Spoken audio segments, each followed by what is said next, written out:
Chapter 1, Awakening of a Daiyukai. In Konohagake no Sato. Deep inside a forest that has a bloody history for the shinobi of Konoha, of being a place where abnormal animals, insects, and possibly even minor demons make their residence.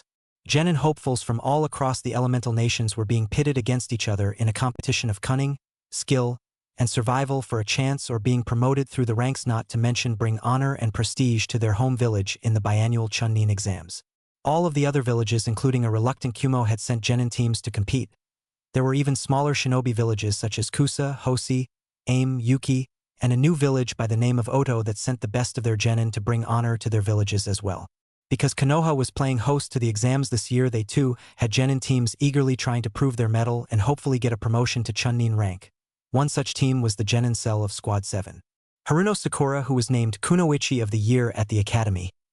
Uchiha Sasuke, the Rookie of the Year in this year's graduating class, and one of 2 survivors of the grisly fabled Uchiha Massacre, and Uzumaki Naruto, the known dead last at the Academy, and the Jinchuriki of the famed Kitsune Kyubi no Yoko found themselves facing an opponent that was their toughest to date following their disastrous crank mission to Nami no Kuni. So the Kyubigaki has learned to access his tenant's chakra. Well, I can't have that. He could become detrimental to my plans if left alone. Well, I'll fix that this moment. A female Kuzunin mused as she held Naruto airborne with her extremely long tongue and made hand signs as her target struggled. Let me go, team, or I'll rip your tongue from your skull. The 12-year blonde threatened as he thrashed to get free while the Kyubi's chakra flooded his system right this moment. Don't worry, I'll release you soon enough, after I've made sure you're out of the picture. Gogyu Fuin? 5-element seal. The woman chuckled as her fingers lit up with a bluish flame before she thrust them into the seal on Naruto's stomach. Ah! Naruto gasped as he felt his chakra begin to fade away as pain like he never felt before racked every inch of his body with unrelenting force. Soon enough he couldn't hold out and gave way to the sweet embrace of darkness. Within Naruto's seal just moments before. The Kyubi sat behind its cage with murderous rage at being stuck within such a weak jailer and the Yondaime Hokage for being the one to put it here. As she huffed in annoyance at watching those same bars again, everything went completely black. Well, this is a surprise. I can't feed the pitiful Ningen any more chakra.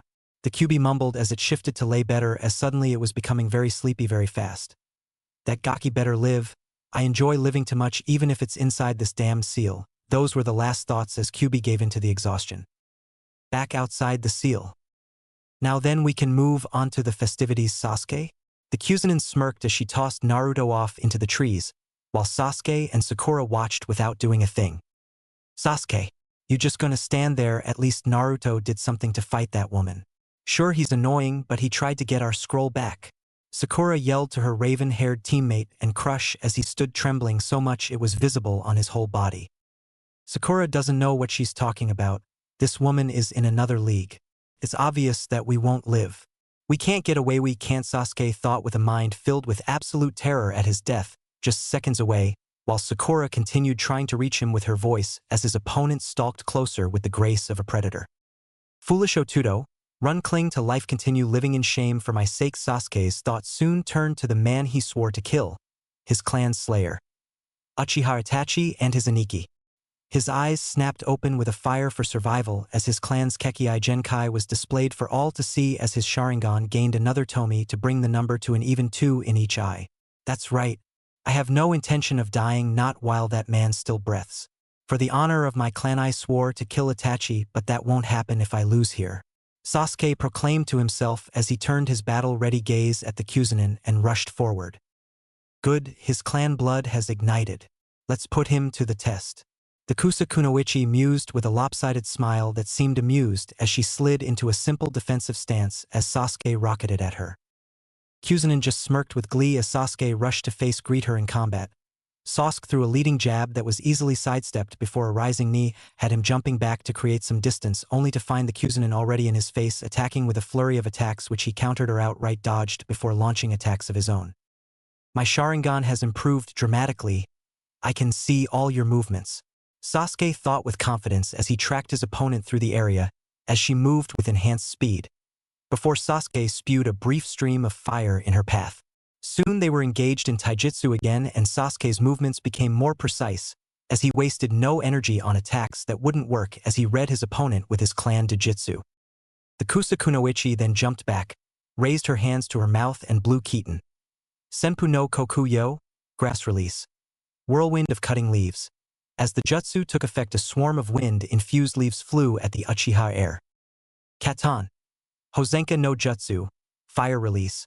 Mythical Phoenix fire technique. Sasuke called as he countered the move by shooting small fireballs at the leaves which reduced them to ash. The fireballs continued on towards the Kunoichi, but she dodged them only to have the fireballs swerve to keep following her. What are you planning, Sasuke-kun? The woman thought as she decided to see where Sasuke would take this lead in the battle of theirs. Sasuke didn't disappoint as he led the woman to a rather large tree. The Kunoichi prepared to dodge, but the fireballs changed direction at the last minute to fly past her position. This is the Sharingan Sufusha Sanitachi, Sharingan Windmill Triple Blade. The Kunoichi barely managed to get out as Sasuke began to launch an insane number of shuriken attached to wire at her which wrapped around the tree. Sasuke continued to toss weapons until he was sure his opponent wasn't escaping as he pulled his end of the wires towards his mouth. Now to finish this. Katan. Ryuga no Jutsu, fire release, dragon flame. Sasuke said as he gathered as much chakra as he could and unleashed a powerful torrent of flame that traveled along all the wires towards the bound Kunoichi, who struggled to get loose to no avail. All she could do was scream in agony as the flame jutsu consumed her body completely. Sasuke bent over to clutch his knees as he caught his breath from using so much chakra for his last attack. It's over now, and I'm one step closer to beating you, Itachi. Sasuke though as he looked over at his work to see the fire still burning strong.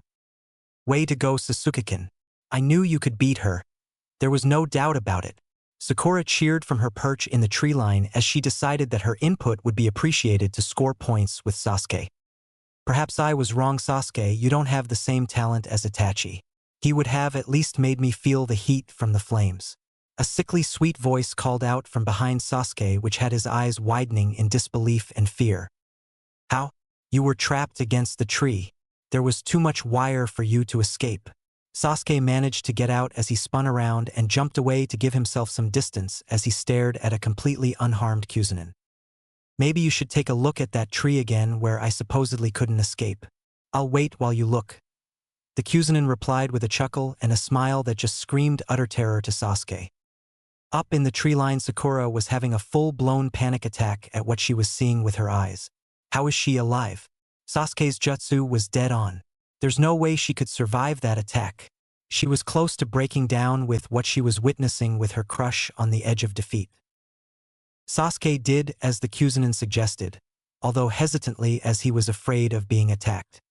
He turned to the tree he attacked just moments ago and see the last of his flames die away to reveal a charred corpse.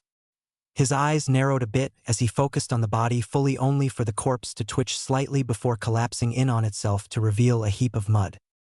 Since you're having trouble understanding, I will explain it to you. From the moment you countered my Keaton. Senpu no Kokuyo, grass release, whirlwind of cutting leaves. Up until you pulled those wires taut I was really there, but then I decided to Kawarami, substitute myself with a Tsuchi Bunshin, earth clone. The rest I'm sure I don't need to say. The Chunin explained with a snug look as Sasuke brought his gaze back to her. Sasuke just listened the entire time with a look of desperation on his face as she explained how she got out of his attack. So Sasuke-kun, shall we resume our little game? I'm gonna step it up a notch. Try not to die too quickly, okay? The Kunoichi said as she cocked her head slightly to the side while pulling out a kunai. Sasuke just grabbed a kunai from his own holster while trying to catch his second wind to continue fighting. He didn't get much time as he watched the Chunin eat up the distance with his Sharingan. Punches, kicks, and slashes from the kunai in each shinobi's hand was either blocked or dodged by the other. Sasuke held his own barely as he managed to block and counter whatever attacks came his way. However, his opponent was too skilled for him to land any attacks as he was slowly being pushed back by his opponent. Come on, Sasuke, don't tell me that's all you've got left. The Chunin taunted as she strung together combinations that Sasuke was barely able to dodge thanks to his Kekkei Genkai. Sasuke silently prayed for an opening to strike when he spotted one. Quickly he wove inside an off-thrown slash and gave his opponent a vicious back fist to the stomach followed by an uppercut that had her falling back. until she went with the hit and rolled low into a sweep kick that knocked Sasuke off balance as she then finished up with a rising cartwheel kick that sent him flying into a nearby tree. Sasuke slammed into the tree with enough force to rattle his entire body as he then hit the ground. He struggled to compose himself as he slowly got to his feet, while looking at his opponent through a fatigued red and black gaze. Well, that was entertaining. Maybe you truly are worthy of your clan's name, Sasuke. Allow me to give you a token of my appreciation. The Chunin said with a smile as her neck stretched before Sasuke could react and sank her fangs into his collarbone, causing him to scream out in pain as a tattoo began to form where he was bitten. Akurgurk, what have you done? Sasuke groaned out as his neck began to flare out of intense pain, and he felt his energy completely leave him in a flash, meaning that Sasuke was weak as a newborn child. Sasuke, what did you do to him? Sakura cried out as she leapt to his side after seeing her crushed down by whatever the woman did to him. Kukukuku, I've just given Sasuke a gift to help him achieve his goals if he survives the rest of these exams. Sasuke, can I look forward to monitoring your progress, and just so you don't forget, my name is Orochimaru. Farewell for now. The Chunin replied as she slowly seemed to sink into the earth itself, leaving the area quiet save for Sasuke's groans of pain before he passed out as well. Sasuke-kun, don't worry, I'll get you somewhere safe. Sakura gasped as Sasuke fell into her lap, and she looked around for what felt like an eternity before getting up and dragging Sasuke's unconscious form with her. For a moment she stopped when she remembered her other teammate and the fact that he was tossed somewhere into the forest. Naruto hat, can I do? I can't leave him behind or we can't pass the second exam, but Sasuke-kun needs me. Sakura thought as she gripped Sasuke tighter. Then another voice in her head popped in with its own opinion. Just leave that dead last. It was his own fault for getting in the way of Sasuke-kun and me. He's better off where he is. All that matters in Sasuke-kun and getting him somewhere safe. Inner Sakura shouted in a love-struck rant, to which Sakura wholeheartedly agreed. You're right, that baka can fend for himself. I know Sasuke-kun can find us 2 scrolls and a way to pass without the dobe. Sakura said, agreeing with her inner self as she dragged the Uchiha heir along to find shelter. Little did she know that Naruto wouldn't be the same after today. Hours later, as the sun was giving way to the night, Sakura managed to find a large tree with a hollow base to lay Sasuke in and set up traps around the area before tending to the young Uchiha boy with utmost care. Sasuke-kun's fever is going down, that's good. I'll have to keep watch and keep an eye on him, hopefully we aren't attacked. Sasuke-kun and I will have to look for Naruto when he's better, then somehow get a scroll. We've only got 2 more days to complete this portion of the exam. Sakura thought tiredly as she changed the cool cloth on Sasuke's forehead. But her though of not being attacked will go unanswered, as the Genin team from Odo was not that far away watching the tree with hawk-like focus. When do we attack Uchiha Sasuke? Asked one fidgety and excited male. He had on a brown shirt with black pants, camo arm warmers and black sandals. This boy wore a head wrap that doubled as his hayate. Calm down, Zaku, will strike when the girl drops her guard to sleep. Until then we will have to be patient, replied the second male on the team. This one had on a gray yakuta that was large in the sleeves as it covered his arms. His head was covered in bandages, his hayate was slanted but left one eye uncovered so he could see. On his back was a large fur-like covering. She don't look like much. Probably spends more time primping herself than training. I agree with Zaku. The female of the watching team says in barely hidden disgust at Sakura tend to Sasuke faithfully. She wore a black shirt with camo pants and arm warmers. She wore a normal hayate unlike the other 2. I don't want to wait, Dosu. We can take care of them right now. Zaku all but shouted as he watched the tree with an insane glee in his eyes. Geez, Zaku, why not alert everyone to our position? The girl replied, looking over to her brash teammate Zaku. Shut it, kin, or I'll make you next on my shit list. Zaku growled as he turned to look at his female teammate and waved his hand in a threatening manner. Zaku, kin, that's enough. Be prepared, cause we attack at first light. Dosu butted in, ending the argument. They both mumble out agreements as they went back to watching Sakura and Sasuke, waiting for the moment to make their move as they wait for the morning to come so they can complete their objective. Just outside the Forest of Death. A lone Kunoichi sat on top of the small examiner's booth while enjoying dango and red bean soup. She wore a tan mini skirt with a fishnet body shirt with nothing else but a tan trench coat over her torso. Her purple hair was done up in a small pineapple-shaped ponytail, and her lightly purple to amber eyes were closed in delight as she enjoyed her meal. This kunoichi was none other than Mitarashi Anko Tokubetsu Jounin for Konoha and the exapprentice of Orochimaru, one of the Sannin. His crimes against the Leaf have put her career and reputation in an unfavorable light with Konoha's citizens and her fellow shinobi. This is of course for another time, as a Chunin examiner landed nearby in a crouch. "Proctor Mitarashi, we have a situation," the Chunin said with slight hesitation at being the one to deliver bad news to Anko given her temperament. "What is it?" "I'm having my lunch, as you can see," Anko asked as her demeanor changed to one of annoyance at having her meal disrupted. "It has to do with one of the genin teams here for the exam." "All right, lead the way," Anko replied as she tossed the empty dango skewer at a tree where the rest were completing the symbol of the Leaf Village, then jumped down. With a burst of chakra, both shinobi disappeared from the area via the Shunshin no Jutsu, body flicker technique. A couple of miles away, they materialized in front of a waiting group with a burst of smoke to cover their position. "All right, where's the team?" Anko asked, getting the attention of the group of Chunin as she approached where they stood.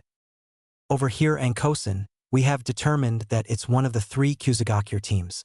The weird thing is that a lead Chunin started while looking towards the bodies.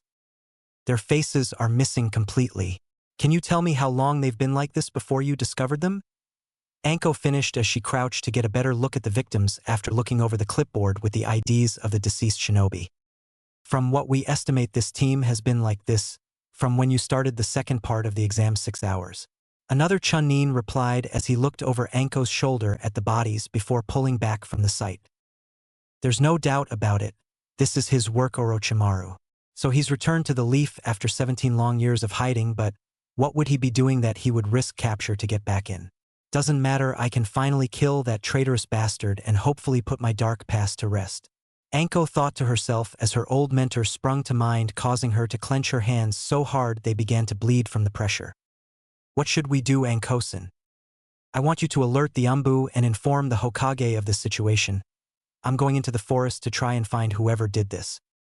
Perhaps some of us should come with you as backup," a rookie Chunin suggested as Anko started for the forest. "There isn't time to debate this, you all have your orders. Now get to it," Anko all but shouted as she looked back at the group with her hardened gaze. "Yes, ma'am," the entire group shouted as they took off to complete their objective, leaving Anko alone. "Orochimaru, your last day on this earth has come at last," Anko, though, as she took off in a shunshin that put her inside the forest as she began to track her old mentor. Another section of the Forest of Death during the night. Naruto lay unconscious on the forest floor thanks to the attack on his squad not too long ago. It's strange though, in a forest just brimming with all sorts of predator-like creatures, one would think that this blonde 12-year-old could become the target of some creature's empty belly. However, the reason that they didn't make a move against him was because of the overwhelming energy filling the air around him. Yet none of it was coming from Naruto's navel, as his tenant's chakra was just sealed off not long ago. No source of the powerful force was radiating from the boy himself, with the only physical indication of anything happening was the energy jumping off his skin in the form of little forks of purple to black lightning. Deep inside of Naruto's subconscious. Naruto opened his eyes with a groan as he awoke to the feeling of grass on his back and the sounds of a peaceful waterfall. He sat up with little trouble and looked around. What he saw put him on edge. There was no way he was in the Forest of Death anymore. This place, wherever he was, had too much light, plus there wasn't the overwhelming sensation of being watched like some beast's meal. To top it all off, it was nighttime. "Hello? Is there anyone there?" Naruto called out with an echo greeting him back as he got to his feet and looked around, as he didn't want to move from the spot and get lost then encounter who knows what in here. As Naruto looked around the trees for some way out, the sound of footsteps on the soft ground caught his heightened hearing and putting him on alert. Naruto reached for his kunai holster only to find it and his clothes missing and himself completely naked. What is going on? I'm sure I had my weapons and clothes before I fought that crazy Kuzunin. More importantly, why am I not freaked out by my lack of clothes? I can't think of that right now. I've got to remain alert to whatever is coming towards me, Naruto thought in his head as he slipped into a ready stance and waited for the unknown presence to emerge as the footsteps became even louder. He didn't have long to wait before a figure strolled into the clearing with a regal air about them. Clearly the person before Naruto was a man wearing the clothing of a noble. A white kimono with a red honeycomb pattern on the edges with a large black breastplate connected to a spike pauldron on the left, and what looked to be white fur on the right. Matching white Sashinuki hakama were on his legs, and his feet covered with pointed black boots. On the man's waist rested 3 different swords, which Naruto had no doubt were capable of being used against him. What really had Naruto on edge was the somehow familiar aura coming from this man before him. It was the face of the male. Markings on his face in the form of 2 purple streaks on each cheek reminded him of the Inuzuka clan, and a matching purple crescent moon atop his forehead, all framed by silver hair that fell towards his waist. The thing that sent shivers of unease up Naruto's spine were the golden orbs that stared at him too deeply, as if looking directly into his soul. If you can't guess who this is, you get to be taken out and beaten to an inch of your fanfiction life. For those that knew right away, you get 15 style points and an author cookie. Enjoy. After what seemed like an eternity of just staring at one another, the man vanishes from Naruto's sight. He looks about frantically for the figure, only to feel a vice-like grip around his neck as he was lifted from the ground and found himself looking into sharp golden orbs with his deep blue ones. "So you are my newest descendant. What is your name, boy?" The calm voice demanded with authority as he simply awaited Naruto's answer after staring at the boy again. "You're looking at the next Hokage of Konoha, Uzumaki Naruto Databeo." Naruto answered with that huge grin of his as best he could with the man's hand around his throat, until he saw there was no humor in the man's composure at all. Then his smile gradually faded into nothing. "I am Inu Teisho Sesshomaru and Demon Lord of the Western Lands, and as my descendant you will cease that foolish and detestable act now." The now self-proclaimed Sesshomaru commanded as he set Naruto down as his blue pools lost their warmth and became jagged as ice. "How did you guess I was faking? I've had everyone fooled for years now." A now calmer Naruto asked in a voice not unlike Sesshomaru's own. "Your eyes told me all I needed to know, that, and I have viewed your life as I held you by your neck. You have stayed strong, struggled, and survived despite what those pitiful ninjen threw at you. Listen up, as I will only instruct you once and I will not tolerate repeating myself. Normally I would appear in front of a descendant when the maturity of their yukai ripens at age 15. Unfortunately for you, the stress plus damage of the years growing up and that one ningen's attack against you has jump-started your yukai power to correct what has been done. So the change is happening even as we speak. I give you free rein to wield 2 of my swords that you see here. Their names are Tenseiga and Tokujin. The first blade, Tenseiga, was an heirloom from my father and your ancestor. This sword has the ability to resurrect 100 souls with a single swing. However, your intended target can only be revived once by the sword's power, so use it sparingly. Also, there is a small time frame of a few hours in which your target can be revived by the sword until their soul passes from this plane of existence. And finally, this blade cannot bring someone back who has died naturally, and when used against you, enemies can open a path straight to the afterlife. The second sword, Tokujin, is a sword crafted from the fangs of a powerful demon that I had forged for my own use. It can conduct lightning attacks as well as respond to the yukai and chakra within your body. You will use these 2 blades until your yukai body matures and you manifest your own weapon. Sesshomaru explained to Naruto, who listened as he pulled out Tokujin and Tenseiga respectively. "What of the third sword on your waist, Sesshomaru-sama?" Naruto asked as he eyed the last blade still resting against Sesshomaru's hip. "You are a perceptive child. This is Bakaseiga, and it is the testament of my power as a Daiyukai. You will not receive this sword, as there will be no need, as Tenseiga and Tokujin will be enough. Seek out my resting place to the west, where the sands of time shift endlessly. It is there you will find the weapons I offer you and whatever else can be of use in the tomb. As for anything else, I have passed along the knowledge of my abilities and strengths to you. I have 2 stipulations before I depart and you awake. First, you will add Inu Teisho to your name in honor of our family stead, and second, you are to never be defeated by any of your enemies, as you now reflect my line. Do you agree to this?" Sesshomaru continued explaining to Naruto as he replaced his swords to his hips. "I agree to both terms," Naruto said with a nod of his head as he watched his ancestor turn to leave the clearing. "Very well, child, but do not make me rethink my judgment of you," Sesshomaru replied after a period of silence in true Sesshomaru fashion, as his way of saying goodbye while walking into the forest. "I will raise our family's legacy once more. From this moment forth I will be known as Naruto Uzumaki, Inu Teisho." Naruto declared on the sudden night winds as a bright light filled the area until all that could be seen was whiteness before everything went black. In the unknown clearing with Naruto's body, Naruto awoke to find his every sense heightened beyond belief. He could hear, smell, and see like never before. After quickly getting used to his new senses, Naruto decided to find a body of water to wash in.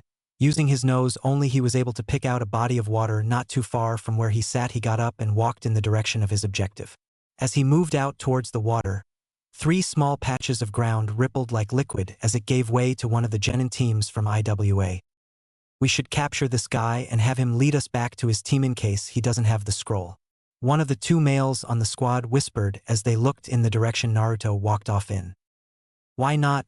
If he doesn't have the scroll and refuses to cooperate, we can always leave a fresh corpse behind. The lone female chuckled with obvious control of the team as they leapt into the trees after their target. Oh man, I can't wait to stick it to this Konohanin, the last member of the team mumbled as they all picked up speed while suppressing their chakra. After walking for a bit, Naruto found the body of water, a stream that ran naturally through the forest. He bent down to the water's edge to look at his changes, and he wasn't disappointed. Naruto looked like his ancestor for the most part at age 12, but kept his own blue eyes instead of having gold ones. Where his 3 whisker marks usually rested, 3 purple stripes took their place, and a matched purple crescent moon sat on his forehead. As he lifted his shirt to examine where that Chunin attacked him, he found the same stripes flowing down and stopping around his waist. Just as Naruto let the now barely fitting orange jacket drop back around his waist, he tilted his head a few centimeters to the right to avoid the kunai that made contact with the stream as a loud splash. Why don't you fools reveal yourselves? I've known you were following me from the beginning. Naruto warned from his position as he demanded his attackers show themselves. The team from IWA had no problem rising up from the ground in a stance a few feet away from their target. Look, clearly you're at a disadvantage here, so why don't you hand over your team's scroll? If you don't have it, then we will make you show us where your team is positioned and we can take it from them. The female of the group demanded as Naruto turned his head to the side to glance at the fools daring to challenge him. Why would I do that, foolish ninjen? I don't have a scroll for you to take. Not that you could even if I had one. Begone, pests, Naruto replied as he turned back to the stream to cleanse his body of dirt. Bastard. Take this, Doton, Doryuden, Earth Release, Mud Dragon. One of the 2 boys growled as he blurred through hand signs and slammed his hands on the ground. Naruto watched impassively as the Mud Dragon rose from the earth and shot mud projectiles at him. The attack closed the distance quickly and slammed into the ground, creating a lot of dust as it broke up more rock and dirt in an effort to crush Naruto into nothing. After about a minute, the genin rose up from the ground with a huge grin. Nice going, Kazuhiko. You just cost us a free scroll with your bullshit, the other boy complained as he slapped his teammate upside the head. Fuck you, Teiko, there are other teams. Besides, the fool was all talk, but when it came down to it, he was obliterated by me. Kazuhiko scowled before boasting with a smile as they waited for the dust to settle so they could see the body. When the dust did settle, all that was left was the deep gouge that let water from the stream to pool in it. However, their opponents stood a few feet to the right, looking completely unharmed. The hell? There's no way you were able to dodge my attack, it was dead on, Kazuhiko exclaimed while shifting his gaze to his 2 teammates who just nodded in agreement. Or maybe your aim was so pathetic you believed that you hit me. Leave, fool, and take your team with you before I remove you all from this world, Naruto replied while dismissing the entire IWA team in one breath. What? How dare you? Let's kill this genin all together, Teiko, Mamariai, Kazuhiko all but shouted in rage as he nearly foamed at the fact of being ignored by the orange-wearing nin. His teammates gave their okays as they all flew through hand signs at the same time. Doton. Doryuden. Kazuhiko yelled as another dragon erupted in front of him with its mouth open wide. Doton. Mako Danshiku. Earth Relace. Shark Impact. Teiko called out as a shark made of earth and mud leapt from the ground as well and swam through the air at Sesshomaru. Doton. Nadar no Jutsu. Earth Release. Avalanche. Mamariai called as she slammed her hands on the ground and a huge chunk of earth popped up. Then she swung her arms forward and the chunk of rock moved towards their opponent. Try dodging our strongest attacks combined, tough guy, Kazuhiko challenged as all 3 jutsu crashed into the ground where Naruto was standing with such force that the areas itself shook with ferocity as the 3 jutsu exploded on contact with one another. When the dust settled from that attack, the IWA team stopped to admire their handiwork at dispatching a Konoha genin. Damn, that felt good, Teiko said as he exchanged a high five with Mamari. Yeah, I bet that Konoha team is wishing he hadn't fucked with us now that he's dead. Ha, there isn't even a body, we creamed him so good. Kazuhiko cackled with a lopsided grin. Who says I'm dead? Came a voice from right behind the three IWA genin. They tried to turn and react, but all any of them saw was a flash of light and knew no more. Naruto just watched impassively as his whip of light took the heads of all three Iwanin's heads from their shoulders with ease. Slowly, one by one, the bodies slumped to the floor with the heads of the horror-stricken faces laying nearby. Pitiful ninjen, the Shinigami holds your souls now, Sesshomaru muttered with a small sneer as he began to travel downstream a bit after looting the bodies and finding an earth scroll. Of course, the forest's natural inhabitants would soon be all over the fresh kills he just made when he left the area. Stripping down, Naruto cleansed his body of dirt from the two battles he just had as well as any blood. Not that it would matter, seeing as the QB in his navel would take care of any injury that his demonic regeneration didn't catch. After ensuring he was thoroughly clean, Sesshomaru got dressed and decided that he'd rather wait to reveal his change for the time being and used his chakra to perform a Shinbunshin, true clone, which he found he could do when he performed his Oiroke no Jutsu, sexy jutsu, when he was younger, and created the look that he had before his transformation. Now to find those two I'm forced to call teammates, Naruto said as he let his new sense of smell lead him towards his team's position. Anko stumbled through the forest even as her body still shook with small tremors of pain from having her curse mark activated by her one-time teacher. She was mentally kicking herself for getting so wrapped up in trying to kill Orochimaru that she forgot one of the most important lessons of combat. Never let your emotions get the best of you, for your enemy will turn them to their advantage. Anko was more concerned than anything with what Orochimaru revealed to her in the Forest of Death.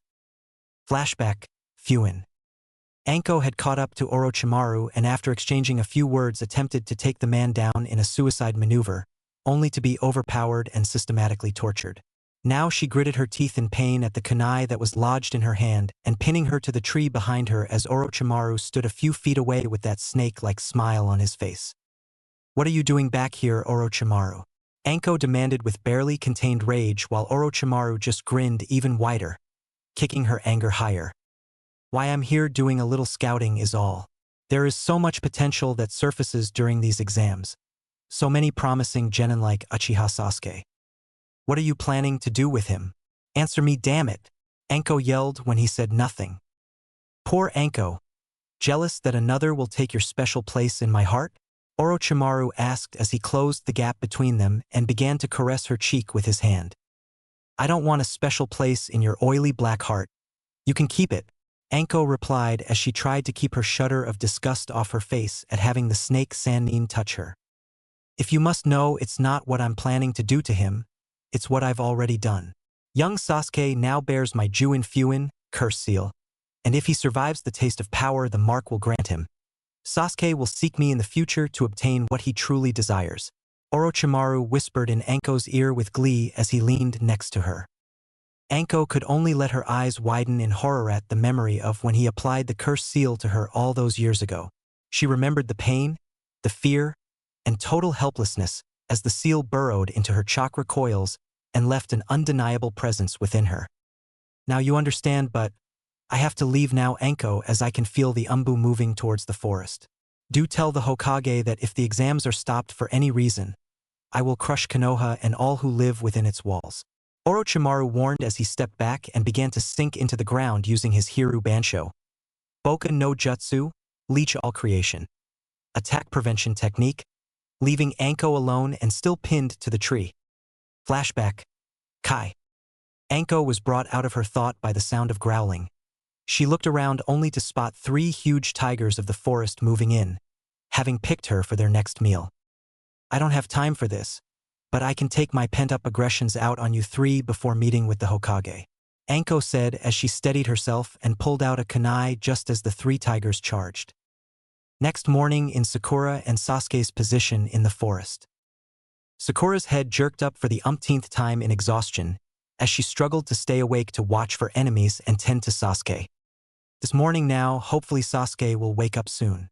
I don't know how much longer I can keep my eyes open like this, Sakura thought as she turned to look at Sasuke, who was sleeping more soundly now that he no longer had a fever. Sakura tried valiantly to keep herself alert for danger, but was nodding off again when a noise startled her. A squirrel came darting out of some nearby bushes heading straight for her.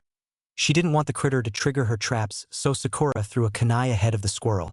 The knife stopped the animal short in fear before it turned in a new direction and took off into the foliage. That was close, I've got to stay alert, Sakura mentally said to herself as she just went back to watching the area. Nearby, however, the Odo team sat in the bushes watching Sakura as she fought to stay awake for any trouble. I was sure the squirrel could have made it. Do you think she suspected the paper bomb on its back? Zaku asked Dosu with agitation. I don't think so. Look, she can barely keep her eyes open, much less detect a real threat at the moment. Doesn't matter for now. Uchiha Sasuke will fall at our hands. Come on. Dosu replied as he stepped out the bushes towards where Sakura was. Hey girl. Wake up, Sasuke. We want to fight him, Zaku called out as they stopped in the clearing and made themselves known. Sasuke isn't in any condition to fight, so just get out of here, Sakura warned with a bravado she didn't feel at the moment. Look, princess, you can either wake up Sasuke or we do it for you, Kin threatened as she held a kunai towards Rosette Kunoichi. Sakura shakingly brandished her own kunai as she prepared to defend herself and her teammate from the Odo genin. Yeah, for the sake of moving the story along, we are skipping this entire fight sequence. Reasons. It's cliché and it always ends the same, so just imagine that I wrote that really one-sided fight and get on with your lives. Thank you. With Naruto a few yards away. Naruto could smell that he was getting close to where Sasuke and Sakura were, however he also smelled at least 9 other people where they were and couldn't tell who they were. He could make out that everyone in the clearing was human but nothing else, as the very air was thick with chakra, both normal and tainted. The info of the tainted chakra had Naruto preparing for the worst as he moved closer to the clearing. Back with the scrapping genin teams in the clearing. Orochimaru-sama didn't inform us that he gave Sasuke the curse seal. This definitely calls for a tactical retreat. Look, you win, we can't beat you. Let me gather my teammates and we won't try attacking you again, Dosu thought to himself before speaking up, trying to convince Sasuke to let his team get away without further injuries. Drop your scroll, get your comrades, and leave my sight. Sasuke huffed with a jerk of his thumb to the catatonic Zaku, was on his knees in utter pain about his broken arms and the unconscious Kin who was slumped at her knees. Dosu quietly dropped his team's heaven scroll and grabbed Kin and Zaku before taking off into the forest out of sight of the 3 Konoha teams. You all right, Sakura? Asked a platinum blonde blue-eyed kunoichi by the name of Yamanaka Ino, who used to be friends with Sakura until their love of Uchiha Sasuke drove a rift in their friendship. Yeah, thanks for the help, Ino. Sakura replied with a tired smile as she looked up at the Yamanaka heiress. I'll even do your hair for you right quick. But don't think that this is to make you look better than me for Sasuke-kun, Ino said as she moved behind Sakura with a kunai to use as a makeshift pair of scissors and began to even out her hastily cut pink locks. Simon Dux. That fight was a waste. Shikamaru groaned as he sat next to Chuji, who opened a bag of chips and began to inhale them. Don't be like that, Shikamaru won. Chuji offered positively between bites. Yeah, you're right, Chuji. Besides, it's too troublesome to think about, Shikamaru replied as he leaned back to look at the clouds. Neji still stood up to the side as he watched Tenten wake their teammate Lee up while keeping a discreet watch on Uchiha Sasuke as well. Sasuke sat under a nearby tree by himself, just reflecting on this latest development. That power was intoxicating. I felt that nothing could beat me so long as I had that power. But Sasuke thought as he remembered what happened not too long ago. However, he was brought out of his musing by the general conversation between his fellow genin. So what do we do now? There are still plenty of teams out there who could easily beat us separately, Ino pointed out as she looked at everyone else in the clearing. Yash, that's an excellent idea. We can all make it through with the combined might of our youth, Lee all but shouted as he gave his nice guy pose before Tenten clocked him with a fist to the back of the head and pulled him down to sit and be quiet. Technically, our teams are still enemies for the remainder of this part of the exam, so teaming up wouldn't be wise, Neji warned as he stood up to the side but still listening. Come on, Neji, it makes sense considering that all the teams are heading for the tower anyway. Besides, I'm sure all our teams have 2 scrolls by now, right? 10-10 replied, trying to sway her pupilless teammate as she looked to teams 7 and 10. Troublesome, but yeah, we have both our scrolls. Shikamaru breathed out as he tried to focus on the clouds in the sky. What about you guys? 10-10 asked, looking towards Sakura and Sasuke. Well, you see, Naruto. Sakura began after finding her voice, only to be cut off by Ino, who decided to ask the question that no one else seemed to catch. Hey, yeah, come to think of it. Where is Naruto? I didn't see him at all. Ino pointed out as she looked around briefly before rounding on her ex-friend with a questioning gaze along with everyone else minus Sasuke. Before Sakura could even give an answer, rustling of bushes on the opposite end of the clearing put all the Konoha genin on edge at the noise. Everyone scrambled to prepare a defense, as they held kunai ready to fight whatever was about to emerge from the forest. The moment you see whatever comes out, hit it with everything you all got. Sasuke directed as he jumped in front of everyone to face whoever was showing up first. They didn't have long to wait as Naruto's familiar orange form emerged from the treeline with an even walk and a scowl on his face. This caused all the genin to breathe a sigh of relief as they lowered their guards. In Sakura's case, that relief turned to anger as she stormed towards her blonde-haired teammate. Naruto, you baka, where have you been? Sasuke-kun and I had to battle another team without you and nearly lost because you weren't here to help. Sakura screeched as she stopped a few feet in front of Naruto, who, after getting close to her, continued right past her without a passing glance. Of course, this didn't sit with the girl, who still considered her teammate as her punching bag. Did you hear? Don't ignore me, you baka! Sakura yelled as she went to punch Naruto in the back of the head, only to find a vice-like grip around her neck, cutting off circulation. Everyone else in the clearing had to blink to make sure they weren't seeing things. 1 minute Sakura was about to clobber her teammate on the head. The next thing they knew, he was holding her completely off the ground as she struggled to get free. It was the most uncanny thing they all witnessed today, aside from Sasuke using a foreign chakra to decimate the Odo team. Let's get a couple of things straight right now. My name is Naruto, baka, or Dobe for that matter. Also, I won't tolerate you trying to take shots at me anymore. If you do try, I can promise Haruno you will lose a hand. Am I clear? Naruto said in a completely emotionless tone that had all the other genin shivering at the truth of his words. Even Sasuke mentally shivered at his teammate's tone of voice. Also, they were in shock at the fact he didn't have a huge smile on his face while shouting Sakura-kun. As for Sakura, she could only nod as much as the hand around her neck would allow as she stared at her blonde teammate with a newly found sense of fear. Naruto simply set Sakura on her feet, only for her legs to give out, causing her fall to the ground in shock. Now then, let's head for the tower. We've wasted enough time as it is. Naruto said as he began walking past his fellow genin in the direction of the tower at the same pace he entered the clearing. Hang on, Dobe. Why should we listen to you? In case you forgot already, we don't have 2 scrolls. We barely managed to get one just earlier, and that was without your help. Sasuke challenged with his usual demeanor as he pulled of the 10 heaven scroll for his blonde teammate to see. I wouldn't be wasting my breath by needlessly saying let's head to the tower if I didn't have the necessary number of scrolls to pass. Now let's go. Naruto replied as he pulled out the 2 needed scrolls, which shocked everyone at the fact that he actually had 2 scrolls in his possession. Wait a moment, how did you of all people get the scrolls from 2 other teams without getting into a fight and getting injured in some way? I demand that you answer me, Dobe. Sasuke shouted at Naruto's back as he kept walking. Hey Naruto, you baka, you answer Sasuke-kun right now. He asked you a question. Sakura screamed from her spot on the ground, having quickly forgotten what just transpired 20 seconds ago as her fangirl attitude surged to the front in an effort to impress her crush, only to have Naruto stop a moment later and glance icily over his shoulder. I have already warned you once, Haruno. Strange how quickly you forget. As for you, Uchiha, you have no right to demand anything from me, and besides, what does it matter how I got the scrolls? I stand before you and those 2 teams do not. It's as simple as that. Get yourselves in gear. If you have enough energy to question and argue with your mouths, you can use it to move your legs towards the tower. And believe me when I say that I will leave you in this forest with no hope of passing these exams this year. It's your choice either way. The blonde replied as he resumed walking regardless of his 2 teammates still standing in the clearing looking at his retreating form. Whoa, that was harsh, Chuji said while still eating away at the chips. Something tells me that he's going to be incredibly troublesome from now on, Shikamaru muttered as he watched where Squad 7 took off.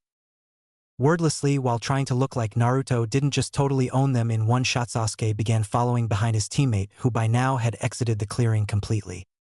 Sasuke-kun, Matt, wait, Sakura cried out as she scrambled to her feet and followed after Sasuke like a lost puppy. So troublesome. Ina, what are you doing? Shikamaru breathed as he looked at where Squad 7 took off at until he felt a tugging on his jacket and looked up to see his own blonde-haired teammate as she dragged him and Chuji along. If you think I'm letting Sakura get anywhere with Sasuke-kun, you gotta be dreaming. Also, we have both scrolls, so let's get to the tower already. Ino growled as she dragged the rest of her team into the forest behind Team 7. Team 9 just quietly brought up the rear as they also began the trip to the tower in the center of the forest.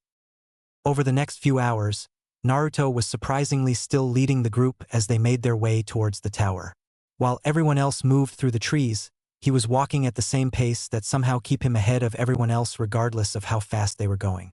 They faced off against a team from AIM but quickly overwhelmed them and continued towards the tower in peace. Soon the three teams found themselves outside the tower and decided to get this part of the exam over with as they were all tired and ready to rest. When the group got inside the doors, they came face to face with a large board that held a riddle on it. While everyone else struggled to figure it out, Naruto had already solved the puzzle at first glance and tossed the two scrolls to the floor as thin smoke started to waft from them. Seeing this, teams 9 and 10 followed suit until all three scrolls exploded to reveal three people. First, there was a man wearing a green spandex suit with a Chunin vest over it.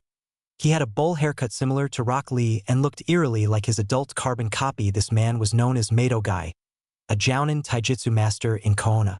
The second man also wore a Chunin uniform and vest. He had a beard that covered the entire length of his chin as he smoked a cigarette that hung loosely between his lips.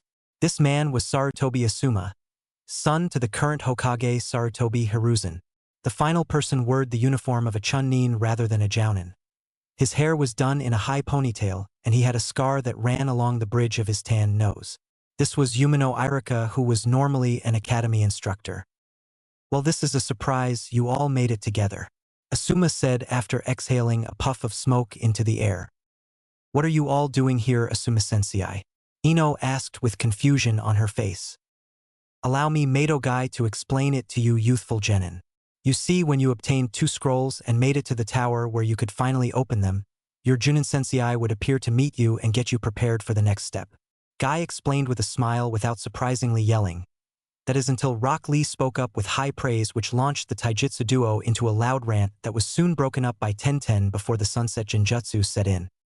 But that doesn't explain why you're here, Iruka-sensei. Sakura pointed out the Chunin.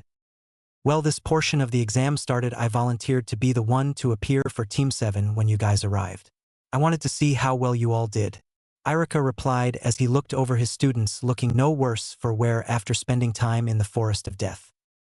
Soon there was discussion of what the board behind the adults meant and how it related to the exams, before they were allowed to rest up and recover before the end of the second exam the following day. The three Konoha teams went their separate ways as they each went to an assigned room for the rest of today. As they reached the tower on the fourth day and had a chance to get cleaned up and rested before tomorrow, Sakura and Sasuke walked in silence behind their blonde-haired teammate who somehow changed over the last 24 hours but wrote it off as him trying to be better than he was. When they reached the room, Naruto walked right past it as if it didn't exist. Hey Dobe, where are you going? Our room is right here, Sasuke called out as Naruto kept walking as if he didn't hear the Uchiha air at all. Don't waste your time with that, Sasuke-kun. Let's just get inside, so I can get a shower and wash my hair.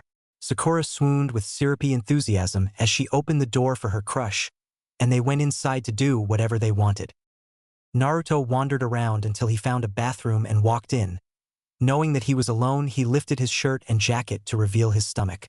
By channeling some chakra through his body caused the seal to show itself. Naruto had to silently both praise and curse the yondaime.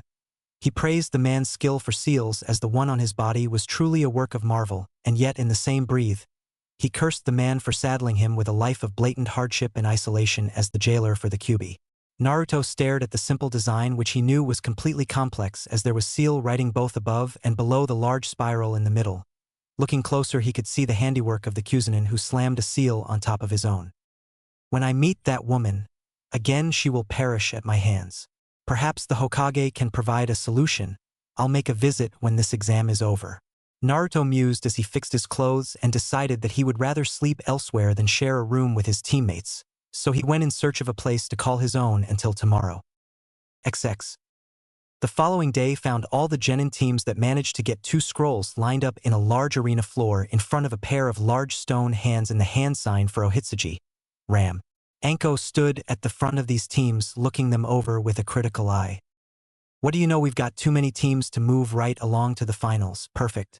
Let's see, we've got 5 teams from Konoha, 2 from Kiri, 1 from Suna, 1 from Kumo, 1 from IWA.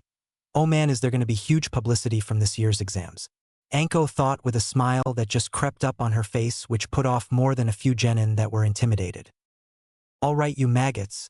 To those of you that made it this far, congrats. However, from here on in is where things get really interesting. There are too many of you to skip straight to the finals, so we're going to have ourselves a little preliminary matchup to cull the weak and keep those that will put on a great show. Before we start, the Hokage is going to give a few words first. The floor is all yours, Hokage-sama, Anko said with suspense and energy as she stepped aside for her leader to step up. The Hokage stepped forward and many looked upon him and saw an old man, but if their senses were sharp enough, they would feel the raw power and intensity of Hiruzen's power and title as Kami no Shinobi, God of Ninja. As he gazed at all the Chunin hopefuls with an appraising eye. With a brief pull of his pipe, Sarutobi went on to explain the true purpose of the exams as an alternative to all-out war between the many shinobi villages, which would cause more unneeded bloodshed. Now to explain how these preliminaries are going to proceed. Sarutobi started only to be cut off by another voice. Forgive me, Hokage-sama, but perhaps I should explain this, seeing as I am the prodder for this portion of the exams. A sick-like voice called out as a body landed near the venerable Hokage. All the genin turned to see a man dressed in the Jounin attire walk over. He wore his hayate as a bandana and had large bags under his eyes, indicating lack of sleep. He coughed a few times into his hand, indicating that he was very much sick, but that didn't stop Gekko Heiate from performing his duties as a shinobi as he took the spot where the Hokage was just standing. All right, I'm Gekko Heiate and I'll be the proctor of third portion of the exams. You will all take turns battle in one-on-one matches until some is defeated, is unable to continue, or I stop the match if I think it's being prolonged. Any questions? K8 explained, all the while coughing. Just go with it, he's sick, damn it. Will we be allowed to kill our opponents? Gaara asked with his dead-like tone, which caused many of those near him to silently pray that they didn't have to be the one to lose their lives at his hands. Death of a combatant will only rarely occur if the circumstance can't be avoided. Outside of that, there will not be any outright killing of the other genin. Heiate replied, watching subtly as relief sagged on many of the genin's shoulders. You mean that we have to fight right now? Come on, many of us just got here and we are worn out. A genin from Kiri yelled, believing that the decision was unfair. Another attribute of the exam is to test a shinobi's ability to adapt and work under pressure and through fatigue.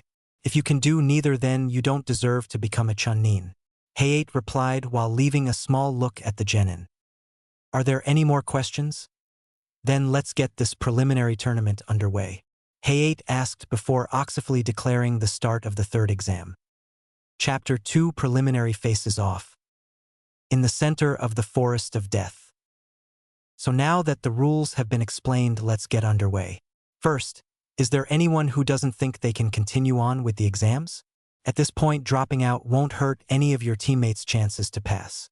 Heiate pointed out while looking over all the genin. I quit, Proctor, I can't continue on. A voice rang out which caused people to look and see Yakushi Kabuto with his hand raised as he stepped out of the lines and began heading for the doors without sparing a glance. Is there anyone else that wishes to quit? Now is the moment to say so. All right, now, because there are so many of you, someone is going to have to fight twice. We will decide with this, bring it out. Heiate said as he looked over the genin once more before motioning for something to be brought out. Whirring sound caught everyone's attention as they looked up where the stone hands were to see a large stadium screen reveal itself on both sides as they slid into position while lighting up at the same time. The genin that is battling twice is Uzumaki Naruto. Do you have a problem with that arrangement? Heiate revealed as the board stopped on a name, causing many to look at him for his reply. I will have to also rectify that notion as well when I speak with Hokage-sama. No, I'm fine with it. Sesshomaru replied while looking disinterested with the entire affair. Let's find out who the first 2 combatants are. Hayate and everyone else looked to the screens, some with eager, some in dread and some with aloofness. Time seemed to slow down the longer the randomizer took to select two names, but soon it rang out that it had made its decision. Everyone looked to see Uchiha Sasuke versus Akato Yoroi was displayed on the screen. They looked down to see a smile slide onto Sasuke's face at fighting first. The first match is Uchiha Sasuke versus Akato Yoroi. Everyone else please vacate the arena floor by using the stairs to the balcony, so we can begin. Hayate said as his voice rang out as best it could before walking down a ways to wait as referee. People started clearing out to make way for the two fighters. As Sasuke went to step forward, he felt a hand on his shoulder. He turned to glance a man that wore the normal attire for a jounin. However, he had a few oddities about him, such as the navy blue face mask he wore in conjunction with his hayate that was slanted over his left eye. Another thing was his gravity-defying silver hair that was unique amongst the ranks of Konoha. In his free hand was a small orange book entitled Ika Ika Makeout Tactics. This man was the world-renowned Hatake Kakashi and rank shinobi of Konoha and the Chunin Sensei to Team 7. Sasuke, I heard about what happened in the forest. Try not to rely on your Sharingan during this fight, Kakashi said with a bored tone as he looked at his student with a lazy eye. What? Then how am I supposed to fight if I can't use my Sharingan? Sasuke replied as he looked at his teacher with a scowl on his face. Sasuke, don't pout. Just think of it as a small handicap to prepare you for the future. Good luck. Kakashi replied with an eye smile as only he could before walking off with his nose buried in his book. Sasuke just walked forward with a scowl on his face as he tried to size up his opponent, whom he recognized as one of Kabuto's stoic teammates. Yoroy wore simple clothing for a genin along with dark shades and a hanging bandana around his mouth. Sasuke versus Yoroy. Okay, the first match of the Chunin exams. Uchiha Sasuke versus Akato Yoroi. Ready, Hajime? Fight. Hayate called once everyone was clear of the floor and he saw both combatants were ready. He signaled the fight, then jumped back a bit to give them space. Sasuke and Yoroy just stared each other down while people in the balconies just watched on how this match would go. They each pulled out a kunai and rushed forward head-on. They met in a clang of steel as they fought a stalemate with their strength. Yoroy lashed out with a punch which Sasuke ducked under, then returned a punch of his own that Yoroy dodged by jumping back while tossing his kunai at Sasuke, who knocked it away with a timed swing. Too slow. Uchiha, Yoroy said as he closed the gap quickly and was throwing a punch at Sasuke with a visible blue flame around it. Sasuke managed to sidestep the punch barely and watched as his shirt ripped slightly from the missed attack.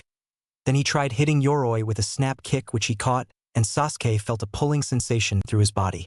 He quickly hit Yoroy in the stomach with his other foot, causing him to stumble back as Sasuke rolled away to assess the situation. What in the world was that? Felt as if my chakra was being sucked out?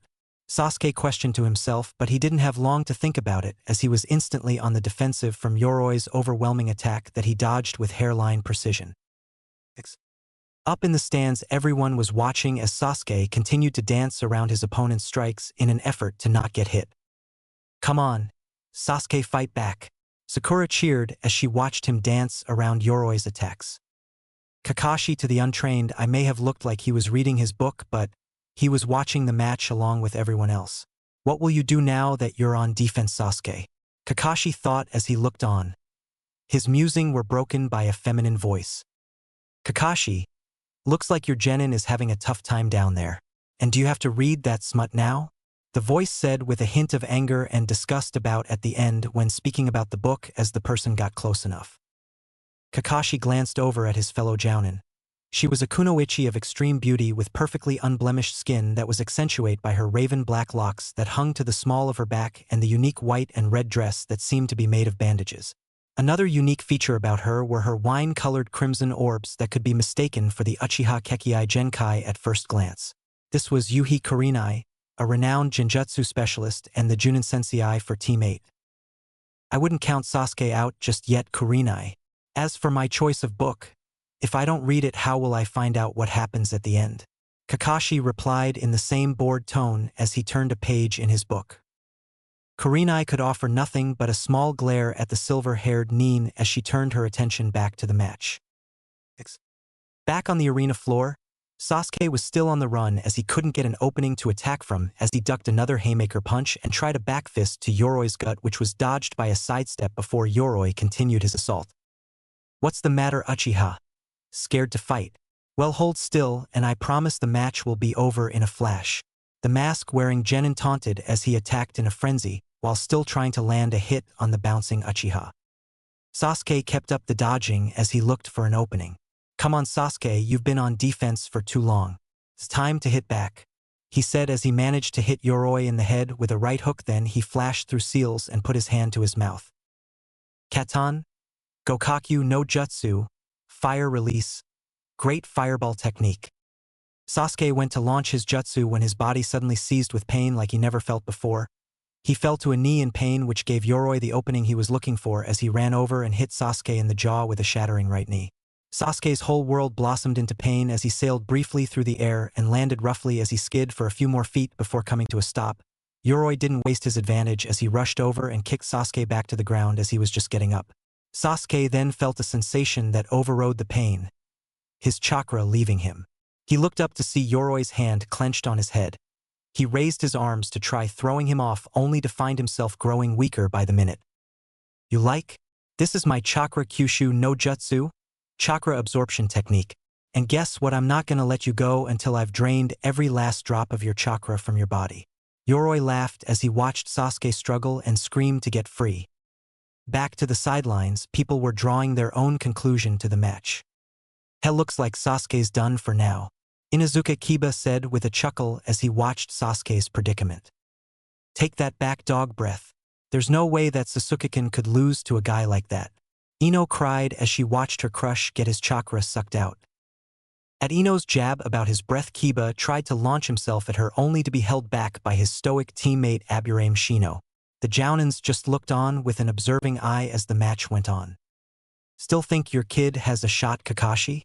From here it looks as if he's reached his limit," Kurenai asked without taking her eyes from the arena. "I'm not ready to give my opinion just yet. Is this really all that you have, Sasuke? Maybe it was a mistake to enter you guys in this year's exams," Kakashi replied as he looked at his student down below. Down in the arena, Sasuke struggled as much as he could with his strength waning, as Yoroy continued to absorb his chakra. "I can't let it end like this, not after I survived that fight with that woman." Sasuke used to motivate himself as he urged his body to move as he gripped Yoroy's hand on his head and threw him off with a burst of strength, then rolled over to his knees while looking at his opponent. "Humph, so you managed to get free. Well, I'll correct my mistake and take the rest of your chakra," Yoroy said as he sprinted forward with chakra covering his hands again. Sasuke managed to get to his feet at the last minute and resumed his dodge, although he knew that in the back of his mind he couldn't last much longer and needed to end the fight now. Not wanting to end up in pain again, Sasuke forsook using his Sharingan as he seemed to vanish from Yoroy's line of sight in a flash. Where did he was all Yoroy could form with his mind before pain blossomed in his jaw. Glancing down at the last moment, he saw Sasuke's foot outstretched to the sky here. He kicked Yoroy and the rest of him in a half-crouch against the area floor, only to jump and appear underneath the airborne Yoroy. Guy and Lee were beside themselves at Sasuke using partial moves of the Goken style. "Simply amazing, Uchiha Sasuke. You continue to prove yourself of the title genius and being worthy to be my eternal rival," Lee screamed as he watched Sasuke fight. "That's the way, my student." Not only was Sasuke able to perform the Konoha Senpu, Konoha Hurricane, but now he's set up for an attack by using the Kage Bio, Shadow of the Dancing Leaf, Guy said as he joined his student in a joyous cry and hug as a sunset appeared in the background behind them, causing many to wonder if they were trapped in a genjutsu. Geizensei. Lee. Geizensei. Lee. Of course, this would have went on forever and scarred many a person not used to their antics. Had Tenten not put an end to the shouting by using a mallet that she pulled from seemingly nowhere and bashed them both once on the head. "That's enough of you two. Can't you both act normal for once?" Tenten asked the spandex-wearing duo as they cowered under her fury as long as she wielded the powerful hammer. "Gomen Tentenshin, we are truly sorry." "That's right, we will behave in the future," Guy and Lee offered to their weapon-wielding teammate as they hugged each other for dear life until she stepped away and left them to their own devices. "Geizensei, that was amazing. How did she instill such fear as well as pull that mallet from nowhere? Lee asked 2 seconds later, having seemingly forgotten his moment of terror. Lee, my most youthful student, it's a most important lesson of life that I will pass on to you, so you may be better prepared for the future. Now, Guy replied as he too stood not a second later with his nice guy pose going full blast as Rock Lee looked on with an expression of awe as he wrote down what his sensei was saying with rapt attention. Back in the battle with Sasuke, he appeared under Yoroy with a scowl on his face. I'll admit that the kick was taken, but from here on in, it's all original. Sasuke said as he put 2 fingers to Yoroy's back only for his body to spasm in pain again as the seal on his shoulder tried to active, causing the flame-like markings to spread across his body slowly, which provoked different actions out of certain individuals. Kukuku, that's it, Sasuke. Show me you have what it takes to handle the overwhelming power I've given you. A certain Snake Sanin disguised as the Chunin sensei for the Odo team thought with a smile as he watched his seal in progress spread across the young boy. Sarutobi silently watched as the curse mark activated on Sasuke. He didn't signal his umbu to move in just yet, because he wanted to see how this situation would develop first. Anko, on the other hand, was gripping the railing so tight. Her knuckles popped from the pressure she was putting on them as her eyes confirmed what Orochimaru told her in the Forest of Death. She wanted to stop the match and get Sasuke to a secure location to try and remove the damn thing, but knew that the Heba team was somewhere close by watching for any signs of his plans going awry. Why does this hurt? It didn't do anything like this when I woke up, Sasuke mused as his body continued to be racked with pain, until he heard a dark whisper in the recess of his mind. You will belong to me. Now use the power that I give freely, the voice whispered with an oily undertone as the curse markings flared and pulsed red as its influence began to spread across Sasuke's psyche. No, I will not let this thing control me. I have a goal to fulfill and I will achieve it no matter what. Sasuke mentally shouted with determination as he exerted control over the curse mark and suppressed its influence, which caused the curse mark to recede. Amazing, he's actually fighting of the curse mark through sheer will alone, Anko thought as she watched this spectacle with unbelieving eyes. Sorry about that, let's finish up this match of ours, Sasuke said after regaining control of his body and putting his hands back in place on his opponent's back. Yoroy tried to punch Sasuke, who avoided the blow by rolling the opposite way and hitting the boy in the chest with a back fist. Then Sasuke rolled again and struck with a kick followed by a kick to the other side. As the ground got completely close, Sasuke rolled until he brought himself around and hit Yoroy dead in the chest with an axe kick while calling out the name of his new taijutsu move as his opponent's back slammed into the ground and knocking him unconscious. Shurshur Rendan, Lion's Combo. Sasuke rolled backwards off his opponent as Yoroy was sent packing. He overshot and would have kept rolling were it not for the timely arrival of Kakashi to halt him further. Shousha winner, Uchiha Sasuke. Hey-8 called while checking for Yoroy's pulse and signaling for medics as he pointed to Sasuke, who was breathing shallow from the fight. Well, now you managed to pull of the win. Now let's take care of that curse mark, Kakashi said with an eye smile before he put a hand on Sasuke's shoulder and used a Shunshin no Jutsu to whisk him away to a secure location. With the spectators on the balcony, people were talking about the match. That Kakashi. Well, it seems that Sasuke has set the standard by going first. You think you kids have a chance of stacking up Kurenai? Asuma observed as he stood looking at how many cigarettes he had left. I think so. They've been training for this non-stop. I believe they will do well. What do you think, Guy? Kurenai replied while narrowing her eyes at what she knew that Asuma wanted at the moment to soothe the nicotine urge in his bloodstream. Looks like Konoha's genin might have talent after all. Sabaku no Kankuro commented with a brief chuckle while watching as Yoroy is carted off by the team of medic. I'll believe it when I see it, Kankuro. To me it seemed like they were just trying to show off their prized Sharingan user more than the real skill of their shinobi. Came from Suna's Junin Sensei Baki as he scoped out the rest of the competition. Let's see who the next 2 contestants are for the second match, Hey-8 said as he got everyone's attention glued to the randomizer after Yoroy was moved from the arena floor. Once again, certain people were hoping to be next so they could show off their power, while others wished that they were pushed back on the call list. Finally, the screen slowed down before coming to a stop. The next pair of combatants are in the basement of the forest tower. Sasuke found himself situated in the middle of a circle made entirely of seals with candles all around. He briefly glanced at the room while Kakashi was preparing for whatever he had planned.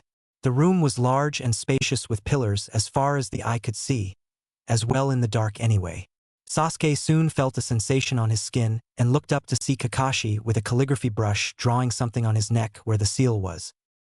"What exactly are you doing?" Sasuke asked while trying to get as good a look as he could. "Hold still and I'll tell you when I'm done. They're all finished. Now then, to answer your question, this seal on your neck will help keep the curse mark in check. However, you should know that the seal I just put on you will be powered directly by your will to resist the curse mark's influence. So you need to take caution that you don't give in to that seal on your neck," Kakashi said as he pulled the brush from Sasuke's neck and began to put his tools away. "So this will help stop it?" Sasuke asked while looking over his shoulder at his sensei. "More or less with your direction, of course. Now then, turn back around so we can finish this and be done," Kakashi replied as he began to blur through hand signs with practiced ease. Once he was done, he put his hand over the curse mark on Sasuke's collar and completed his seal. Fuja Howen, evil sealing method. As soon as the words left Kakashi's lips, the flames of the candles in the room all flickered towards the middle of the circle where power was beginning to build. Sasuke started to scream in pain as the seals on the floor began to race up his body and form around the curse mark in the correct pattern to form the seal that Kakashi intended to use. The moment the seal was done etching itself to Sasuke's neck, he passed out from the exhaustion. My, your skills have certainly improved, Kakashikin," came a voice from within the room which had Kakashi spinning around with his Sharingan exposed and a kunai in hand. "Who's there? Come out right now," Kakashi ordered as he prepared for a fight if need be to protect his student. Orochimaru stepped into the dim light that the wall torches provided for the room, which put Kakashi completely on high alert to the Sannin's presence here. "Orochimaru, I should have known. What are you doing here? And I have to warn you, the wrong answer could cost you," Kakashi warned as he gripped his right arm with his left and charged a huge amount of lightning chakra into his hand to create his Raikiri, lightning blade. "I'm merely checking on my future investment, but believe me when I say that if I wanted to take Sasuke from here, you wouldn't be able to stop me," Orochimaru replied as he looked at Kakashi with an amused expression on his face. "Just go ahead and try it," Kakashi fired back as he pumped even more chakra into his jutsu, which caused cracks in the ground where the lightning gathered and sparked. "You certainly make me laugh. Relax though, I'm merely a shadow clone. Although if you still want to try your hand at beating me, you're more than welcome to try. Just kidding, you be sure to keep my investment there safe and sound or I'll be back to destroy you outright," Orochimaru challenged with a smile as he pulled out a kunai, only to turn around and leave the area via fading from existence, while his voice projected the last thing he wanted to say. Kakashi waited until he was sure that Orochimaru was gone before he slowly released his hold on the lightning chakra building in his hand. After recovering his single Sharingan, Kakashi turned around to pick up Sasuke. "What in Kami's name was I when I thought I could go toe-to-toe with a Sannin and win?" Kakashi asked as he slung Sasuke's unconscious form over his shoulder and started for the hospital. Sometime later in the arena for the prelims, Naruto was being increasingly annoyed with the amount of time it was taking for all these matches to start and finish. The fights he witnessed so far were one-sided and unimpressive. And it was taking a long time for him to battle despite being the one person to fight more than once today. Second match. During Shino's match, his opponent Zaku was outmatched by the young Aburame and didn't realize that the holes in the palms of his hand were being blocked with Kikeichu from Shino's Muchi Bunshin, bug clone. So when he went to use his Zankakyakua, ultimate air slicing blast, to try destroying Shino who had the fight in the bag, he blew his arms completely off at the elbows instead. Third match. Sabaku no Kankuro and Tsurugi faced off against each other. Yet it was no surprise that Kankuro came out on top using Suna legendary Kagutsu no Jutsu, art of puppetry. Especially when Tsurugi's only real jutsu was one called Nan no Kaizo, soft physique modification, that allowed the user's limbs to become willow-like, which didn't help any when his neck was snapped by Kankuro's puppet named Karasu, Crow, after using Kourami no Jutsu, replacement technique, to switch places with it to catch Tsurugi. Fourth fight. Kakashi had reappeared by this time to witness Sakura face off against her rival Ino. Words and weak attacks were exchanged between the girls as they battled with Academy-style Bunshin, clone, until Ino managed to catch Sakura with her clan's Jutsu Shintenshin no Jutsu, mind transfer technique. Ino was going to force Sakura to say that she forfeited until Naruto called out to his pink-haired teammate and told her to prove that she wasn't here just for show. Suffice to say that his words sparked interest in certain people, including his sensei, who just filed it away until he could talk about it in private. After that statement, Sakura somehow kicked Ino's spirit out of her body, and they resumed their fight, which ended in a double knockout from the equal haymakers the girls gave each other. When it was all said and done and both girls came to a bit later, they made up and their friendship was mended somewhat. Fifth match. Naruto could honestly say he was looking forward to the fight between Sabaku no Temari and Higurashi Tenten, a match between two long-ranged specialists. Unfortunately, this match proved to be a mismatch, as everyone found out that Temari's being a wind user trumped Tenten's ability to hit her target with pinpoint accuracy. So when Tenten attempted to turn Temari into a pincushion with her Sashoryu, twin rising dragons, ace in the hole, and it failed, the wind user retaliated with an attack of her own after opening her battle fan all the way to reveal 3 purple moons on it. Tenten was unprepared as she was hit directly with Temari's Kemaitashi no Jutsu, great cutting whirlwind technique, and she found herself receiving cuts all over her body as she was trapped in a whirlwind pillar. After that, she ended up landing on the end of Temari's fan before being tossed off. Needless to say, this caused a heated argument between Temari, who was pleased with her win, and Rock Lee with how she treated his teammate. Sixth match and seventh match.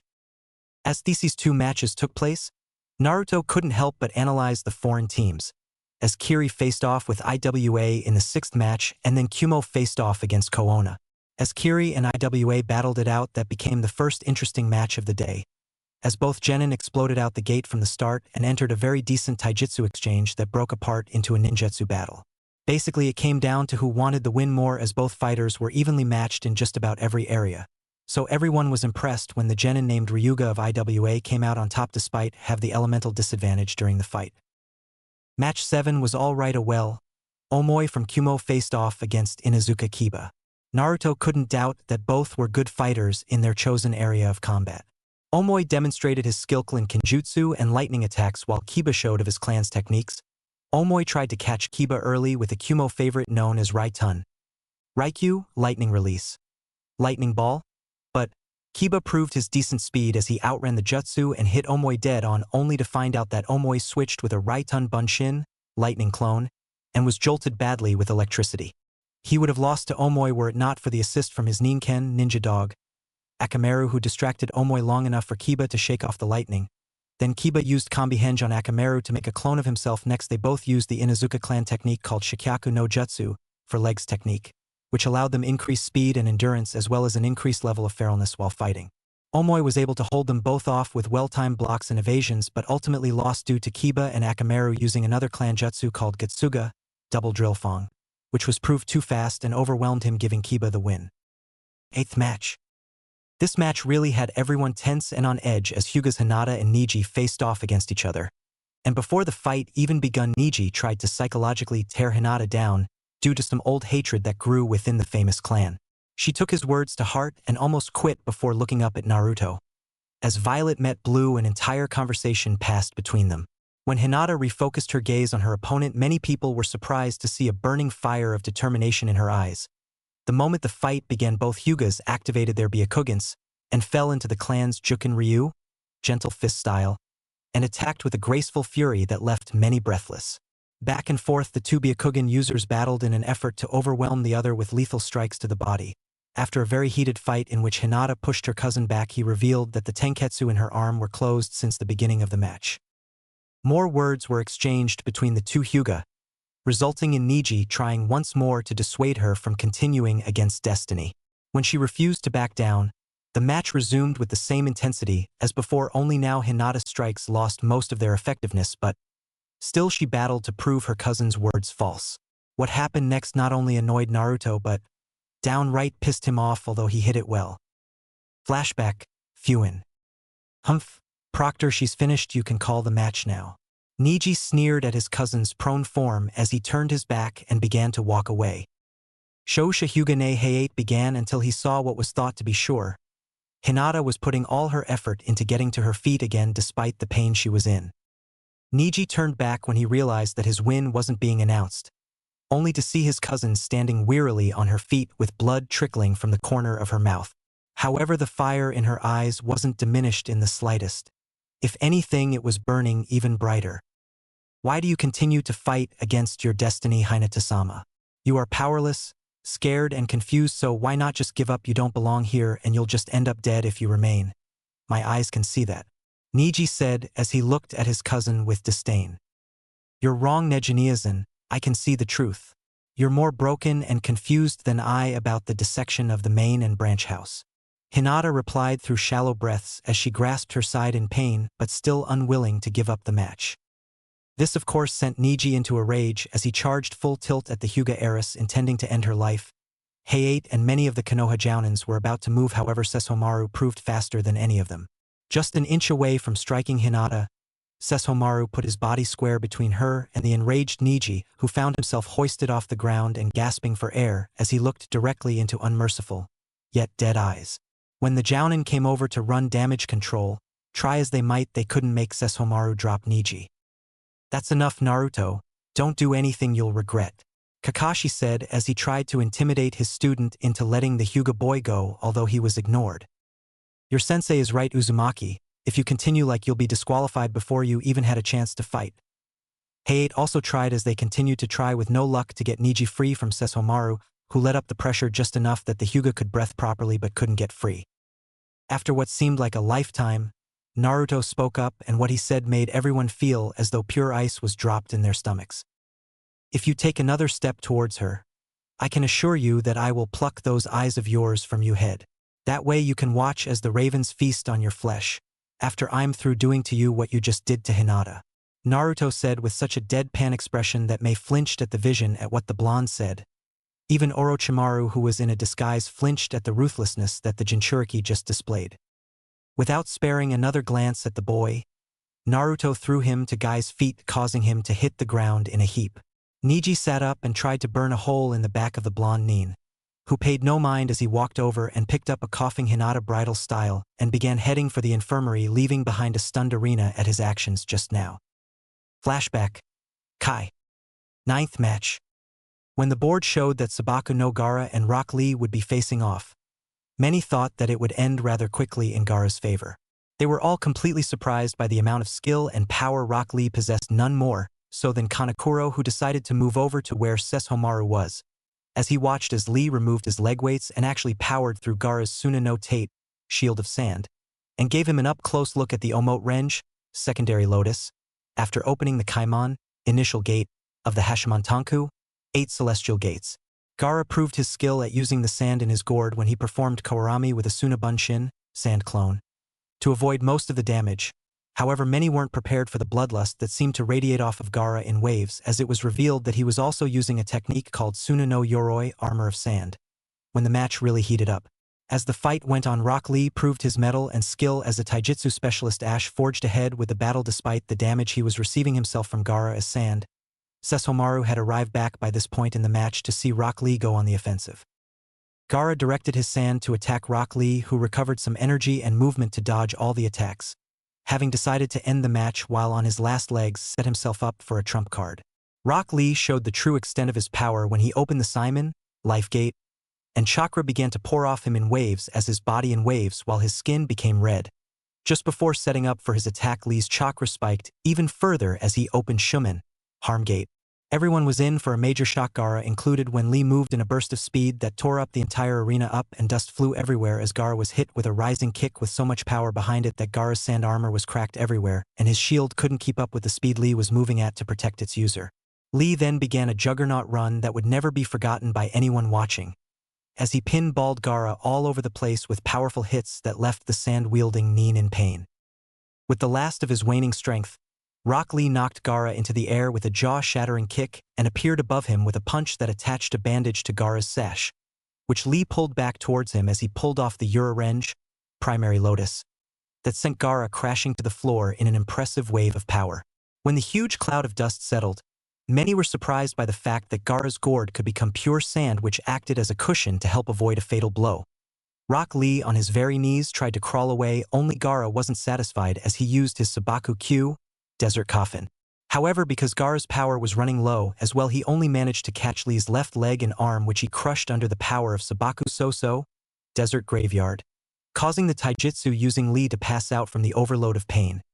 Gaara directed his sand to move in and finish the job, only to be completely stopped by Guy, who stepped in to protect his student. Heiei was about to call the match in Gaara's favor when he, along with everyone else, was shocked at what they were witnessing. Lee, even in his broken, unconscious state, was still willing to battle until the end. Medics were called and Lee was rushed off to the hospital as Gaara was declared the overall winner. That is where everyone found themselves as they were looking at the match-picking screen for the next fight, when it should the next two combatants. 10th match. Would Karui of Kumo and Uzumaki Naruto of Konoha please come to the arena floor? Heiei said after a short coughing fit. Naruto calmly walked down to the arena floor and stood before Heiei when his opponent jumped down and made herself known. He quickly assessed her. Karui had unblemished dark skin much like her male teammate Omoi, and she had her brilliantly red hair covered by her bandana Hayate. Her eyes were interestingly a golden amber that were hardened with determination. All right, the 10th match. Karui of Kumogakure and Uzumaki Naruto of Konoha. Hajime, Heiei said as he brought his hand down and jumped back to give them space to fight. I'm curious, what kind of shinobi wears bright orange like that? You're either really skilled or foolish for doing so. Karui asked as she unsheathed the ninjato from the back of her waist and pointed it at Sesshomaru, who just stared back with indifference. Karui decided to make the first move as she threw a handful of shuriken at him, which he dodged by jumping to the side. However, that was a ploy by Karui, who rushed in and attacked with a flurry of strikes that were very skilled for a genin. Naruto showed his speed though by evading each strike as if it was nothing before catching her sword arm and giving her a snap kick to the torso that sent her sprawling across the floor. Karui got to her feet and saw that her opponent didn't press his advantage. Thinking of course he didn't out of some feminist ideal, she became very vocal about it. Hey, why didn't you take advantage of the opening you had? Karui all but growled at Naruto, who didn't reply as he moved forward at an incredible speed and punched at Karui, who dodged but still ended up flying backwards and hit the wall with a loud crash. What the hell? But I dodged his punch? Doesn't matter, it's time I brought out the big guns. Karui asked herself, but was brought out of her thoughts when several kunai were coming right at her. Karui quickly rolled to the side and looked to see that Naruto hadn't moved once again, only to hear a hissing noise near her ear. Karui only had half a second to jump again before the explosive tags attached to the kunai went off and threw her further than she wanted, but she escaped the blast unharmed other than being shook up as she landed in a crouch. After taking a moment to sheath her sword, Karui started hand signs for a jutsu. When more projectiles came at her, however, she dodged them effortlessly by ducking, then moving to the left as she finished her hand signs. Raitun, Ryuga Yari, Lightning Release, Lightning Fong Spears. 10 large spears appeared in front of Karui, looking very wicked and sharp. With a wave of her hand, the spears launched themselves at Naruto, who then proceeded to move about the ring. Many were amazed at how he managed to always stay 2 moves ahead on the Kumo Kunoichi's jutsu when lightning was one of the most deadly attack elements in their world. Naturally, Karui was getting upset at how his opponent seemed to dance around the spears. Let's see how you deal with this one then, Chiresu, Karui said as she parted her hands and the spears scattered into 20 that were constantly trying to skewer Naruto, who had enough with dodging and decided to block. Futon, Kami Daiko Kubashira, Wind Release, Divine Central Pillar. The moment he finished the jutsu, a large greenish pillar made entirely of wind erupted from around Naruto's feet and rose all the way to the ceiling to protect him as the 20 spears slammed into its side and were destroyed instantly. Karui was in shock that her jutsu was destroyed that easily by a genin she knew to be younger than her by 3 years. Everyone else from Konoha was also surprised at what they were seeing. Kakashi, just what have you been teaching your genin? Naruto is showing advanced techniques of a high Chunin to low Jounin level right now. Asuma asked the question everyone else wanted to know as his cigarette hung loosely in his lips, due in part to what he was seeing. I haven't taught my genin anything like that, Kakashi replied as he revealed his Sharingan to better observe the fight below. Good thing he didn't pull up his headband before they launched those 2 jutsu. While everyone else was wondering about the blonde enigma known as Naruto, Hiruzen had a small smile at seeing his surrogate grandson doing so well despite all that he's experienced in life due to his semi-known status among the village. Seems as though you still haven't figured out your own motto, Kakashi. Oh well, it will be a good lesson for them all. Sarutobi chuckled as he watched the match with an appraising eye. Back in the arena, Kowi found herself in close quarters against Naruto, who was giving her a run for her money by fending off her attacks with a kunai against her sword. She threw a punch which he caught before applying pressure and bending the arm slowly in the intended direction. Thinking quickly, Kowi tried driving a knee into his stomach only for Sesshomaru to jump back and throw more shuriken which she batted away with her sword. Why don't you take this seriously? Kowi growled as she pointed her sword at the orange-wearing Nin. I am taking this seriously, but if you don't believe me, that's your problem. Now fight or give up.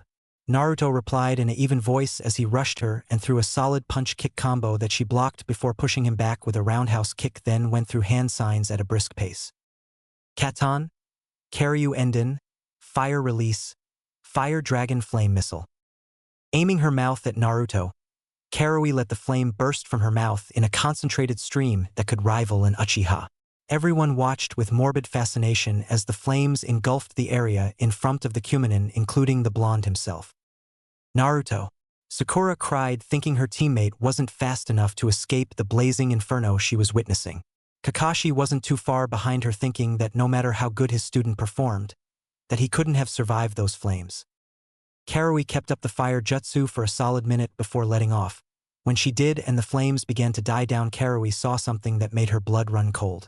Omoy was laid against the wall with burns all over his body and a shocked expression on his face. Other people watching witnessed something to a similar effect.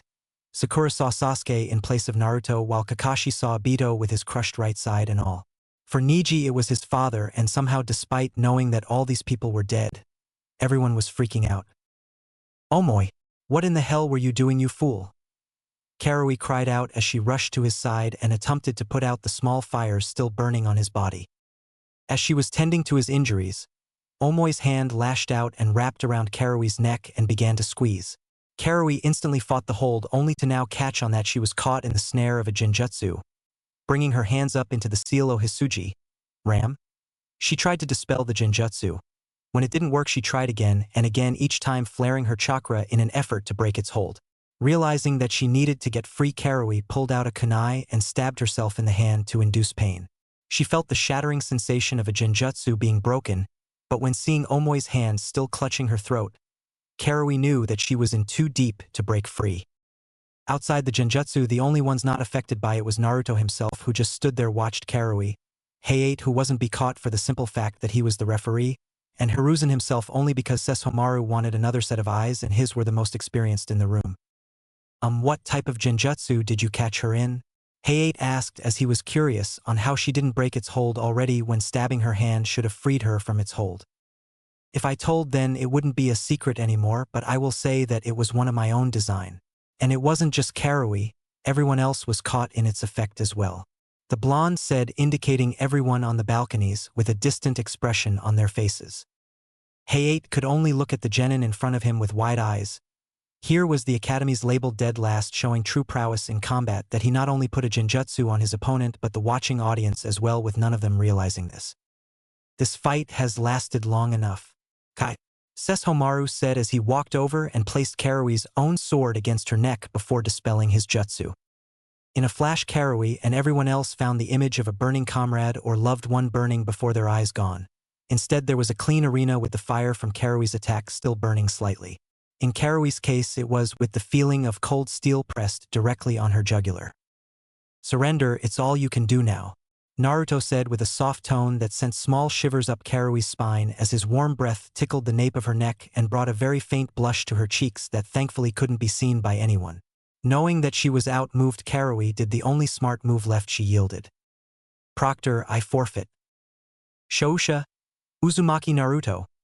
Hayate called, letting everyone know the match was over as Sesshomaru stepped away from Kowi and tossed her the sword when she turned around. Good fight, hopefully we can fight again. I gotta know though, what was that genjutsu? Kowi said before asking the question on everyone's mind. I will say what I told the proctor already. If I told, then it wouldn't be a secret anymore. However, I will leave you all with its name, Megan. Odori no Haikei Suki. Demonic Illusion. Dance of the Setting Moon. Naruto replied as he turned and walked away. Many were expecting him to come up to the balcony, so they could question him further, but he just went and stood on the arena floor to wait. "Hey, you're supposed to clear the arena floor, kid," Hayate said as the screen started up again. "What's the point when my name is going to come up again? I'm saving myself the trip," Naruto replied as he closed his eyes and waited with patience as the screen continued to spin through names before landing on Dosu of Odo, and lo and behold, Uzumaki Naruto of Konoha. 11th match. Time for the 11th match. Kinta Dosu of Odogakure versus Uzumaki Naruto of Konoha. Would Kinta Dosu come down to the arena? Hayate said with practiced ease, even as he looked at the orange-clad Sesshomaru as if he was some kind of psychic. Dosu shuffled down in his weird and hunched fashion until he was standing opposite his opponent, the final member of Team 7. As Hayate began the match, Dosu was watching for a way to analyze Naruto for a weak point. Not seeing a physical one, he tried for a mental one instead. "So I get the chance to finish what I started in the forest with your teammates, by crushing you here," Dosu said with a gruff tone to his voice as he looked for a reaction. Naruto gave one. It just wasn't what Dosu was looking for. "And just how do you plan to accomplish this while looking like a third-degree burn victim?" Naruto replied without looking at his opponent. "What did you just say?" Dosu said with a growl before calming down by remembering that it's psychological warfare. "You heard me, and besides, I wouldn't have repeated myself regardless. If you aren't a burn victim, then you must be ashamed of your face. I would be too if I hailed from a village with a pathetic name like Odo." The blonde threw back while still keeping his eyes closed while being aware at how angry Dosu was getting. "How dare you insult my home?" Dosu roared as he charged Naruto and begun to swing his melody arm with wild abandon in rider to injure his opponent for the jib at his village, although Naruto wasn't afraid to dodge the attacks with ease. Meanwhile, in the balcony, people were having different reactions to that short battle of words. "You'll pay for your insolence, you Kubigaki. I will make you regret your slight against my beautiful village of Odo," Orochimaru in his Jounin disguise thought as he kept his chakra from spiking in anger, which would get him discovered before his plan was complete. "Did you see that? Naruto got that guy pissed in 2 seconds flat of starting the match." Chuji asked his two teammates as he was so entranced by the fights that he wasn't even munching on potato chips. "Yeah," was the only answer Ino could offer weakly as she watched her fellow blonde dance around his opponent's strikes. "Troublesome. I don't know why you two are so surprised," Shikamaru replied with a groan as he rubbed his neck. "What do you mean, Shikamaru?" Asuma asked while lighting another cigarette and taking a pull before looking at his student. "Back in the academy, Naruto always had a way off getting under your skin even without you knowing half the time," Shikamaru replied as he glanced at his sensei from the corner of his eyes. Back in the arena, Dosu, attacks so far haven't had the desired effect of pummeling his enemy in front of him to mush. So calming down a bit, he jumped back a ways while still looking at Sesshomaru with pure hate in his eyes. "I'm gonna turn your brain to mush," Dosu said with conviction as he held up his melody arm and aimed it at his orange-wearing opponent. "Is that so? All your attacks have worked so far," Naruto replied while looking at this mummified genin who was having delusions of grandeur. "Yes, now bow to my might. Kayamaizen, vibrating sound drill," Dosu said with his chakra swirling as what appeared to be sound waves seemed to flow from the bracer and race towards Naruto, who just dodged the attack entirely by throwing out a smoke pellet in front of him. "Trying to hide won't work. I know you're in front of me, so take this. Kayamaizen, vibrating sound drill," Dosu said as he fired another burst of sound into the smoke cloud, thinking that his opponent already succumbed to his initial attack. When the smoke cleared, there wasn't the body of Naruto on the ground with his brain liquefied. Yet another one-trick pony. Now join the rest of the weak fools in the hell. "Dakaso, toxic flower claw," Naruto's voice said from behind Dosu. As the words left his mouth, Naruto's hand took on a purple glow which he thrust into Dosu's head, killing him instantly. Many of the shinobi present expected the blonde to freeze up at the fact that he just took his first life. However, he just pulled his bloodied hand from Dosu's skull with a sickening squelch and wiped it clean on the dead genin's sleeve. "Kakashi, I can't believe your kid just killed his opponent with such efficiency and without remorse," Kurenai said as she couldn't believe what she just witnessed. "I know, and I'll have to speak with him as soon as possible," Kakashi replied as he pulled his Hayate down to conserve chakra while Hayate called Naruto for the win. Sakura couldn't believe what she just seen with her own eyes. Her teammate just killed his opponent in cold blood without batting an eye. In the back of her mind, she knew that even Sasuke couldn't have managed such a thing in one go despite his goal of killing his brother to avenge his fallen clan. After seeing that, Sakura realized there will come a point when she will be forced to start taking lives and that she would have to work hard to survive her career as a shinobi. Epic revelation, of course, scenic death will do that to people. Others just watched with detached fascination towards the cooling body of Dosu as his corpse was being carried from the ring. In Anko's case, she had a gleam of interest in her eyes while gazing at the young Yukai, which prompted a shudder to go through many Konohanans, more specifically Kurenai. She knew that when her friend caught an interest in something or someone, it usually spelled trouble for everyone, and right now Kurenai could see her focused on Naruto, who was aching his way up the stairs. Okami, what is going through her head and how it involves Naruto? Kurenai mused as she got a look of worry for the boy at what might Anko may try. Shikigaki's gotten stronger since I seen him 4 days ago. I want to see if this new change is up to snuff or not. Anko, though, with an increasingly frightening grin that somehow no one managed to catch yet. When Naruto got back up to the balcony, he stood apart from everyone else, not because of what he did but because he didn't want to deal with questions at the moment. After the excitement of Naruto's kill, the matches seemed to fly by after that, with Yujito and Samui from Kumo winning against IWA and Kiri respectively. A kunoichi named Fudo Akane from Kiri won against her opponent from IWA, and there was another double KO, this time from Chuji and the last genin from Kiri facing each other. So now lined up in front of the Sandame with exception of Sasuke stood 12 of the 13 contenders for the actual finals.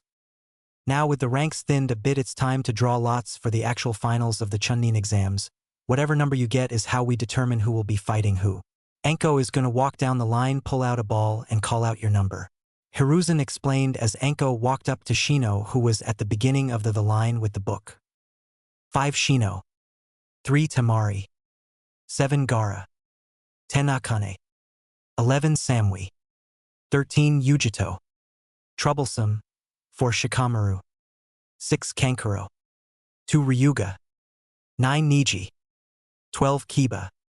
1 Naruto. And Sasuke makes 8. These are the matchups for the finals unless something happens within the time frame that is cause for us to alter the roster. See you all in a month's time, Sarutobi said and turned to walk off when a few of the genin voiced their complaints. Mainly Kankuro. Hold on, what do you mean a month? I thought we would be fighting now, Kankuro asked, causing the old Hokage to turn back around to answer his question. I almost forgot. The point of the month is to use this time to improve your skills and reflect on the skills that your future opponents displayed here today. In addition, we hold the finals in a month's time because the daimyos of each country and important dignitaries are coming to view the skill and might of your village's shinobi. It's a chance to scout for which hidden villages will be suited to the missions they are called on to perform. Lastly, it's to see who among you have the best chance to survive the challenges of being a Chunin. Now rest up and prepare to give us all a show to look forward to. Sarutobi signaled that they were finished here and people began to slowly file out of the tower. As Naruto stepped out of the tower and looked into the sun's dying rays, he knew that many challenges would lay ahead that will test his prowess and skill in combat. He looked forward to it all. Chapter 3: Weapons, Training, and Emerging Romance? Part 1. One day later at Konoha's main street just inside the village gate. Naruto was heading for home to sleep in his bed after a long day of training for the finals, when the memory of his conversation with Sakura sprang up in his head not too long ago. Flashback, Fuin. Naruto had just gotten inside the village gate when he heard a female's voice as they were running to catch up with him. Glancing back, he saw Sakura as she ran up and hunched over to get her breath back. What Haruno? He asked while turning to give her his full attention, even though he'd rather had keep going. Listen, I've been doing some thinking since we were in that forest yesterday, and well, Sakura said with a small look of hurt that he still didn't address her as Sakura-chan anymore but still forged ahead. Out with it already. I'd like to get home sometime this century, Naruto said as he looked at Sakura with an indifferent expression that was bordering on annoyance at being held up like this. I wonder if you could help me get stronger than I am now, Sakura asked in one breath without stopping, and if it were anyone else they would ask her to repeat what she said. But Naruto, for being around her for so long growing up, he learned to read in between of her speech patterns when she was like this. Let me understand this. You want me to help you get stronger? Do I look like the shinobi section of the library? Naruto asked, getting skeptical at this sudden change of heart in his rosette-haired teammate. No, and I know I wasn't exactly the friendliest person to you when we were growing up. Sakura started only to get a look from her teammate that said she'd better skip to the point real quick. But you're my teammate. If you don't help me, then who can I turn to? Kakashi-sensei ran off before I could ask him, and Sasuke is in the hospital recovering. So will you help me out? Sakura replied, close to tears, as her teammate turned his back to her. She took that as her answer and went to leave, only to stop a moment later after hearing what was said next. Haruno, honestly, I can't stand you or the Uchiha and would rather end you both to save the world the trouble of dealing with you. This statement caused Sakura to take an unconscious step back, as if he was going to attack her. However, seeing as I can't do anything about my choice of team for the time being, I offer 2 small steps in the right direction. First, get rid of your obsession with the Uchiha. It will only bring trouble in trying to make yourself look good for him at the cost of your career as a kunoichi or your life. And the second? Sakura asked while wiping the tears that sat on the edge of her eyes. Study that scroll for chakra exercises tonight and we will try something. Meet me tomorrow morning at 7 o'clock in Training Field 7 with you gear. However, this is a one-time thing, seeing as your predicament was of your own making, therefore you'll fix your own shortcomings as a kunoichi. Naruto replied as he tossed a small scroll over his shoulder at the girl before walking off. Sakura caught the thrown scroll and looked at the retreating back of her blonde-haired teammate with a small smile on her face. Before he was completely gone, she whispered her thanks before taking off for her home. Naruto just continued on as if he didn't hear her at all. Flashback. Kai. Naruto reached his rundown apartment in the slummy part of Konoha and just looked at the building in renewed disgust. The outer walls were an unsightly brown with the paint chipped or eroded badly in certain places. Most of the windows had holes in them where rocks and bricks were thrown by the villagers who thought themselves better than the demon they claimed to live here. Naruto had to mentally shake his head at the irony of that one. A demon did reside here now, just not one of the kitsune variety. Wasting no more time, he climbed the stairs that lead to his apartment on the 2nd floor and wasn't surprised at what he found as he approached his door. Die Demon, scrawled in red and black paint, was written on his door. Go back to hell where you belong was on the opposite wall in what he could smell to be feces. With a practiced speed of hand signs, a low-powered Suiton, Tepidama, water release, water bullet, was shot to remove the offensive message before he stood in front of his door. Having taken up Fuinjutsu, art of sealing, from a young age, Naruto was able to keep people from entering his small sanctuary and destroying his stuff on a regular basis ever again. Not unless they wanted to lose their hand like one poor slob did when he thought he could pry open Naruto's bedroom window to leave a nasty surprise when he found the door not budging despite how hard he kicked at it. After getting inside and locking his door in place with the seal, Naruto grabbed a shower only to find out that the landlord turned off his hot water again despite the fact that he paid the greedy bitch the night he came home from the first exam. Nevertheless, he washed quickly and got dressed for bed, and just before he laid down to sleep, he looked out his window at the village. Just 7 more months and I can be free of this accursed place, Naruto thought as he laid down on his pillow and drifted off to sleep. I bet you're all wondering about that statement. It will be revealed later in the next chapter. Next morning, Training Field 7. Sakura walked up to Training Field 7 with sleep still in her eyes, to find Naruto waiting for her while sitting crossed leg on the ground meditating. She was about to call out to him when his voice rang out. You're late. I said 7 o'clock, not 7:15. Naruto said without opening his eyes. Sorry, my alarm clock didn't wake me up, Sakura said with a blush of embarrassment while looking at Sesshomaru's sitting form. Rule 1 of the shinobi world. Never make excuses for your actions. They waste valuable time. Did you look over the scroll I gave you last night? Naruto replied with a sagely voice as he finally opened his eyes to gaze at his teammate. Sakura could only nod weakly in silence at how Naruto was taking this entire training seriously. That's why after getting home in a daze last night, she made a silent promise to get stronger no matter how difficult and to earn her blonde teammates' respect back. Then I want you to start by practice the leaf balancing exercise while running suicides from the lake in groups of 10 until you reach 100. Then you're going to do squats in groups of 20 until you reach 100 again. You are going to build endurance and leg strength by performing these exercises, Naruto said as he got up and pointed out where Sakura would start her training regiment. When she started to walk off, he stopped her beforehand. Just a minute, you're also going to wear these 5-pound weights on your arms and legs. By doing this, you add muscle resistance, which will strengthen your existing muscles while forming new ones from the training. Naruto added as he unsealed a set of 4 weights for her to wear. Wordlessly, Sakura strapped the weights on, which felt weird, and proceeded to run the suicides. As Naruto walked over to the lake with a bunch of leaves and stepped out, he found his chakra control unstable and surmised that it was in part to that extra seal on his body.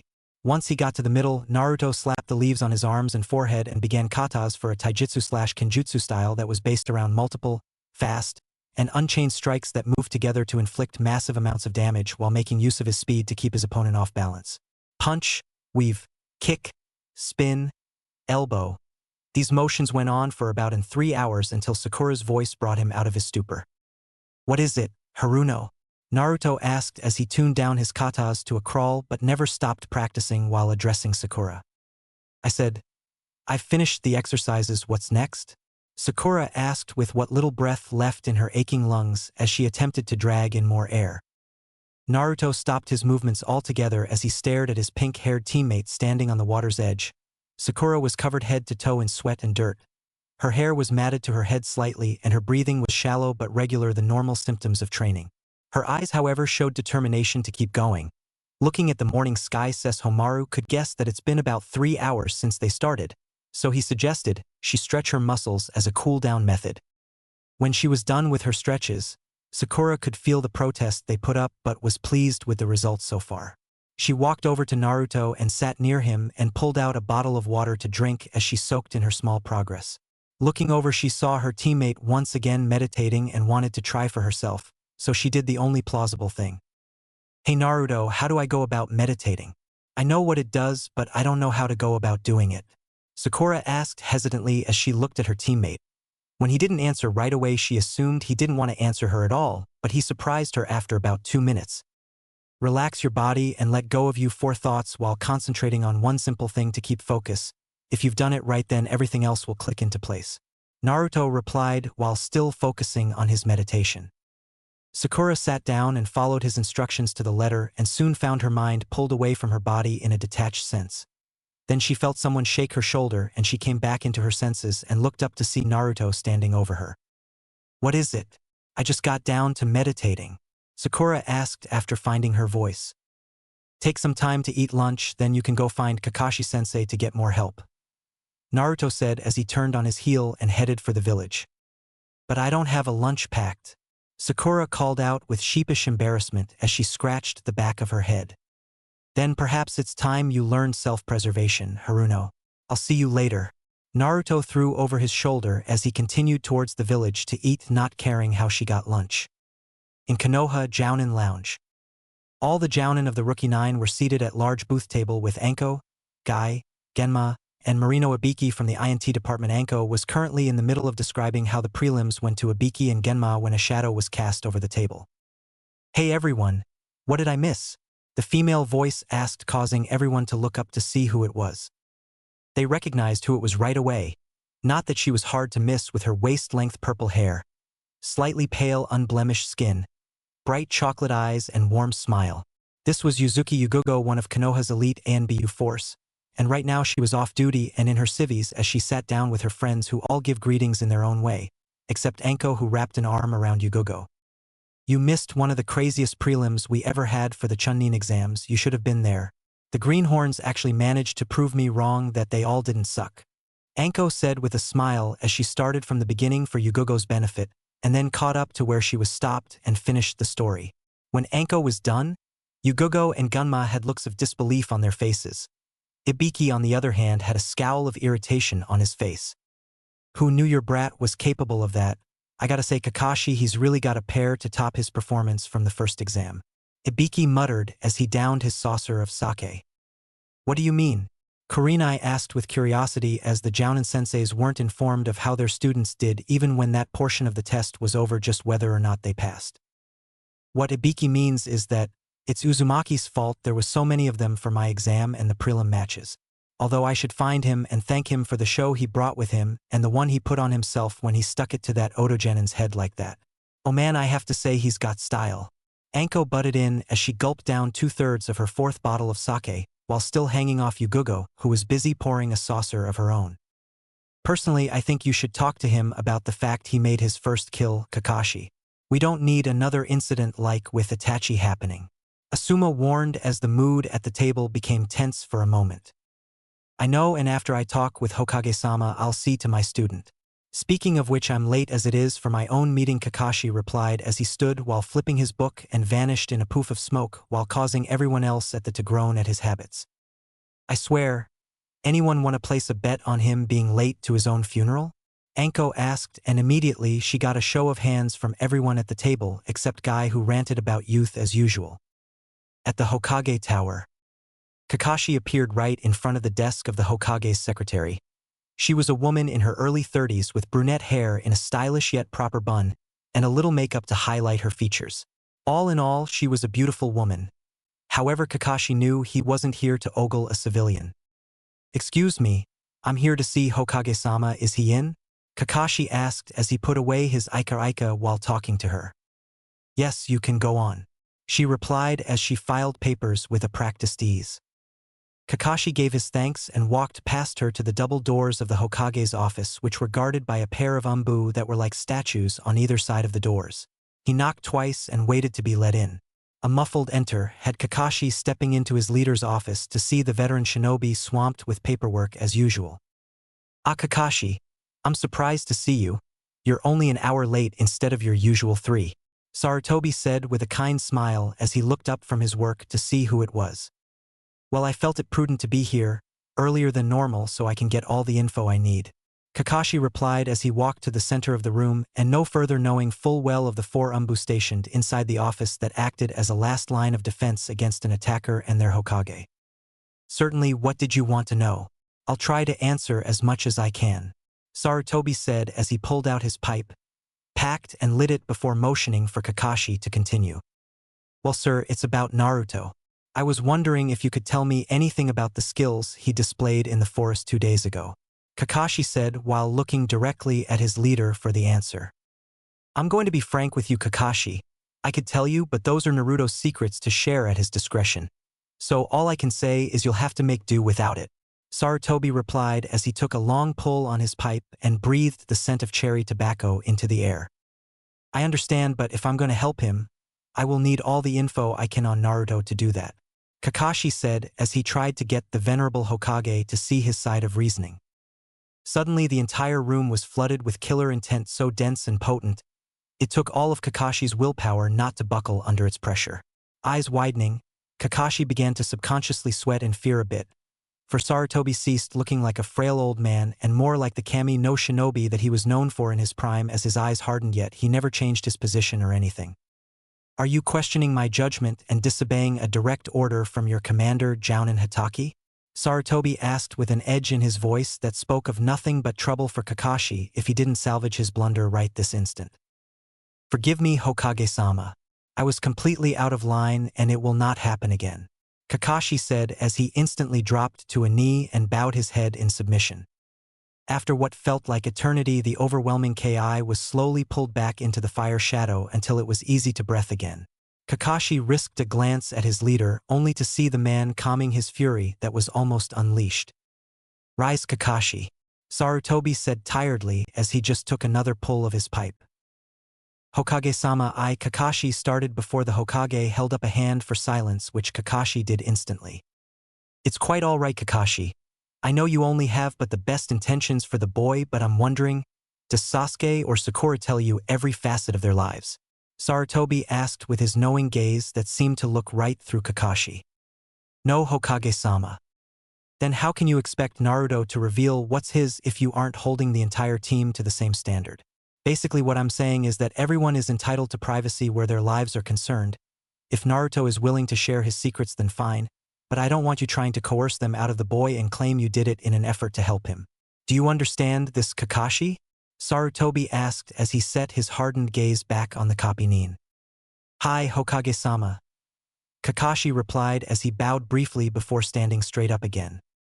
"Well, if that's all, you're dismissed," Sarutobi said while waving off the silver-haired Jounin with his hand before putting his nose back to the grindstone. Kakashi got all the way to the door before he remembered his second question. Hokage-sama, I have but one more question. What do you intend to do about Orochimaru? I hear your concern, and to be frank, I haven't figured out what I'm going to do just yet. However, that's why I've sent for Jiraiya. When he gets here in the next few days, we'll begin coming up with a plan to deal with whatever my old student has planned for the leaf. Sarutobi replied as he looked up to answer Kakashi, who just nodded in return before leaving. All across Konoha, the finalists were preparing to start training in different ways, or even just getting the lay of the land just to pass time before getting down to work. In Izuka compound, Kiba was laying underneath a tree near the house, relaxing with Akamaru laying next to him. Ever since winning a spot into the exam finals and then coming home, Kiba has done nothing but lounge about as if he didn't have a care in the world. I heard about the exams, and I must say that I'm proud of you, pup. His mother Tsum said as she stood over him with a grin on her face. Thanks, Ka-san, Kiba said with a grin of his own before he closed his eyes to doze off. Since you'll be going up against some very skilled genin, we are going to get you as ready as can be for this exam, Tsum said, dropping a backpack on Kiba's lap. What's this for? Kiba asked, picking up the pack and looking inside to find tools and food provisions. Training, we're going deep into the forests surrounding the village to get you ready for the next 3 days. Tsum replied with a deep growl at the word training, which didn't bode well for Kiba, who gulped in fear at what his Ka-san had in store. Ka-san, don't you think this is a bit extreme? Kiba asked while pulling out a pair of harnesses before looking up at his mother, whose smile grew even more feral while looking at her son. I call it incentive. Now then, get ready to go, unless you'd rather tend to the pups for the next 3 days instead? Tsum asked with a sickly sweet voice as she hoisted Kiba to his feet, and he took off like a madman with Akamaru in his arms, only to come back and grab the bag before taking off again. His Ka-san followed at a much more sedate pace while sporting a feral grin all the way. The Nara compound. Shikamaru sat across from his Jounin sensei Asuma as they played an intense round of shogi while relaxing.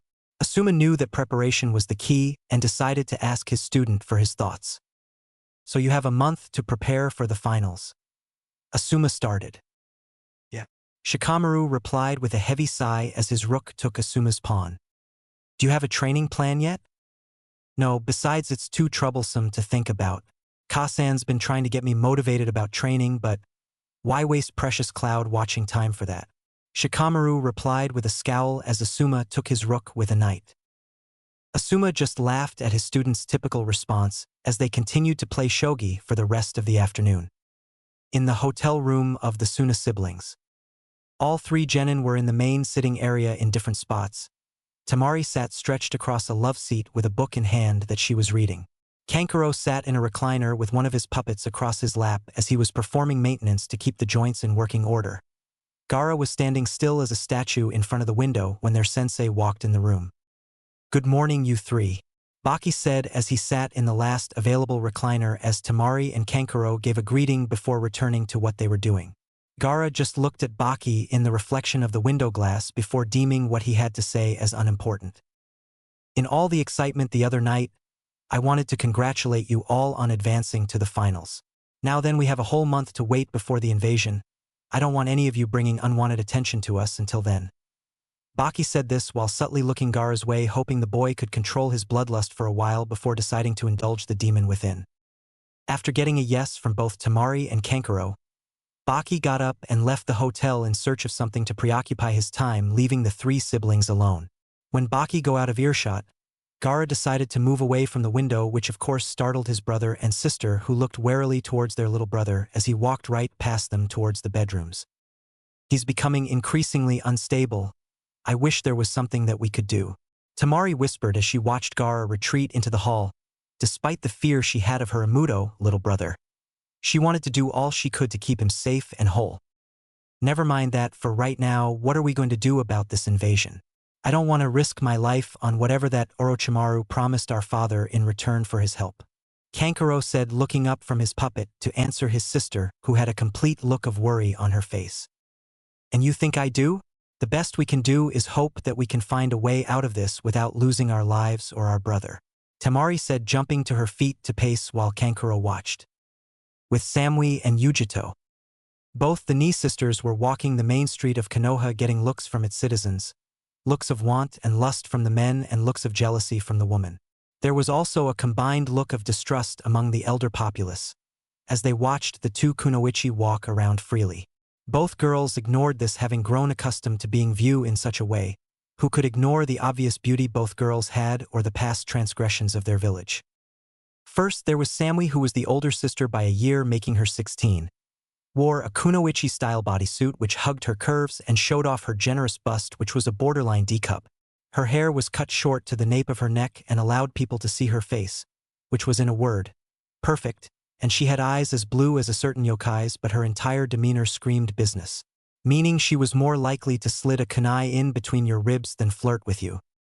Yujito, on the other hand, had her blonde hair pulled back in a single ponytail that reached the small of her back. She wore the standard attire for a genin of Kumo black shinobi pants with a black short-sleeved shirt. On top of the shirt she wore, Yujito has a small black breastplate for added protection. Her face, like her sister's, was beautiful and was exotic. She had sea-foam green eyes that were slanted in resemblance to a cat's.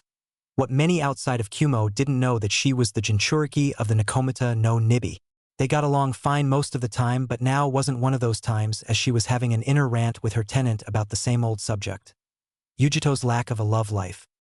All I'm saying, kitten, is that it wouldn't hurt to find some love to fill your life, the Biju said as she laid on her paws behind the cage of Yujito's mindscape.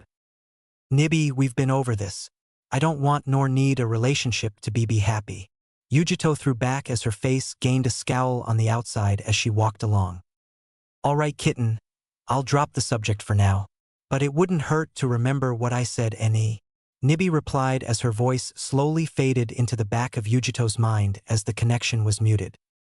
Yujito let out a small sigh which didn't go unnoticed by her sister as she looked at Yujito out the corner of her eye. Nibi, hassling you again? Samui asked with a quiet voice as they kept walking. Not really, it's just the usual with her. So what do you want to do until B-sensei comes back to help train us for the finals? Yujito replied as they stopped near a shop that sold weapons. To be honest, I'm going to the famous hot springs that are here. I need to soak my aching back. Samui replied as she reached up to rub her shoulders. You do that. I'm going to find something to eat. That hotel food wasn't enough, Yujito said as she started heading off towards the restaurants. One day I gotta figure out where you put it all, Yugi, Samui said as she walked off towards the hot springs. Yujito waved at her sister without a backward glance as her stomach was in the mood for food. To be more specific, ramen. Back in Kumo she ate the noodles on a daily basis and now she wanted some, so here she was following her nose, which put her right outside a quaint little place called Ichiraku's. Wanting to fill her raging belly, Yujito walked into the small restaurant and sat down as Ayam came over to take her order. Welcome to Ichiraku's, what can I get for you today? Ayam asked as she pulled out a notepad and pencil, then looked to Yujito expectantly as she looked over the menu. I'll have 5 large orders of shrimp to start, please, Yujito said with a bit of drool rolling out the side of her lips at the delicious smell that made her want to purr. Coming right up, Ayam said with a look that said red, oh great, not another Naruto, as she went to give the order to her father in the kitchen.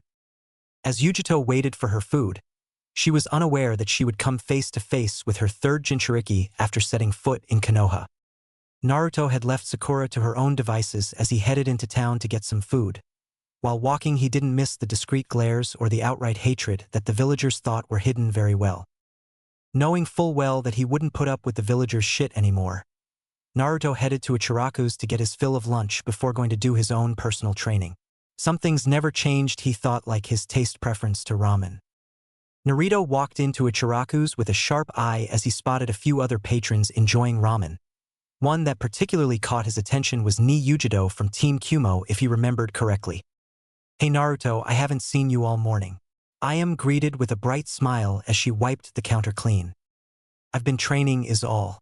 The finals are practically around the corner and I aim to be prepared for them, Naruto replied with a shrug and a small smile to her as he sat at the counter. Well, I hope you do great. So what will it be today? Ayam said with a small laugh as she got ready to take his order. 1 large miso, Naruto said, which caused Ayam to drop the bowl she was getting after writing down his order. Only 1 bowl? Who are you and what have you done with Naruto? Ayam asked, looking at the blonde with pure shock on her face. It's me, Ayam. I just want a large miso ramen, that's all. Sure. Ayam said, going off to place his order in a daze. Yujito had gotten her 5 bowls of ramen and began to dig in, after testing the noodles and found them to be absolutely delicious. She was halfway through her second bowl when Nibby began to stir. Hey kitten, feeding your ramen addiction, huh? Nibby joked as she stretched from her nap. I don't have an addiction to ramen. I just happen to enjoy it very much. Yujito replied as she gulped down her second bowl and started on her third. I think that Chunin back in Kumo would disagree, Nibby said with a yawn. He had it coming. So what woke you from you infamous cat naps? Yujito asked as she could feel her tenant stretch out again as if to get comfortable before answering. I felt the presence of a second Jinchuriki nearby, Nibby said in the most lazy of tones, like she was talking about the weather. What? Who is it and are they nearby? Yujito all but shouted in her head while outwardly looking around with a calm expression. Why, it's the young Tom sitting at the counter, of course. Yujito whipped her head around to the counter so fast, she may have snapped her neck doing so. Her gaze came upon one of the 5 other blondes in the exam sitting at the counter eating a bowl of ramen. Uzumaki Naruto was his name from what she recalled. Quickly she questioned why anyone would name their child Fishcake, but shrugged it off to focus. Him. Why didn't you say anything in the forest? Yujito asked as she returned her head towards her own table but kept a sideways glance every now and again. Maybe it had to do with Shikaku in that Suna kid, leaking his bloodlust everywhere. Damned if he wasn't the craziest of us all, but there were times when he made the most sense. Anyway, because of that, I didn't pick up on the Jinchuriki over there until I had this moment to feel the familiar sensation of one of my kin, Nibby said as she took a brief trip down memory lane before getting back to the matter at hand. So which Biju does he have? Don't know, perhaps you can get him alone to ask. And from the looks of things you might just get that he's leaving kitten, Nibby pointed out as she looked through Yujito's eyes to see the boy getting up to leave the building. Naruto sat at the counter eating his ramen, when he felt a pair of eyes lock onto him or a long minute only to move elsewhere. After ordering 3 more bowls of ramen to placate Ayam and digging in, he could feel the eyes on his back at random times as if to see if he was still there. Getting fed up and deciding to confront this person, he got ready to leave. Ayam, thanks for the lunch. I got to get going, money's on the counter. Naruto called out to the brunette waitress who went into the back to help her father.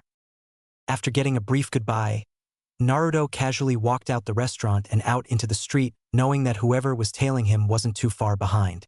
Walking out the village gates and into the forest, he headed for the completely hidden away training ground that he used to hone his skills during his academy days. Taking off at a leisure pace, Naruto headed towards a waterfall that was near Training Ground 17. When he got there, he walked across the water's surface to the base of the waterfall itself, channeling chakra through his body to keep from being plunged beneath the water. He walked through knowing that his pursuer was still there. Yujito was starting to get fed up with chasing Uzumaki just to speak with him. She tailed him for what seemed like hours as he walked, as if he had all the time in the world. Of course he knew she was following him, but this was ridiculous as they came upon a waterfall. Yujito couldn't help but marvel the beauty of what she was seeing. Making a note to come back here, she watched her target walk across the water and disappear behind the falls. Wasting no time, she followed his example and found herself in a hidden cavern which she walked to keep up with Naruto. Light soon appeared at the end of the tunnel and Yujito found herself on a small hill overlooked what appeared to be a hidden training ground. A stream ran from the left and fed into a lake that looked very inviting. Surround a moderate-sized clearing, the brush was at the perfect height to provide cover, while still giving a line of sight to attack from. Trees dotted the area well enough to provide more training and tactic options.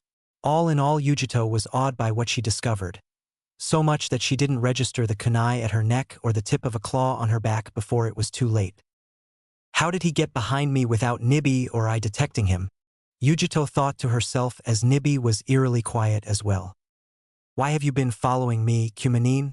The soft voice came from behind Yujito, making her skin tingle from the warm breath that touched her neck. I only came to speak with you. I know of your secret. Yujito said quickly, knowing that no matter what she tried, all it would take is a twitch of Naruto's muscles to kill her. What secret of mine could you possibly know, ni Yujito? Naruto asked as he walked around to look Yujito in the eyes while never lowering his weapon from her neck. That you are a Jinchuriki like I am, Yujito said without fear. Why should she lie? And to further prove her statement, she channeled a bit of Nibi's chakra into her eyes, causing them to become purple and glow dimly. So which do you hold? He asked, removing the kunai but not putting it away as he accepted her answer before asking another question. Nibi, what about you? Kyubi. That caused Nibi to sit up completely within her seal. She couldn't believe the strongest of them was imprisoned. All this time she, like the rest of their kin, thought that Kyubi had gone off on one of her little vacation sprees that lasted for 100 years give or take. She usually used that time to cause some real underhanded mischief in the world. Then again, all the Biju only came together on anything when they had disputes to settle with each other over territory, talk about the affairs of Makai in general, or a serious threat to the delicate balance, such as that Jubi chimera that thought to call itself the ruler of all Makai. Bastard ain't such hot shit now that he's rotting in the afterlife, although they did lose the original Yanbi during the battle. Yami bless his soul. Kitten asked if he's made contact with Kyubi-sama yet? Nibi all but yelled, causing her container to wince at the volume before asking the question. Nibi wants to know if you've made contact with your tenant yet? Yujito managed to ask after getting the Nico Yukai to stop raving in her head. No, and I don't intend to, Naruto said as he was starting to get annoyed with the line of questioning as he turned and walked towards the middle of the clearing to practice his taijutsu. His answer brought Yujito up short. What Jinchuriki didn't want to contact their tenant in an effort to harness their chakra? Well, the blonde Kunoichi decided to find out as she followed her target to the clearing and just watched him move in a simple pattern, knowing her wouldn't knowingly show his skills to a potential opponent and a foreign shinobi at that. Why don't you want to harness the power of your Biju? Something like that could be a useful trump card in the future. I will make it in this world relying on my power alone and no one else's. I would only contact the Kyubi in an effort of finding a way to be rid of it. Is that all, Yujito-san? Naruto asked as he continued his simple taijutsu training. Yujito could only nod after hearing his answer, not really trusting her voice. She went to leave the training ground only to decide that it was big enough for both of them to practice and not have to really look at each other. She went off to the other side of the clearing near the dense tree line was to train. Of course, over the next few hours Yujito would find herself always gazing to where Naruto was working on an exercise in an effort to practice. He never let on that he knew she was watching, but Yujito had a feeling that he did. Nibi, as usual, was teasing her constantly about this. Taking an interest in Kyubi-sama's container kitten?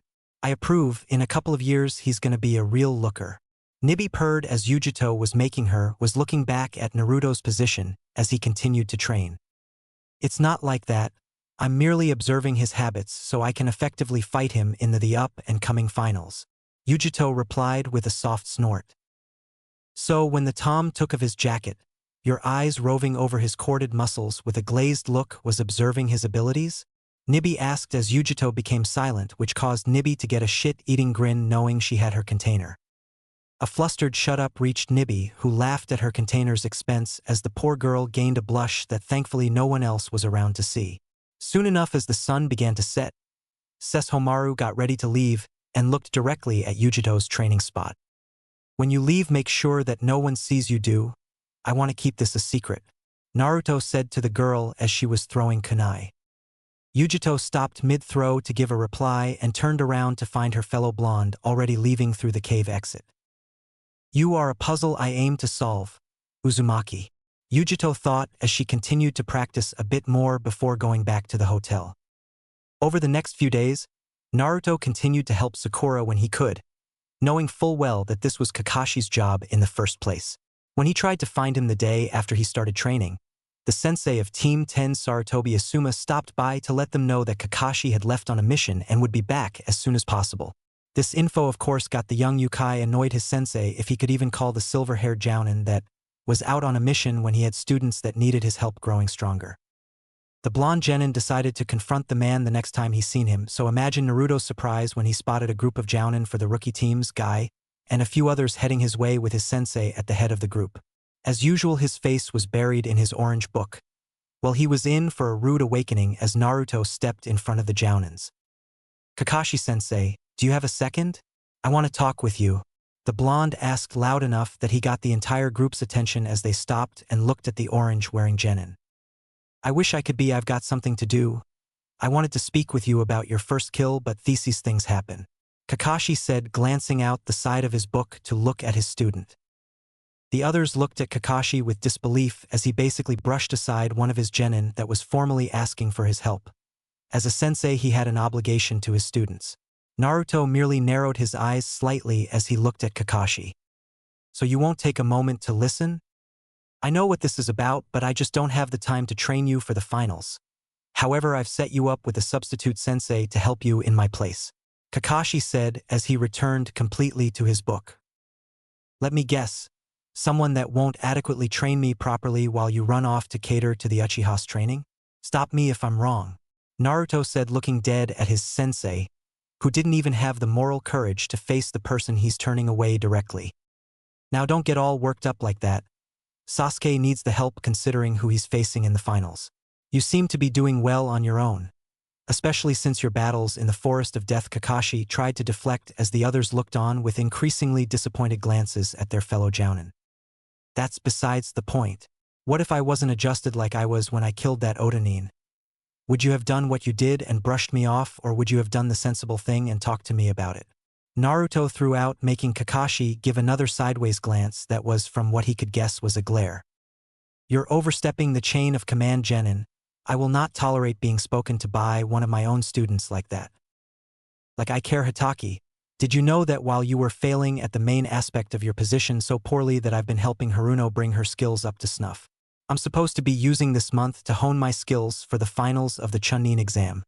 Not doing your job. Naruto replied as he ignored the heated glare Kakashi was trying to intimidate him with while leaking killing intent his way. What's wrong? I hit a sore spot. Don't know why you're surprised, Hitaki.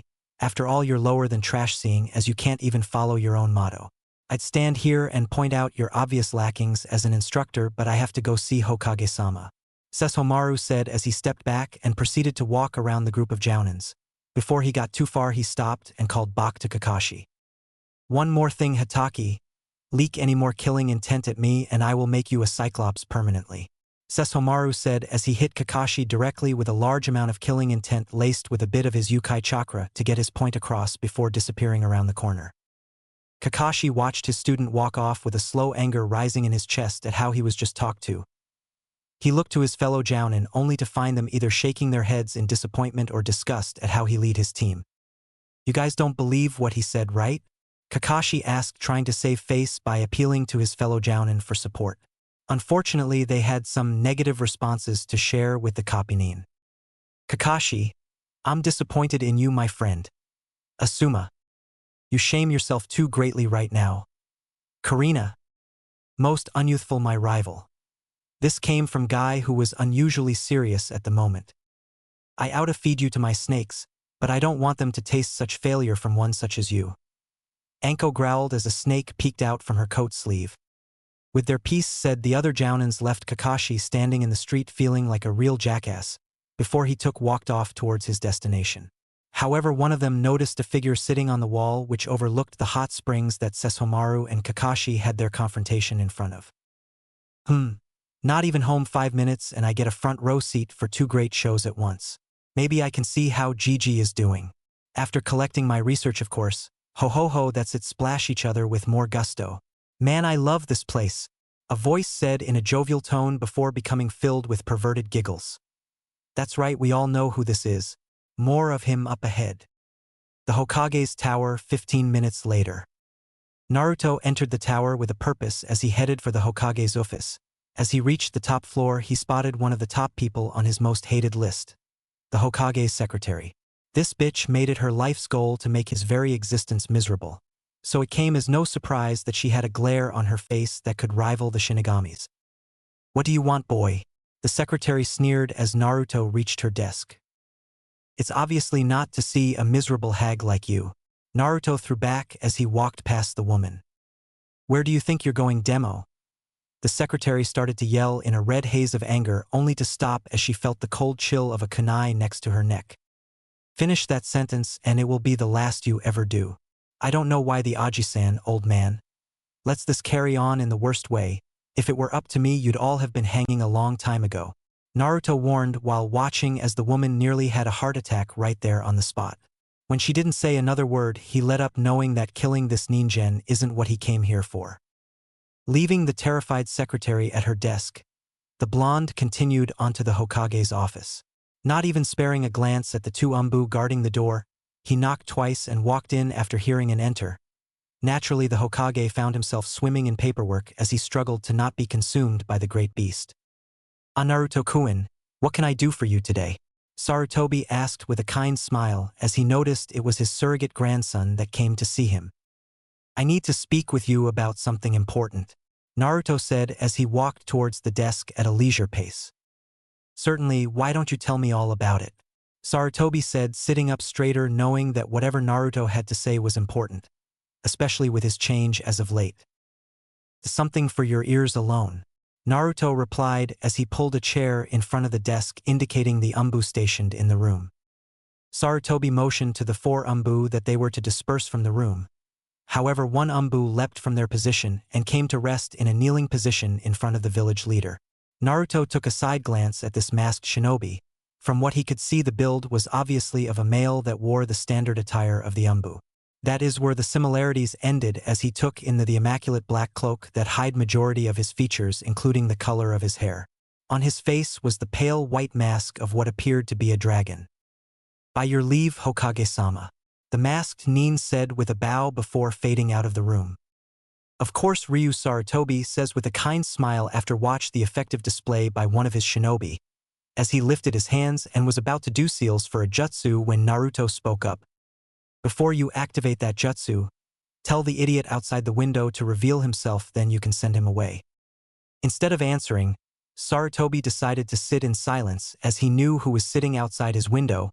It was one of his students. He wanted to see how he would react to such a comment. Luckily, he didn't have long to wait as smoke filled the room behind the sitting blonde. Idiot? Sensei, you should enlighten this kid that he stands in the presence of the great, powerful lady killer. The Densetsu Gama Sannin no Jiraiya, legendary Toad Sage Jiraiya, the voice said, identifying itself as Jiraiya. Naruto turned around to look at the male whose scent he noticed from the moment he started to tear into Hitaki near the hot springs. Jiraiya was dressed in brown shinobi pants with a green net shirt covered by a red vest and wooden geta rather than sandals. His white hair is long, spiky, and hung low against the large scroll strapped to his back. He wore a large headband with small horns on the side with a kanji in the middle that said oil instead of the leaf insignia. He had 2 vertical red stripes running down both his cheeks. All this was topped off by an extremely dramatic pose complete with him standing on top of a gama. Look, Naruto, I know you wanted this to be just between us, but if there is one person I can trust not to say anything, it's Jiraiya over there. Will you let him in on your secret as well? If it makes you feel better, he knows of the QB in your belly, as he was the one to help the yondaime complete the array for the seal. Sarutobi said in an effort to ease the blonde's mind as he activated the security seals for the entire office, making this the most secure place in all the village at the moment. Very well, Aji-san, Naruto said after a small period of silence. With that out the way, Naruto dropped the henge he cast in the forest as he told of his run-in with the disguised Orochimaru. Jiraiya stopped the story at this point to reveal his ex-teammate to Naruto, and how something was done to the seal causing his connection to the Kyuubi's chakra to halt. Then he told the Gama Sannin and the venerable Hokage about his meeting of his ancestor and the awakening of his demonic heritage as an Uzumaki. Needless to say, both men soon found they needed sake to help digest all that they learned until we came to the current moment. Let me see if I understand. Your ancestor appeared before you while you lay unconscious in the forest of death? Sarutobi asked as he had just lit his pipe while listening to the end of Naruto's tale. That's pretty much the gist of what I've told you, Naruto said, looking at his commanding officer. Well, if you're truly adamant about making the world know your strength, then I say be a maelstrom of change like I've seen from you so far, Sarutobi said, knowing his surrogate grandson was turning over his words in his head. You make a valid point, Aji-san. If I'm to be recognized, then I will do so with my own hand. However, I want you to add the name of Inu Teisho to my file, Naruto said as he looked at Sarutobi with a slight change in expression as he gave Sarutobi a very small smile, letting the old man know that he still was important to Naruto. Done, and if you will, allow an old man to correct another foolish error on his end, Sarutobi said, getting up and walking over to one of the few pictures in his office of the 3 previous Hokages and his own picture. Stepping up to the picture of the yondaime, Sarutobi waved a chakra-infused hand over the photo, causing 2 small scrolls to fall into his waiting hands. He then handed them to Naruto before returning to his seat. Before you open those scrolls, know that they will answer the question you asked me all those years ago regarding your parents. Sarutobi said solemnly as he sat back to wait for the inevitable blow-up. Naruto opened the first of the 2 scrolls without hesitation to find it addressed to him from the yondaime Hokage. Namikaze Minato, aka Konoha no Kiroi Senku, Yellow Flash of Konoha. To my most cherished son Naruto. As Naruto sat there reading the scrolls, Sarutobi looked to his face for any signs of resentment or anger towards the man now revealed to be his father. Instead he saw a mostly stone face that didn't register anything, only to take a side glance at Jiraiya, who began to squirm under the blonde's gaze as the boy found out that Jiraiya was to be his designated Kofu, godfather, through the letter. After that one, he opened the second one to find the name of his mother, Uzumaki Kushina, also known as Konoha no Shinkyo, Crimson Death of Konoha. Once he was finished and put both letters down, he merely looked at the Hokage for confirmation. Is what's in this letter true? Naruto asked with a tone of indifference. Yes, it is, and I would understand if you are upset with your father. Sarutobi started, only to be interrupted by the blonde. Why would I be mad? He did what he had to, as is expected of a leader. However, his method leaves me questioning his competency as a parent. Naruto said while rolling up the 2 scrolls. Of course this didn't sit well with Jiraiya. How could you say that his actions are what saved this village? Besides, it's not like he had another choice. The Kyuubi would have destroyed us all. Jiraiya said, looking at his godson with anger rising in his eyes. His actions are also what condemned his entire family to ruin. However, I care not what my 2 sans choices were. From what my cousin wrote in hers, I was going to become the Jinchuriki regardless. So your anger is unneeded. If you want, I could yell at you for not doing your job if you'd like, Kofu, Naruto said, pointing out that he knew about Jiraiya's position in his life. Naruto, listen. I know that, Jiraiya said, realizing what Naruto was talking about, and tried to justify his actions only to be stopped by his godson. Save your apologies, they aren't needed. What's done is done. Besides, I survived alone, as you can see. Now then, it's been a long afternoon. I want the keys to my family home, Hokage-sama, Naruto said with maturity as he made Jiraiya realize that he didn't need to waste time arguing about what can't be taken back anyway. They are in the scroll left by your father. Are you going to reveal your heritage just yet to Konoha? Sarutobi replied, seeing Naruto take this all in stride. Not just yet, save that for the day of the Chunin exam finals. I want to train in peace before the damn council tries sticking their nose where it doesn't belong. Speaking of the council, it's time you shaped up, old man, Naruto said, looking dead at the old Hokage with 2 shards of sapphire that seemed to pierce Sarutobi to the core. I'm not following, Sarutobi replied as he tried to follow what his surrogate grandson was getting at. Are you not the Hokage? The man that was chosen to protect and lead Konoha and all her citizens, including the council? It's time you realized that this village is a dictatorship with you at its helm, not a democracy that entitles them to undermine your authority. You are to answer to none in this entire country save for the daimyo himself. Be a real man, Sarutobi, Naruto said as he got to his feet and leaned over the desk to look Sarutobi directly in the eyes while flaring his yukai to get his point across. Stepping back, both Naruto and Jiraiya watched Sarutobi have an affinity about how he's been running this village ever since he took office again after Minato's death. They caught the fire in his eyes go from a flicker to a full-on blaze as he sat up straighter at remembering that his was the de facto boss inside these walls, and what he said goes. For too long have I let this beautiful village decline into the cesspool that it's become. My senseis must be rolling in their graves at their hard work and dreams being tarnished. It's time everyone learned just why they chose me to be the Hokage of this village. Thank you, Naruto, for rekindling the fire in this old man. Things will be different in the future. If there is anything I can do for you, let me know, Sarutobi said with a newfound sense of purpose as he undid the security seals. No problem, I'll just hold on to that favor until I need it down the road. Oyasuminesai, good night to both of you. One more thing, until these exams are over, I would stick close to Hokage Jiraiya. From what you've told me, then something might happen between now and the end of the exams with Orochimaru, who definitely has plans for Konoha, Naruto replied before he turned around and walked out the office carrying his parents' scrolls, leaving Sarutobi and his student behind. Sensei, just what kind of person has my godson become? Jiraiya said with a look of pure shock on his face. Someone destined for great things, Jiraiya. Sarutobi replied with a genuine smile as he leaned back in his chair smoking his pipe while enjoying the silence. Of course, before Jiraiya shattered it with a giggle so perverted that women all over the village were up in arms to search out the pervert and beat them within an inch of their lives, while the males shivered or silently weep in fear of the mob of vengeful estrogen sweeping throughout the village.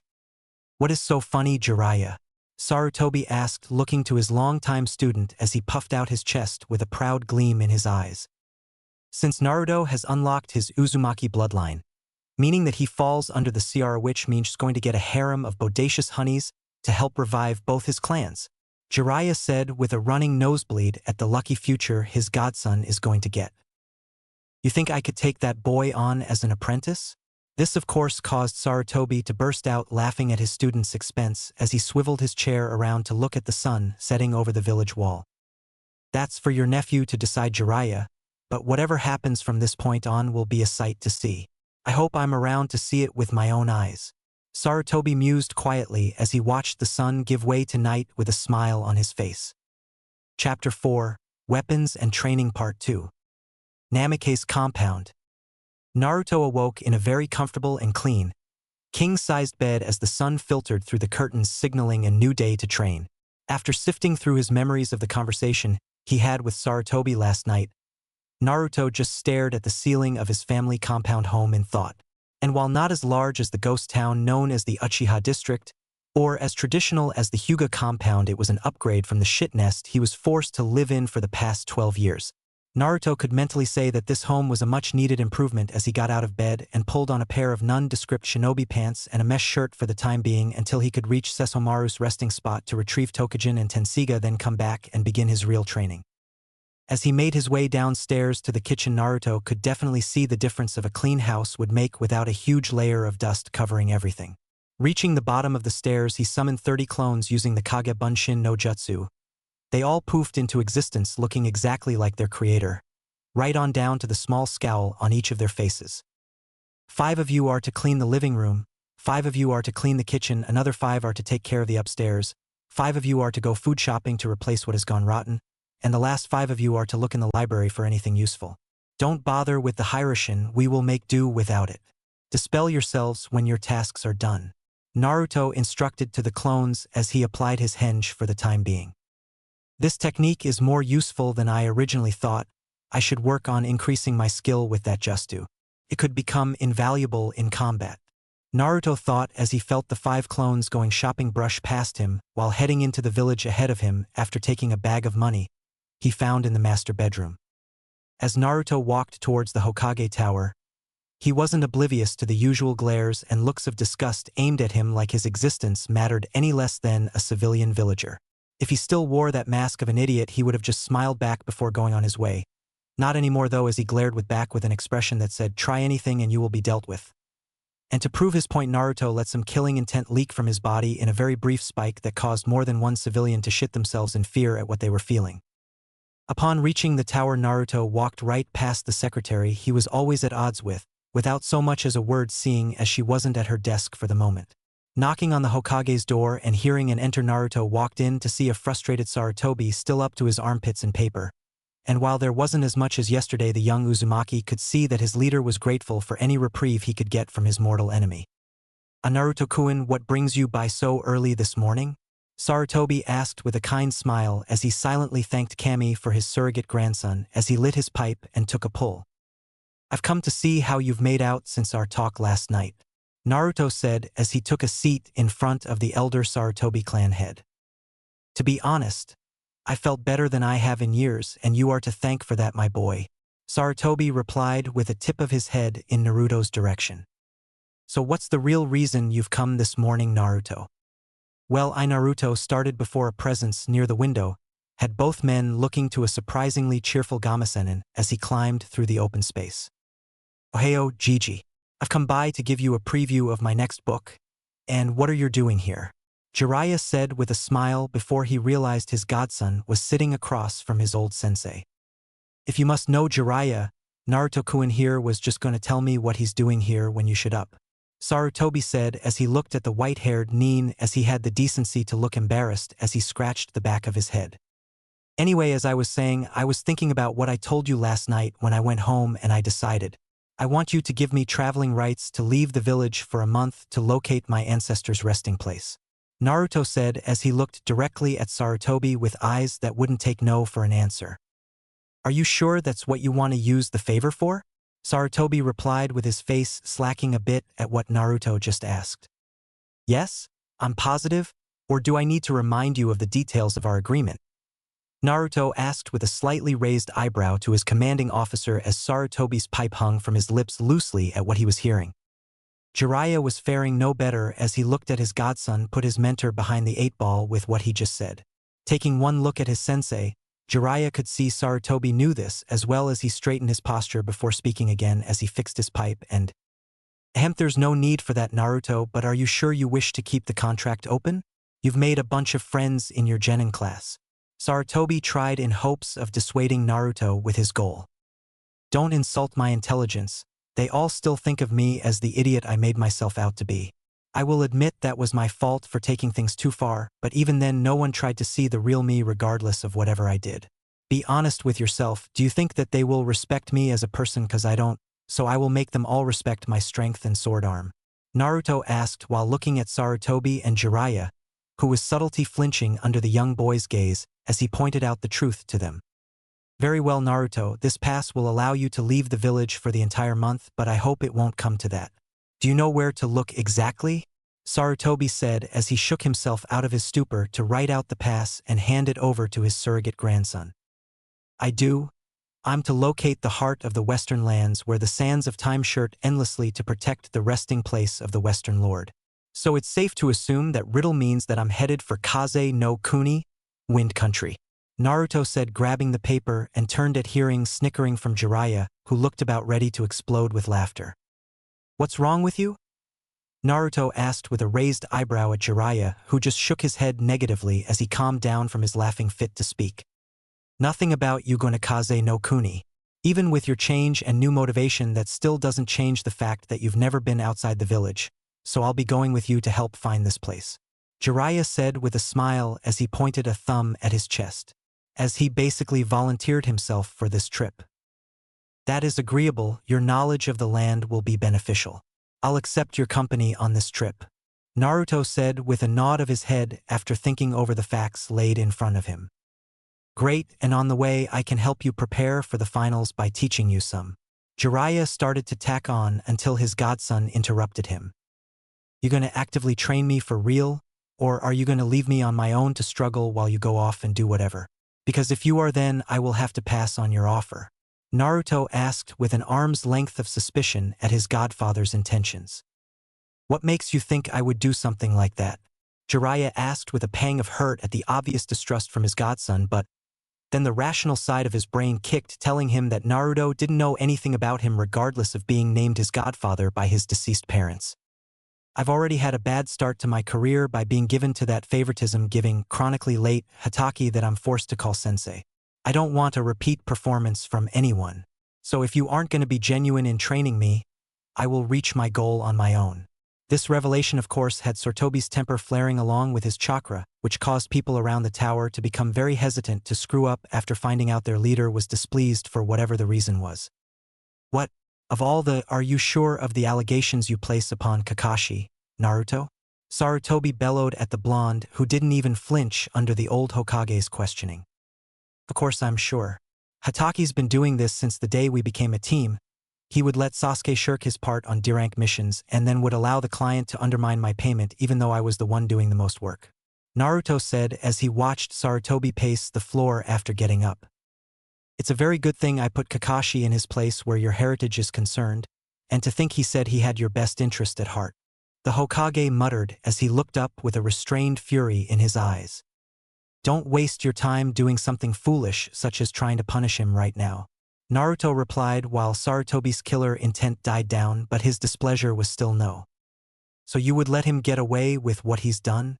Sarutobi asked with no small amount of shock in his voice, while looking at Naruto. Sensei, I don't think that's what Naruto-kun is getting at. What he means is that now isn't the time to go directly punishing our forces with the finals around the corner, and with the daimyos and important clients coming to view the exams we need to have our best appearance that includes Kakashi, who was a lot of fame among the elemental countries. Jiraiya said, trying to placate his sensei before the situation got out of hand. Is this true? Sarutobi asked, looking from his student to Naruto, who just nodded. Yes, you can wait until after the exams to punish him. Besides, I could care less about what befalls him for his transgression. Will you honestly help me become stronger, or do I cut you loose right now? Naruto said before turning his attention to Jiraiya, who stood up on his behalf just now. Jiraiya thought over his answer before speaking. Right now he was being given a rare chance to make up for not being there for his godson. He knew that Naruto was extending an trust branch of sorts to help him train for the finals, and making the wrong mistake could lead to his godson shutting him out of his life for good. So Jiraiya knew that he could start to build a relationship with the blonde by being as honest as he could with him. Kid, not only will I train you for the finals, but I'm making you my final apprentice. You'll become one of the most famous in the elemental countries when I get through with you. Jiraiya said as he put a hand on Naruto's shoulder and gave him an honest smile, which Naruto accepted with a brief nod of his head before getting to his feet. I want to leave as soon as possible, so we will leave out the main gate in 10 minutes. Naruto said as he started to walk off. Wait a minute, don't you want to get some gear for the trip? Sarutobi called out to Naruto. No, I'm already packed with a storage scroll. Naruto replied before disappearing from the room, leaving a stunned Jiraiya and a smiling Sarutobi. You should hurry and catch up to him before he leaves you in his dust, Jiraiya-kun. Sarutobi said with a chuckle at watching his student nod once, place a small book on his desk, and then jump out the window he came in. Kids these days. Sarutobi laughed as he put the book away, picked up his PE, and began his day of battling paperwork. Yujito sat in Ichiraku's downing her fourth bowl of the morning, while her older sister Samui watched on with an impassive face at how much ramen her Muto could put away while she ate her own bowl of miso ramen. As Yujito finished her last bowl, she let out a content sigh at having a full belly and just leaned back in her chair. Not that I don't like to see you stuff your face full with ramen, Yujito. We have to go meet up with Kurabi-sensei and the rest of the team for training. Samui said as she got up from the table while pulling out her wallet to pay for their meal. Yeah, let's go. Yujito said with a brief smile before her expression changed to a business-like one as she got up as well. She's different, not as isolated as she was a few days ago. Samui analyzed about her sister as they walked out the shop. Yujito walked out into the morning air as villagers were already starting their day. As she looked to her left, she spotted Uzumaki Naruto walking in her direction. She gave a nod in his direction as he got close enough for them to speak. So we meet again, Naruto-san. Yujito said as he stopped right in front of them with a nod of his own. It would appear so, Yujito-san, and you are? Naruto replied as he looked from Yujito to her sister. This is my older sister Samui. You witnessed her fight in the Forest of Death as well. Yujito answered before her sister could. Nice to meet you, Uzumaki-san, Samui said with a truly cold demeanor as she waited for his eyes to travel southward to her breast like other men that gazed at her with lust in their eyes. Likewise, Samui-san. Gomen, but I must be on my way. I hope you both won't disappoint by not showing up to the finals. Naruto said while he sidestepped both women and continued on to the gate. You better show up yourself, Uzumaki. I want a chance to fight you myself. Yujito called to his back as he kept walking, but she knew that he heard her. Yujito watched until he disappeared into the crowd before turning to meet the analytical eyes of her sister. What? Why are you looking at me like that? Yujito questioned her sister as they walked off to meet their sensei. Uzumaki-san, has the reason you've been so much more chipper. I have no idea what you're talking about, we just happened to train in the same area after we talked. Yujito said as she stopped to look at Samui. Well, it's nice to see you like this, even if it's only temporary, Samui said as she left a stunned Yujito standing in the street until she snapped out of her daze to catch up with her sister. As Naruto neared the main gates, he found Jiraiya waiting for him with a smile on his face and a travel pack on his back. So, you ready to be off? Jiraiya asked with his smile growing wider with each passing second. Of course. Naruto replied as they set off for Kaze no Kuni. Once they got clear of the village and any unsuspecting ears, Jiraiya decided to have a bit of fun at his godson's expense. So what was that I witnessed on my way to the gate between you and those two Kumohadis? Jiraiya asked with a grin that was turning very lecherous as they walked along the road. Nothing really. I had a run-in with the one named Yujito a couple days ago, and she was just introducing me to her sister, as you felt so compelled to listen in on.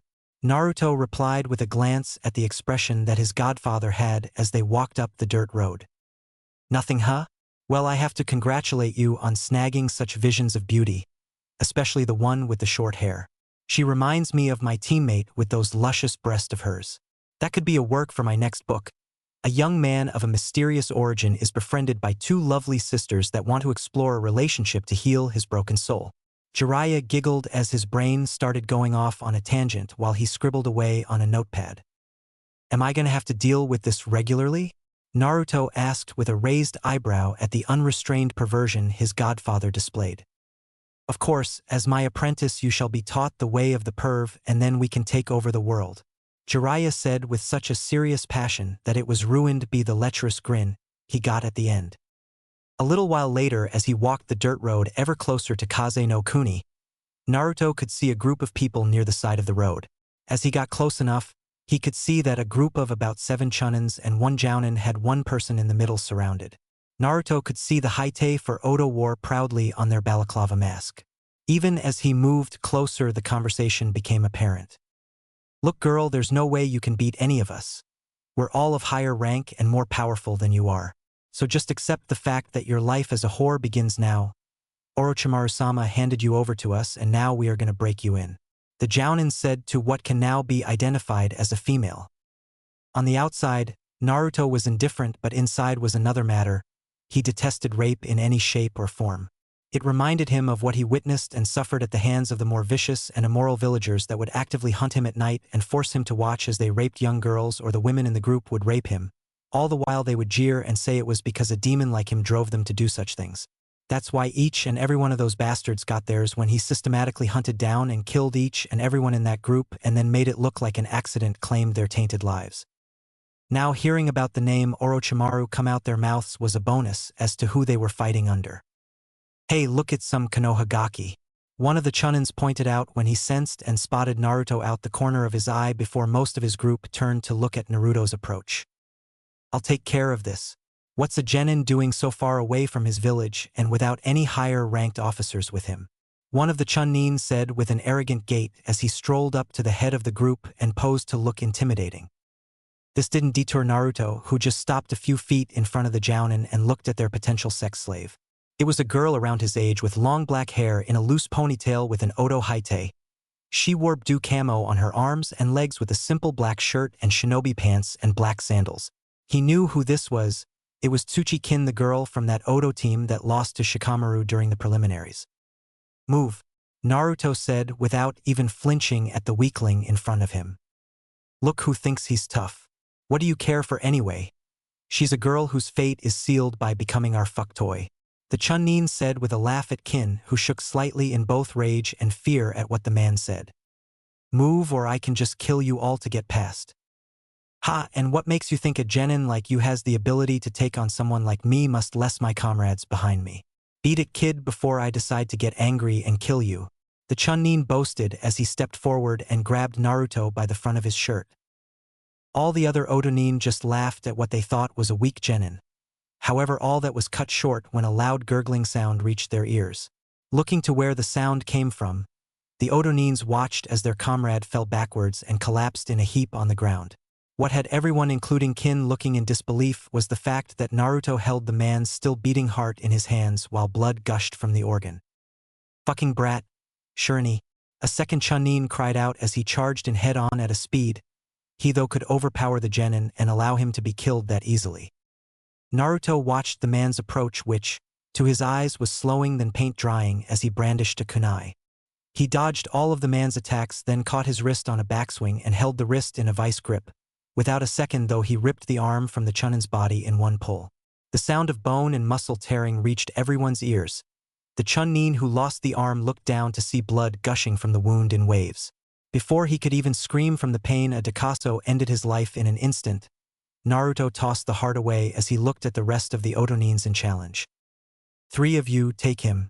The Jounin ordered as he got over the shock of seeing a genin take down a Chunin so easily. The Chunins ran at Naruto in a triangle formation and would switch places every often in order to confuse him. It didn't work, of course, seeing as Naruto was prepared for them. Chunin 1 attacked with a simple downward stab which Naruto sidestepped before crushing the man's hand with his foot when Chunin 1's kunai hit the dirt. His scream was also cut short, but this time it was a foot that snapped his neck when he was kicked in the jaw with a devastating kick. Chunin 2 sacrificed himself as he took a Dakaso to the face as his back was used as a platform by Chunin 3, who thought Naruto couldn't dodge due to his hand being lodged in the Dean Chunin's head. Got you, you damned Gaki! Chunin 3 laughed with a bloodthirsty grin as he fell towards the blonde Yukai. Naruto silently cursed the stupidity of the shinobi in front of him as he raised two fingers above his head and brought them down in a whipping motion. The Odonin tried and failed to alter his flight path and felt the attack slice through him like a kunai through flesh. Naruto stared impassively at the remaining three Odonins as the two halves of the falling nin splat on either side of him. You last two attack, the Jounin ordered. No way, you saw what that kid just did, same as us, cried one of the two remaining Chunins. I'm with Chinjuro. I ain't about to fight that Gaki, the second one said in agreement with the first. Fine, but you both get to inform Orochimaru-sama that you were frightened off by a genin and see how he takes the news. The Jonin said as his words painted the picture of the situation the two Chunin would find themselves in at the hands of the Hibisanin. Without a word, they both pulled out a kunai and rushed Naruto with an urgency to not end up as one of Orochimaru's experiments or worse. Naruto decided that letting these clowns living any second longer was not needed as he moved with blinding speed and cut the two Chunin to ribbons with his Hikari no Muchi, whip of light. Neither felt any pain as they instantly became little bits of flesh, blood, and organs on the ground. Kin wanted to throw up at the sight, however. Any thought of doing so was put on hold as the Odo Jounin put her in a chokehold and brandished a kunai over her jugular. Stop right where you are unless you want me to slit this little bitch's throat. The Jounin threatened with a manic look as he pressed the kunai a bit to get his point across. Kin thought her rescuer would heed her captor's command and stop. Instead, he picked up speed as he literally vanished from sight. The Jounin got twitchy and decided to make good on his promise. Kin shut her eyes in acceptance of her fate until a squelching sound traveled to both the Jounin and Kin's ears. When the Jounin unconsciously let Kin go, she didn't waste a minute as she danced out of his reach, and while keeping a kunai trained on him in case she needed to fight for her life again. The man shook severely as he took a couple of agonizing steps forward and then turned to gaze at his attacker. As he fell backwards, the last thing he witnessed with his eyes was Naruto with a bloody hand clutching his heart. As he weakly reached for his life-giving organ, the Jounin fell over dead just as Naruto tossed the heart away. Without missing a beat, Naruto gathered all the bodies of his enemies together and warned Kin to step back as he flashed through hand signs. With a well-powered katan, Ryuga no Jutsu, Naruto and Kin watched in silent satisfaction as those 8 blights on the world were no more. That was when Jiraiya decided to rear his head. Some fine work there. A little too messy for my tastes, but you got the job done. Jiraiya commented with a chuckle as he landed a few feet away from the two teens. Why are you just now showing yourself? I know you sensed them at the same time I did. Naruto asked with a raised eyebrow as he glared his godfather down while waiting for a reasonable answer. Well, I knew you could handle it from what Sarutobi-sensei said. Besides, if things got too out of hand, I would have stepped in. Also, I felt you could use this as a combat experience against multiple opponents. Jiraiya answered nervously as Naruto mulled over his words in a quiet fashion. Seeing Naruto turn around as if he accepted his answer brought relief to Jiraiya. After seeing what his godson could do with that whip of light, Jiraiya really didn't want to be on the receiving end if he could help it. Now he watched as Naruto approached the shaking form of Tsuchikin, who gazed up at his godson in real fear after her legs gave out on her. Are you injured, Tsuchikin? Naruto asked after a period of silence to the brunette as she looked at him with wide eyes. All she could do was shake her head negatively as she didn't trust her voice any in front of this powerful boy-no man. Then you should be fine on your own. Jiraiya-sensei, let's be on our way. Naruto called to his godfather with the proper respect as he didn't want that tidbit of info known yet. As both males walked by Kin's downed form, her eyes were ready to pop out of her skull at what she just heard. The legendary Jiraiya was the mentor to this powerhouse who she remembered was Uzumaki Naruto from the preliminary matches. Maybe if she pleaded to their sense of mercy she could escape Orochimaru's slimy clutches for good. She reasoned that if not Naruto then surely someone like Jiraiya could keep the Hibi team, snake bastard, from capturing her and using her in some twisted experiment. Finding her strength and courage, Kin rose to her feet and chased after the duo. Matt? Wait, Chato Matt, just a minute. Kin called out as she caught up to Jiraiya and Naruto who just turned to look at her.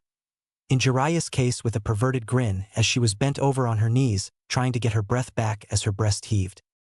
Nanny? Naruto asked while looking out the corner of his eye at the brunette. Would you two allow me to travel with you? I have nowhere to go really and I refuse to return to Odo. Not when I know what's waiting for me there. Please Naruto-san, I'll do anything to keep away from Odo. I'll even become your slave if you wish. Kin tried as a bargain to get safety. I have no need for a slave, Naruto commented before he resumed walking only for Kin to rush to his side and clutch his arm. Let me serve as your vassal then. I owe you my life and I can think to repay you properly this way by serving you for the rest of my days. Kin pleaded as she looked to the blonde for some type of hopeful answer. If that's what you want then fine, but I will not tolerate a weak vassal under my clan's banner, Naruto said as he broke free of Kin's grip and continued towards Kaze no Kuni. Jiraiya gave her a brief glance before looking at his godson's retreating back, happy that his humanity wasn't completely destroyed. Kin herself looked upon her new lord with grateful tears of happiness at having a new chance at life.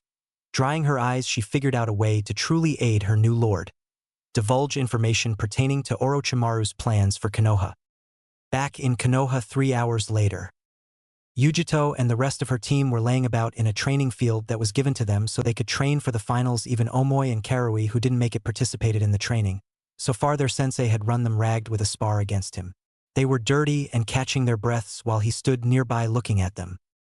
Yo, what's with the halt to the show? Their sensei rapped in a offbeat fashion that he thought was the epitome of cool. Karabi-sensei, can we please take a brief break? We've been sparring for 2 hours straight. Kaori tried to reason with their powerhouse sensei as he mulled over the idea in his head. Yo, I'm a kind guy that would like to say you my team have earned a nice long break today. Karabi sung in rhyme style to his team, which had looks of gratefulness at getting some time to rest from their hellish training this morning. Thanks, Karabi-sensei.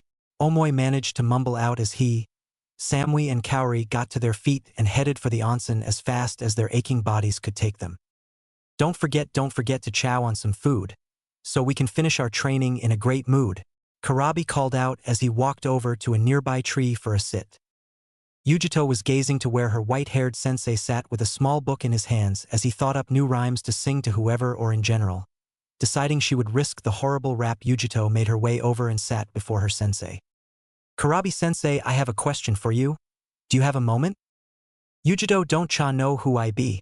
I've always got time for my favorite blonde Jinchuriki. Now don't beat around the bush or tiptoe the line. Tell ol' Karabi what's on your mind. Karabi rapped with a smile as he put down his book to actively listen to what his student wanted to ask. Have you ever heard of a Jinchuriki not wanting to contact their biju? The moment she finished her question, Yujito felt all the playfulness leave Karabi's body as he got totally serious about this topic. Can't say that I have. Why? I met another Jinchuriki besides Sabaku no Gaara. His name is Uzumaki Naruto and he holds the Kyubi. We talked and he said the only way he'd communicate with Kyubi is to find a way to rid himself of it. Well, I don't know. Then again, not every one of us Jinchuriki wants anything to do with our tenants even if we don't have a choice in the matter. Was that helpful, Yujito? Yeah, it was, thanks B. Yujito said with a small smile at his insightful wisdom. Not a problem for me, 'cause I'm the great and talented Karabi. Karabi said, flipping back to rap mode, which caused Yujito to face-fall at his antics. A hidden bunker base somewhere in Hai no Kuni, Fire Country. Kabuto was making his way to his master's small throne room with some good news. Not that he would ever like to deliver bad news, but hey, someone has to. He knocked on the door twice and awaited to enter. Once inside, the lighting of the room grew darker save for 2 candles that glowed brightly on either side of the throne on which Orochimaru himself sat with a small grin. Kabuto, what news do you have to report? Something good, I hope. Orochimaru asked sweetly, but none could ignore the underlying threat in his voice that promised cruel pain. Of course, Orochimaru-sama. I have come to inform you that we are nearly ready for your invasion of Konoha. Kabuto replied with a smirk as he bowed in greeting to his lord. Excellent. I trust no one is suspicious of your activities? No, my lord. Shall I proceed with my mission to obtain Uchiha Sasuke? Yes, and make sure that you are not caught. Could throw a wrench in my plans. Am I clear, Kabuto? Orochimaru asked with the same sickly sweet voice. Yes, Orochimaru-sama. I will not fail you. Kabuto replied with another bow as he fought off the urge to shiver at his master's snake-like eyes burrowing into his head as he backed out of the room. Soon, Sarutobi-sensei, you along with your will of fire shall vanish into the pages of history. Orochimaru thought to himself as the two candles burned out, leaving him in darkness. Border of Kaze no Kuni. A day later. They had finally passed into Kaze no Kuni just a half an hour ago. The trio had reached here after encountering a couple more bands of bandits who fell to Naruto and Kin as they gained more combat experience, while Jiraiya taught them a few different training exercises and helping Kin expand her abilities as a kunoichi. Now they were entering the desert after stocking up on water for their exploration of the desert for Sesshomaru's resting spot. And since Kin had become Naruto's vassal, he felt it prudent that she at least know about his ancestry as a Inu Yukai from his mother's clan. Needless to say, she promised to work even harder not to fail her lord. They had been started searching for the resting place near Sunagakure no Sato, Suna, hidden sand village. Jiraiya suggested looking with a scouting gamma but was discouraged by Naruto, who deduced that the desert would dry the summons out, not to mention that it couldn't be found by just looking around aimlessly.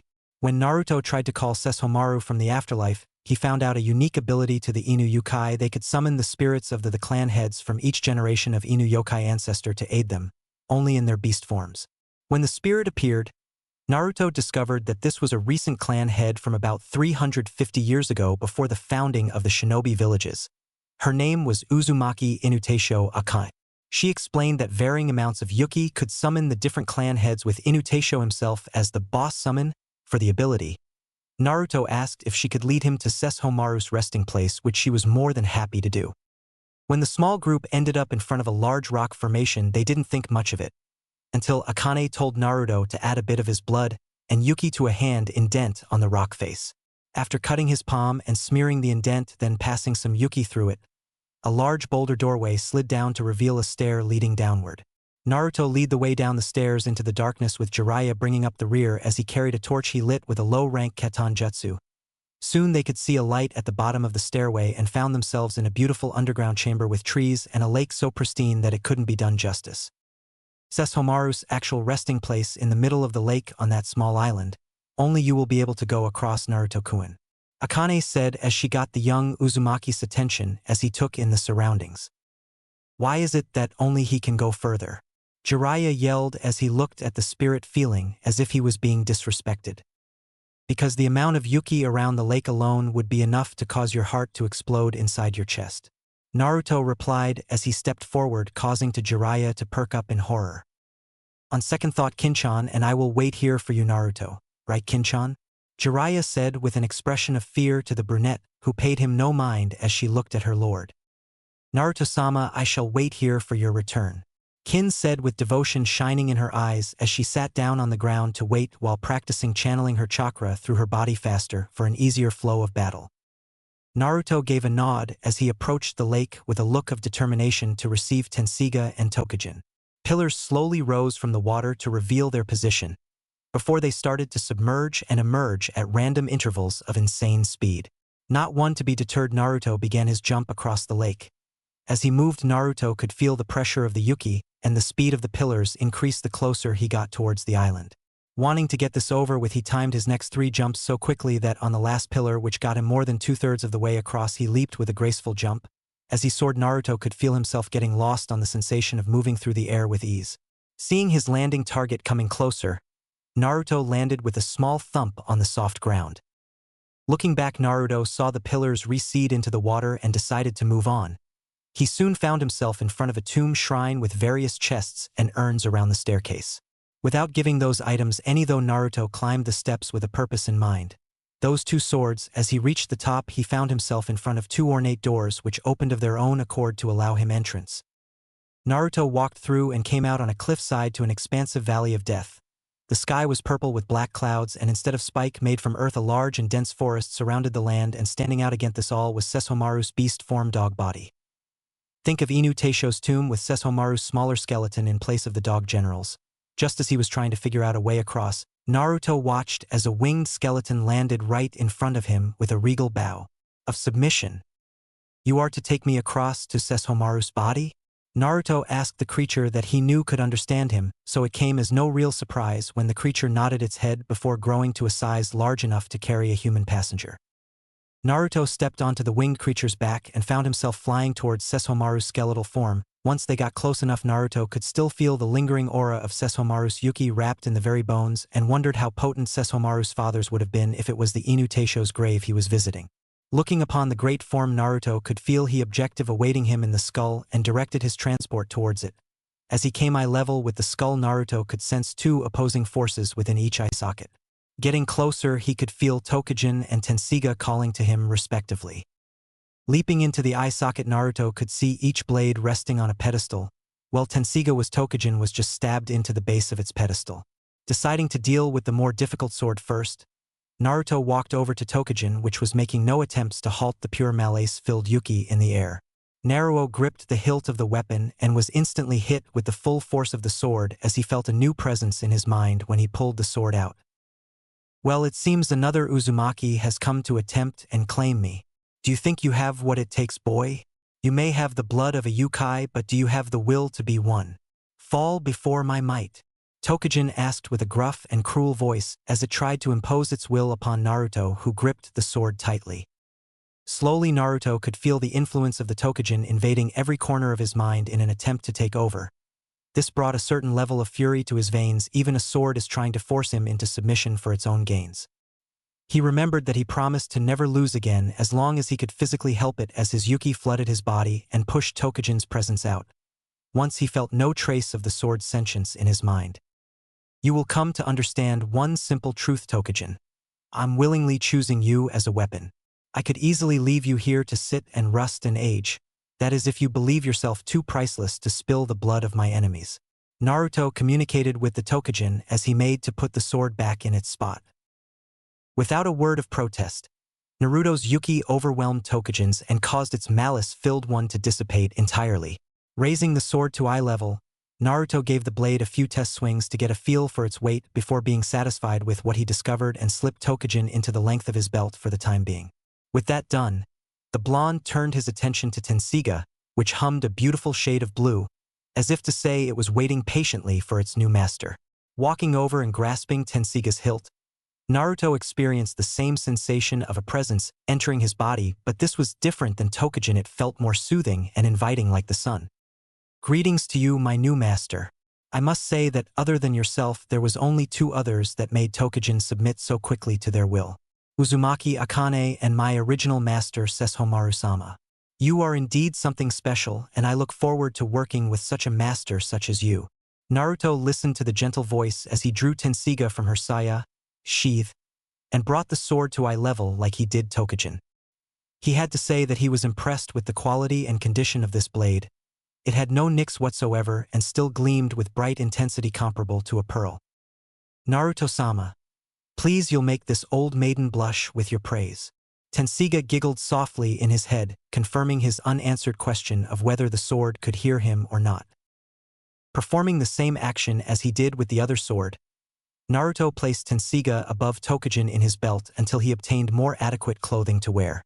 Turning around, the blonde Yukai could see his skeleton transportation still waiting where he left it. So without a second thought, he leapt aboard and held on as the winged creature fly back towards the door. After emerging from the tomb itself and stopping off to seal away some of the armor and clothing at Tenseiga's encouragement, Naruto was finally moving back across the lake to see Jiraiya, who looked positively bored out of his skull, and Kin, who sat patiently awaiting his return. The moment his feet touched solid ground, Kin was already moving to his side when she found herself staring at his hand. "Save the please entries for later, Kin.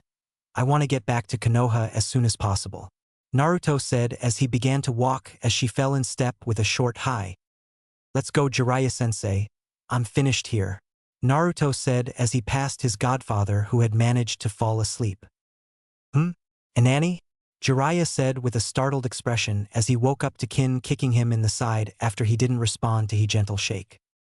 Jiraiya-sama, it's time to go, Kin said with huff as she tapped her foot impatiently at the Chunin, who just rubbed the back of his head in embarrassment. Konoha, Hokage Tower 1 day and a half later. Sarutobi sat in his chair with a gobsmacked expression as he finished listening to the account of Naruto's trip to Kaze no Kuni, Wind Country. And he had to say that Naruto was going to be something in the future. So this young lady, Tsuchi-kin, was it, my dear? Sarutobi asked as he finally found his voice to speak. Look to Kin. Hi, Hokage-sama, Kin said with a small nod of her head at being addressed directly. Yes, Tsuchi-kin has sworn a life of servitude to you as your vassal. Am I right, Naruto? That is correct, Hokage-sama, Naruto replied as he looked at his grandfather with a neutral expression. All right, Naruto-kun, I'll take your word for it. However, are you willing to prove your loyalty to Konoha Tsuchi-kin? Sarutobi sighed as he took a puff of his pipe before becoming steely-eyed as he looked at the ex-Oto Kunoichi. Yes, I am, Hokage-sama. If you like, I can even give you information pertaining to Orochimaru's plan to invade the very walls of Konoha.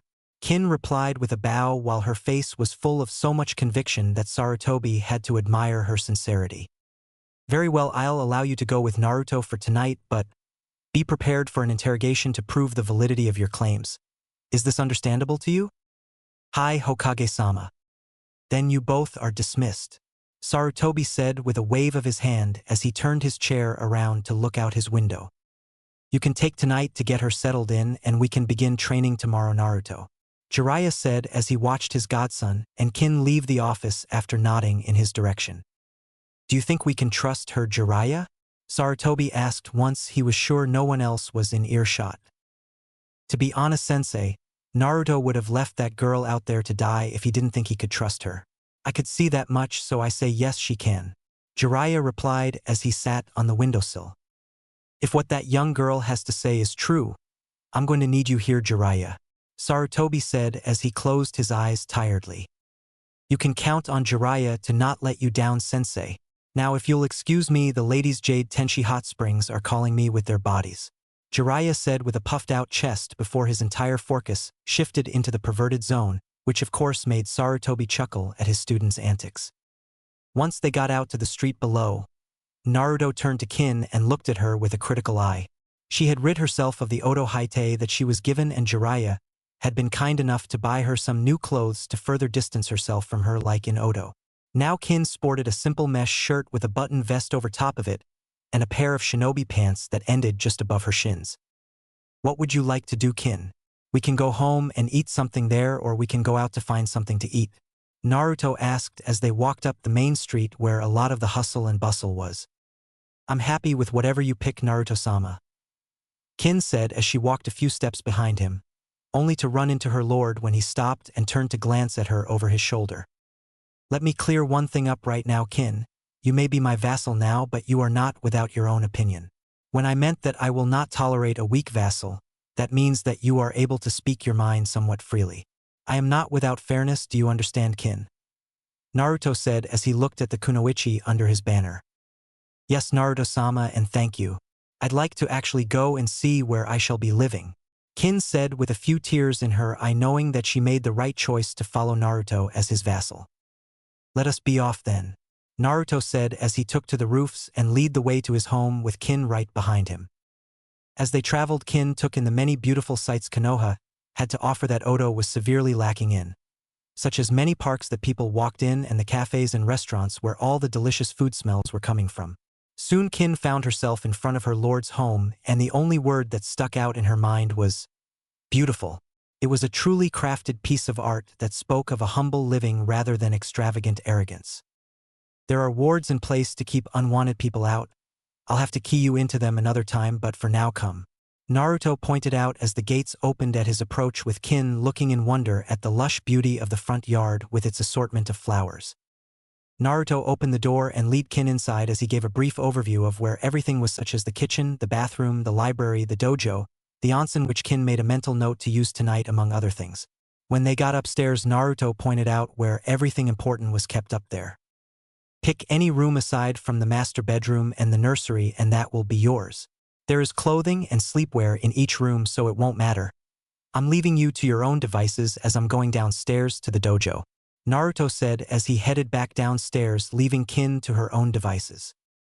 Kin didn't waste any time as she chose a room that was 2 doors down from the master bedroom and opened the door. She almost died of happiness right then at seeing the lush bed with a softness that looked unmatched. Kin dashed over and fell across the bed with a sigh.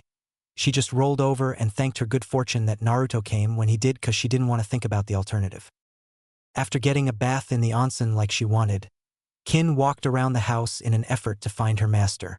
Sounds from near the backyard had Kin walking through the living room and down a small hall before she found herself standing outside the dojo. Peeking through a slit in the door, Kin watched as Naruto wasted no time practicing with his newly acquired swords. As she watched, she couldn't help but become entranced by the movements as there was no complexity or over-the-top steps that had to be remembered.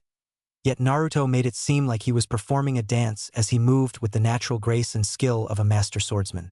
Kin's eyes stayed transfixed on her lord's form as he swung his sword Tokujin in arcs that made the most of every movement.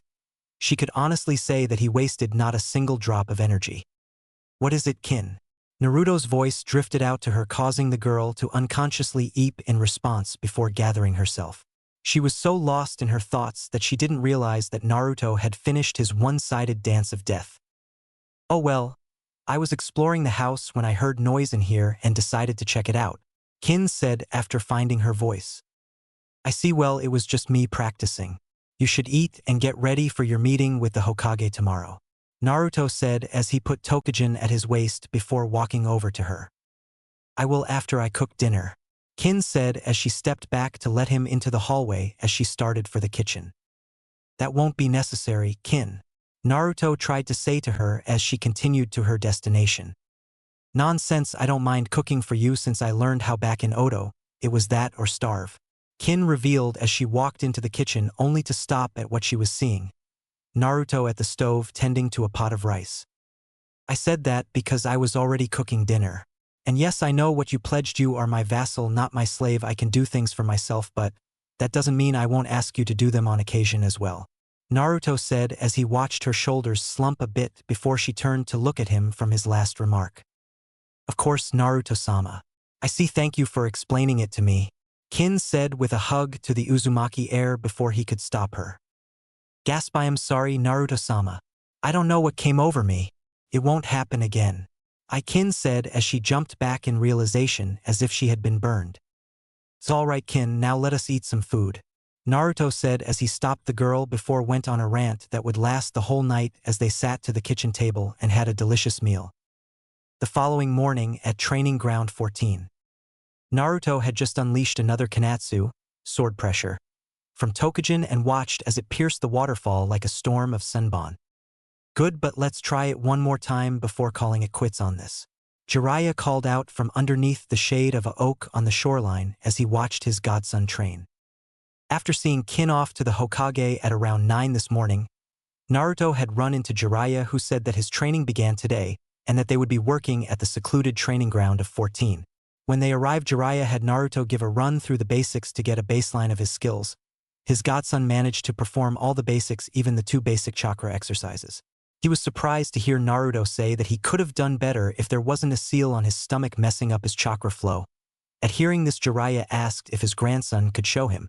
Seeing what his godson said as truth, Jiraiya immediately performed the counter seal.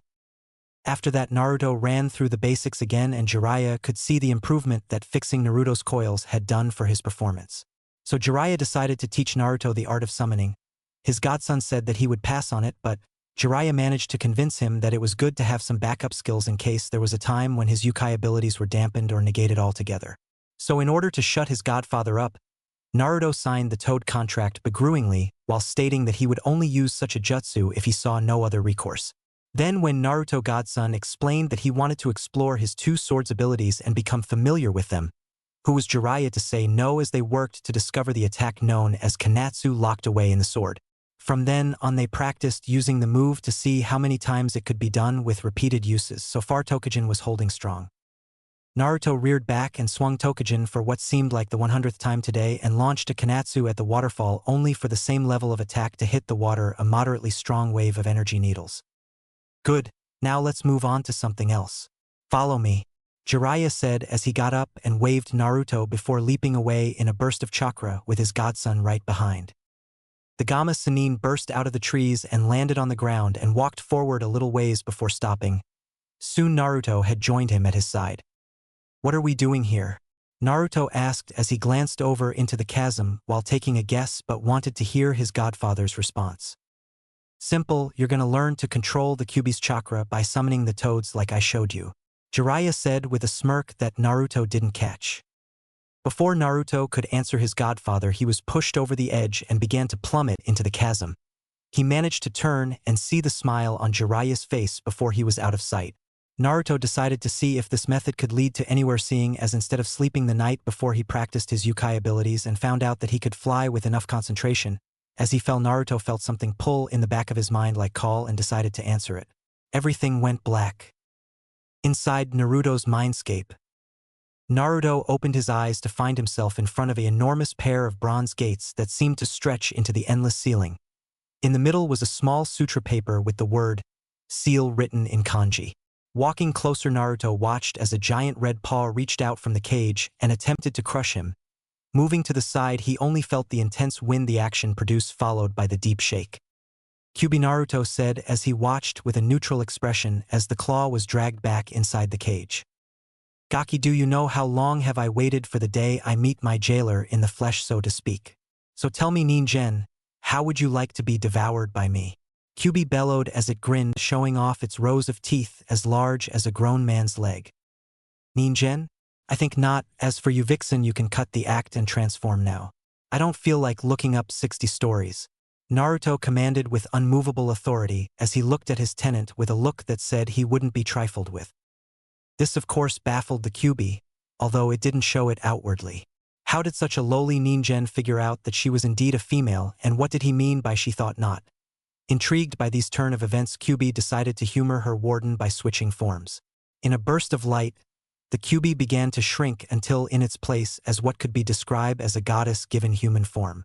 Kyuubi had an aristocratic face that was very lovely, with her button nose and large slanted crimson orbs, completely with the tips of her fangs poking at her lips, which were of the richest reds.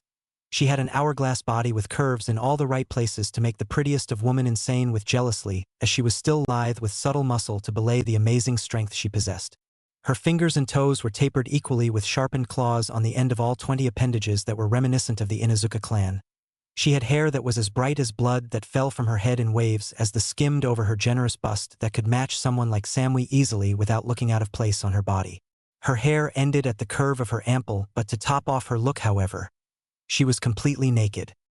Like what you see, Ningen, Kyuubi purred as she crossed her arms under her bust and bent forward to tease her jailer into a perverted moment. Enough, Kyuubi. I wish to speak with you and set the record straight before I leave, Naruto said as he conjured a throne for him to sit in and looked at the demoness behind the bars. I suppose you want me to lend you my potent chakra in order to survive, huh, Ningen? Well, I think not, unless you beg me, the queen of all demons, and grovel at my feet, Kyuubi said as she started gloating and, to emphasize her point, held up her perfect foot. I have no need for you or your chakra. I'm just letting you know that I will be finding a way to be rid of you without killing myself. Naruto scoffed at her gloating, of course without paying any attention to her statement. You dare. You, a weak Ningen, dare to try and write off the most powerful demoness in existence as some insignificant fly. That's just like a human to think themselves beyond their position in life. Kyuubi roared as her appearance changed to include kitsune ears and 9 long tails that swished with a life all their own, adding to the look of fury as she unleashed her killing intent and Yuki in an attempt to cow her jailer into submission. Kyuubi wasn't prepared for the potent killing intent that rose above hers or the Yuki that managed to rival hers. No, it was even more refined and powerful than her own. Looking around for the source, she looked out the cage to see a silver-haired demon where her jailer was just at a moment ago. Feeling the Yuki surrounding this newcomer had Kyuubi's eyes as wide as dinner plates. There was no mistaking that powerful and ancient aura. It was the Yuki of the infamous Inu clan that was sired by the greatest of them, Inu no Teisho, a being that far outranked even the Kyuubi herself. And fate would have it that her jailer was a direct descendant. Let's get one thing straight right now, Kyuubi. I'm no longer a human. I am Uzumaki Inu Teisho Naruto, and I will not tolerate you delusions of grandeur mucking them up. So you can either comply with my simple request or I will remove you from me and break you into pieces so small that not even the Shinigami will be able to properly put them together in order to drag you ass back to hell. Understand? Naruto all but growled as his Yuki surged unrestrained.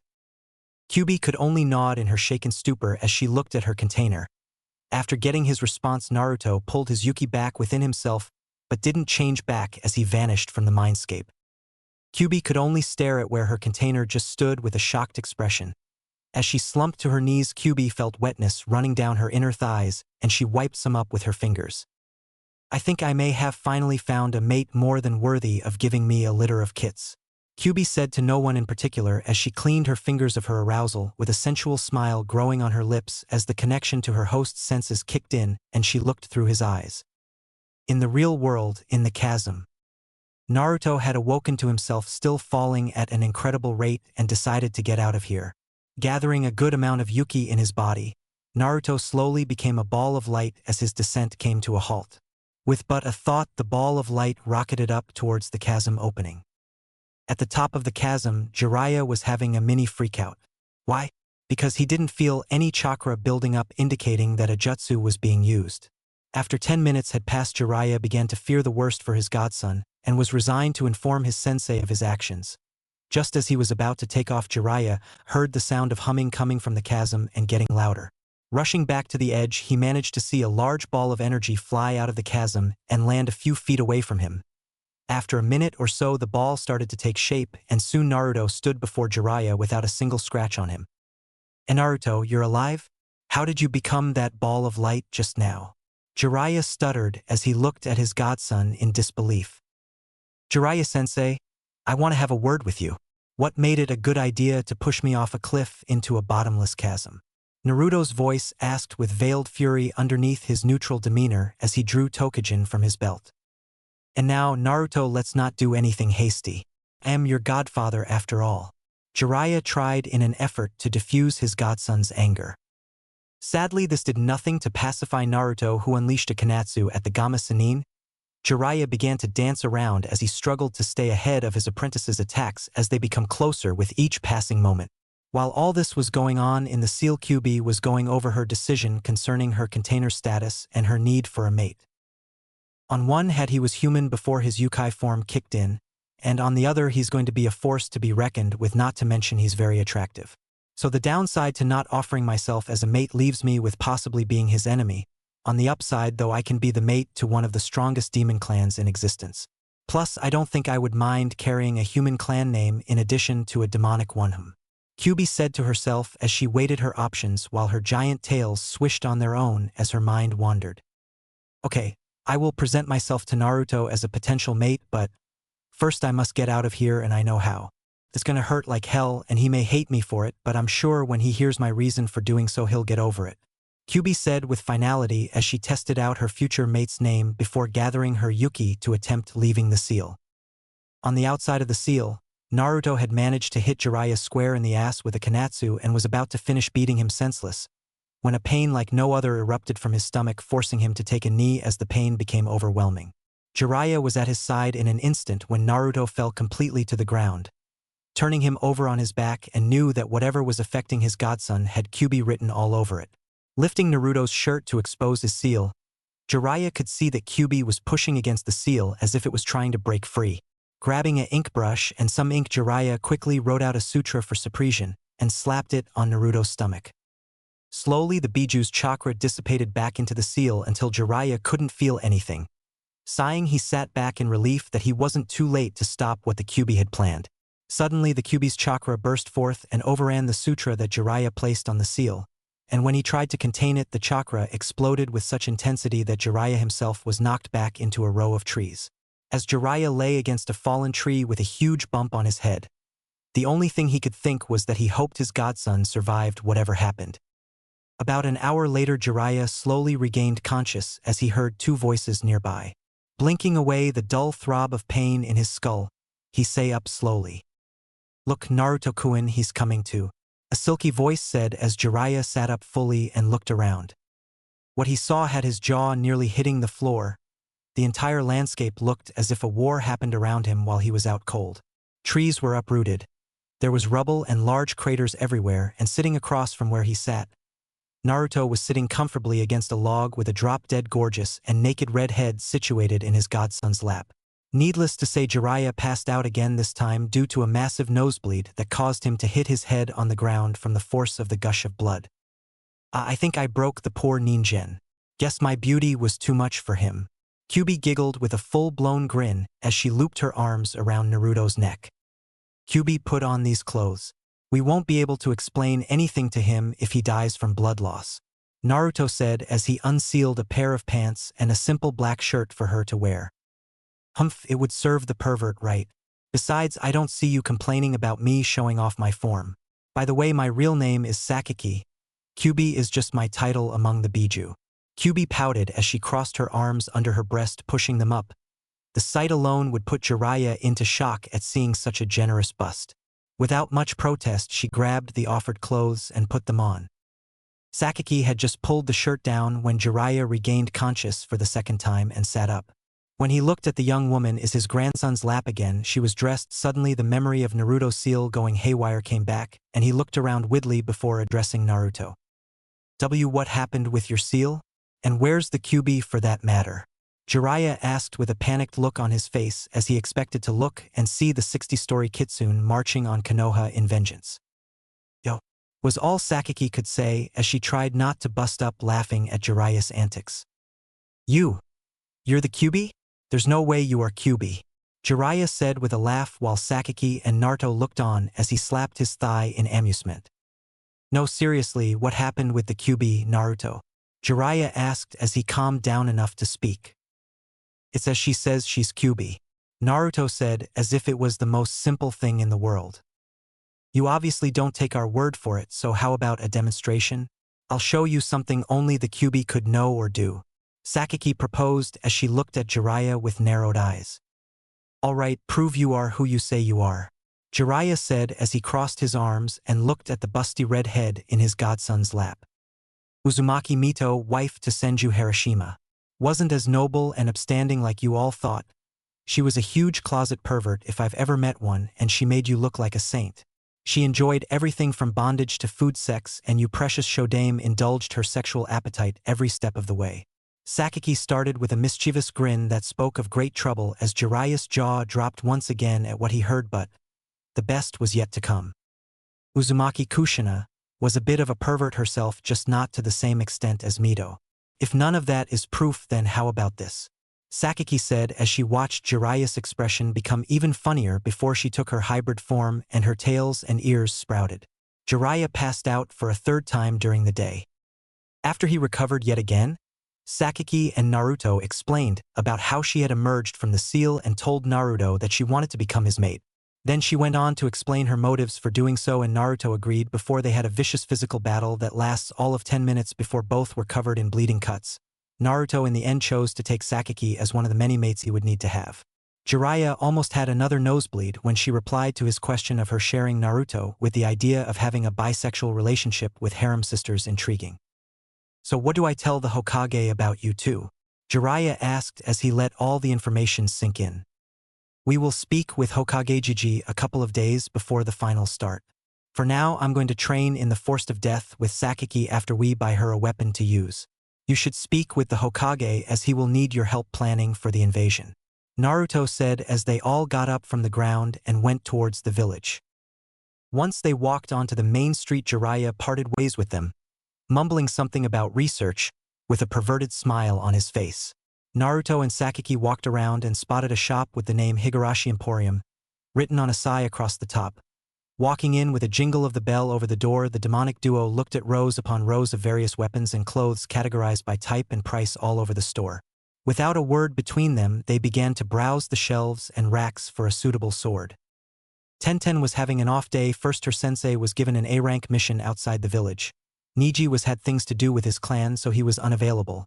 And with Lee still hospitalized, Tenten had no one to train with. To top off her day, Tenten was stuck helping her father man their shop while he worked on forge orders put in by different shinobi. Hearing the bell to the shop ring signaling customers, Tenten put on a cheerful sales face as she moved around the counter. "Hi, is there anything I can help you both with?" Tenten asked as she looked at the two customers only for her eyes to widen in surprise. First, she was gazing at a woman whose beauty could make many a woman insanely jealous with her perfect figure and alluring features. No straight male in their right mind would pass up a chance with her. Next was a boy her age that she recognized by his hair color instantly. After all, there weren't many blonde living in a village like Konoha. "Naruto, I almost didn't recognize you if it wasn't for your blonde hair." "Hey Tenten, I didn't know you ran this shop," Naruto said as he turned to look at Tenten. "This is my family shop, as you could have guessed from the sign outside. So what are you looking for?" Tenten said as she gestured to the weapons they were browsing.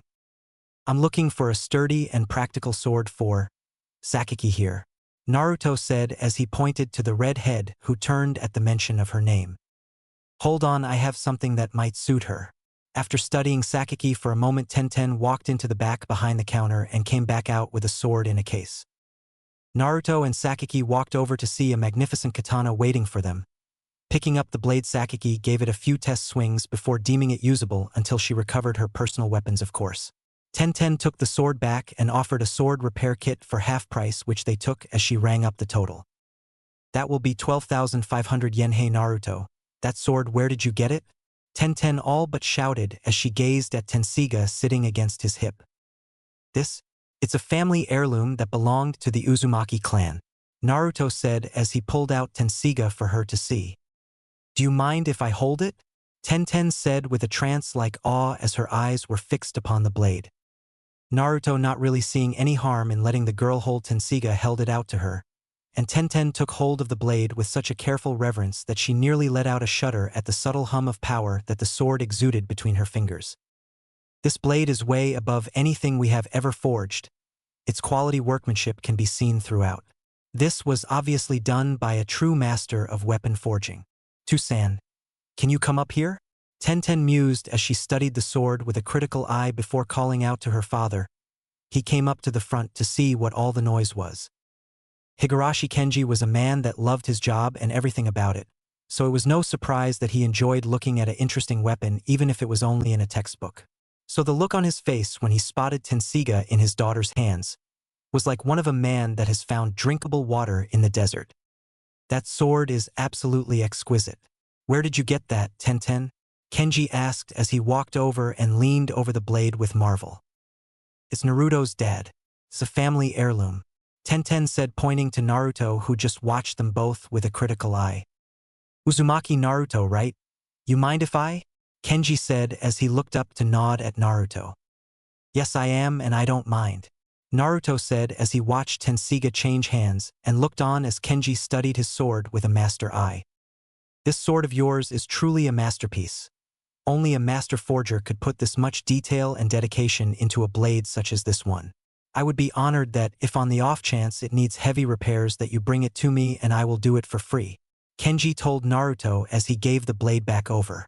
Neither male saw the look that Tenten was unconsciously giving the blonde boy, but Sasuke did. A potential harem sister already. Naruto-kun, you work quickly without even having to," Sasuke thought with a smile as she watched a bit of drool collect in the corner of Tenten's mouth before she licked her lips like predator that found some amazing prey. "I don't think my sword will break anytime soon, however. If it does come to that, I might take you up on your offer. In return, I will frequent your shop for whatever needs I have shinobi-related," Naruto said as he sheathed Tensiga at his waist. "We have a deal then," Kenji said with a smile at possibly working on that sword in the future. "So we do. Sasuke, let's go," Naruto said to the kitsune in disguise as she cradled her newly purchased sword to her chest while she followed her maid out the store. Kenji looked at his daughter only to find her still gazing at the spot where Naruto stood not even a second ago. Tapping her on the shoulder, he was rewarded for his efforts with a shriek from Tenten as she jumped from being awoken from her catatonic state. With a small blush on her face that she wasn't aware of, Tenten mumbled something that sounded like going to sweep the walk outside. So she felt the power of that sword. Well, it's not surprising considering she was just holding the legendary blade of the Inu Yukai clan Tensiga. I wonder how Naruto would accept the marriage proposal to Tenten that his mother and my wife set up before his birth between our clans. No doubt we are in for some interesting times with the new Uzumaki clan head. Kenji though to himself with a chuckle at both his daughter and the possibilities going through his head about Naruto. After stopping off at home to introduce Sakaki to Kin, and explaining everything to the young girl, she took Sakaki's true status as easy as she did his own status as a yokai, with a bit of hysterics before calming down about it and saying that this didn't change her mind in the slightest about being his vassal. So as they were leaving, Kin promised to have a delicious meal ready for her lord and lady when they returned. With a short goodbye to Kin, the demonic duo of Naruto and Sakaki made their way out of the village itself and over to Training Ground 44 or the Forest of Death. As they hopped the tall gate separating them from the forest, both of them noticed a presence following them. Anko was on her way to her playground to work off some pent-up steam from a very frustrating interrogations today. As she approached the forest, she watched two figures hop the fence without hesitation and take off into the darkness of the trees. Looks like I get to blow off a lot of steam today with my new playthings, Anko said with a sadistic smirk as she hopped the gate herself in pursuit of the trespassers in her sanctuary from the village.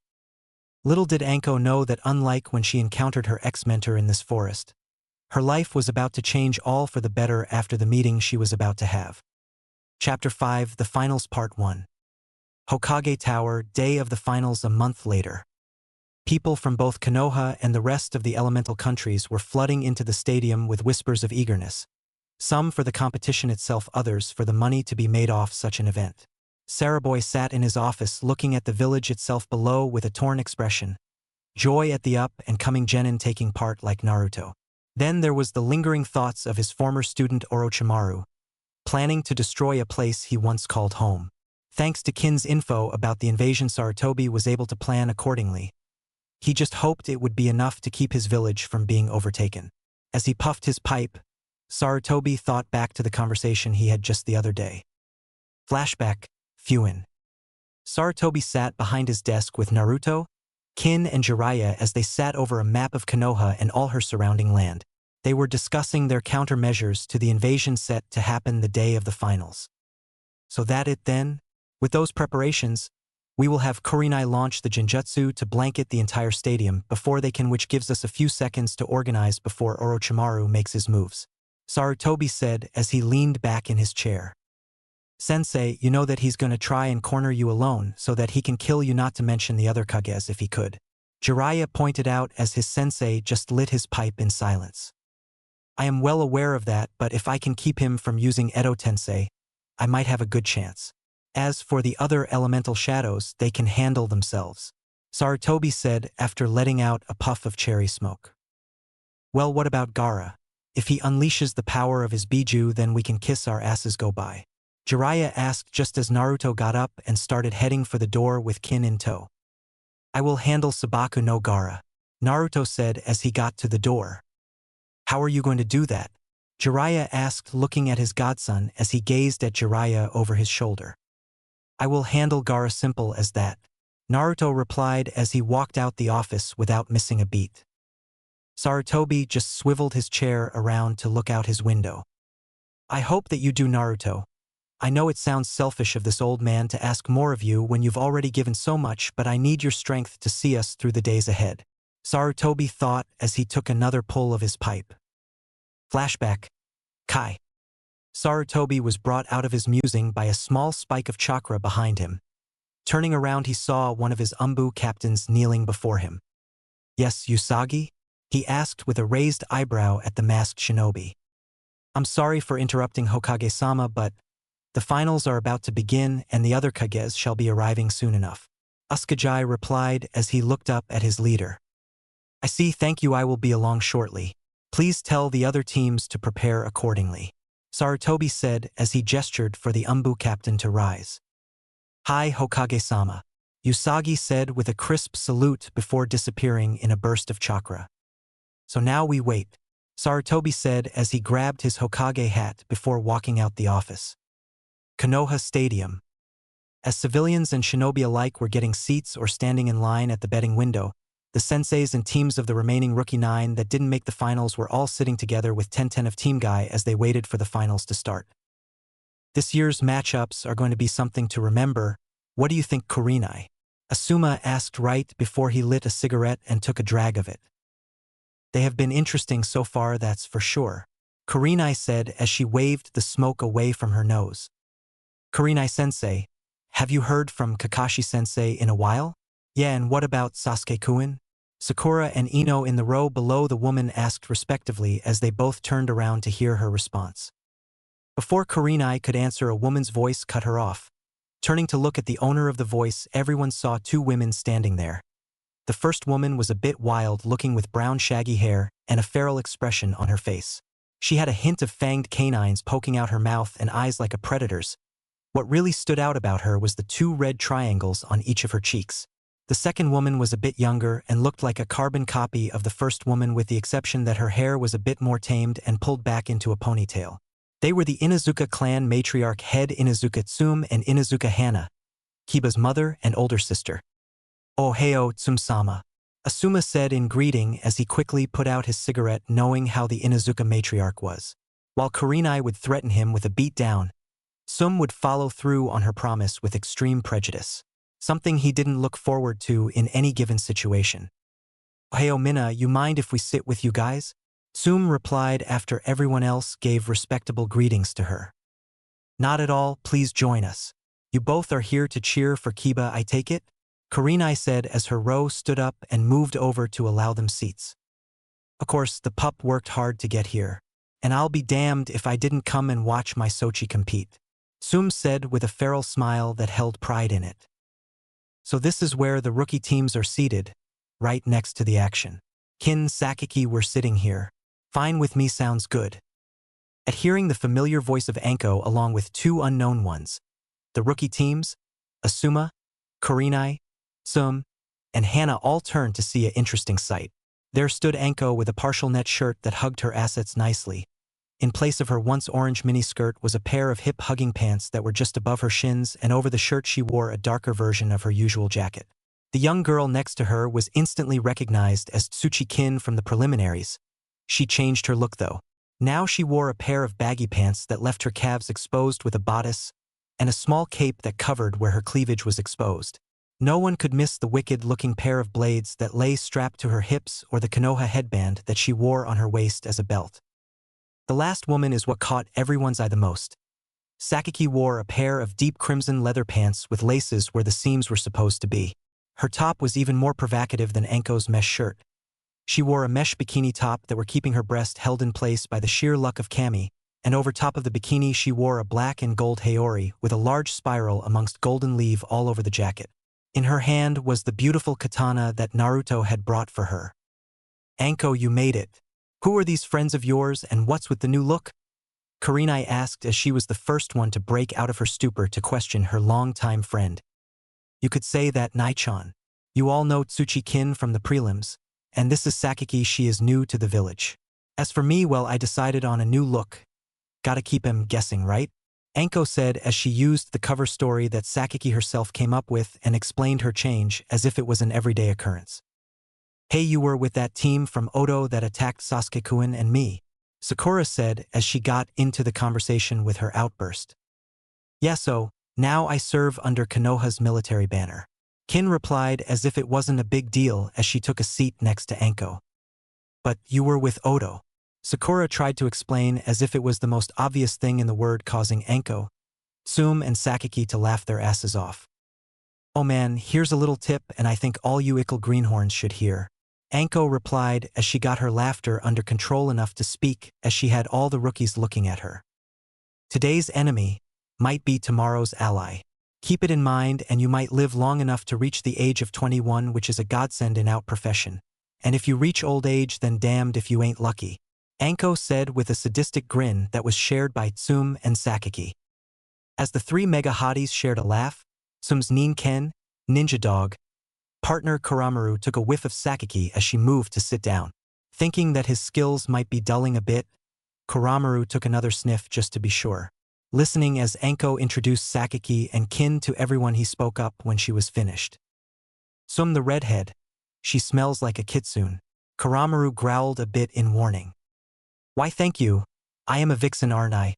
Tsum-san, your Ninkins got more manners than most males. Sakaki replied at the double meaning with one of her own as she laughed uncontrollably in her head. If only they knew that she was the QB that nearly laid waste to their asses 12 years ago. So, Sakaki, what brings you to Konoha? Asuma asked as he tried to change topics, and everyone looked at Sakaki for an answer which she was more than happy to give. I came to see my mate compete, Sakaki said with a smile that spoke of many secrets. Mate? Don't you mean boyfriend, and besides aren't the guys competing a little too young for you? Kurenai asked with a confused expression while Tsum and Hana knew what she meant as they themselves would use the term to describe a lover. Nope, she actually means mate like our clan would when talking about a lover, meaning that age wouldn't really matter to her as well. So which one of them is it?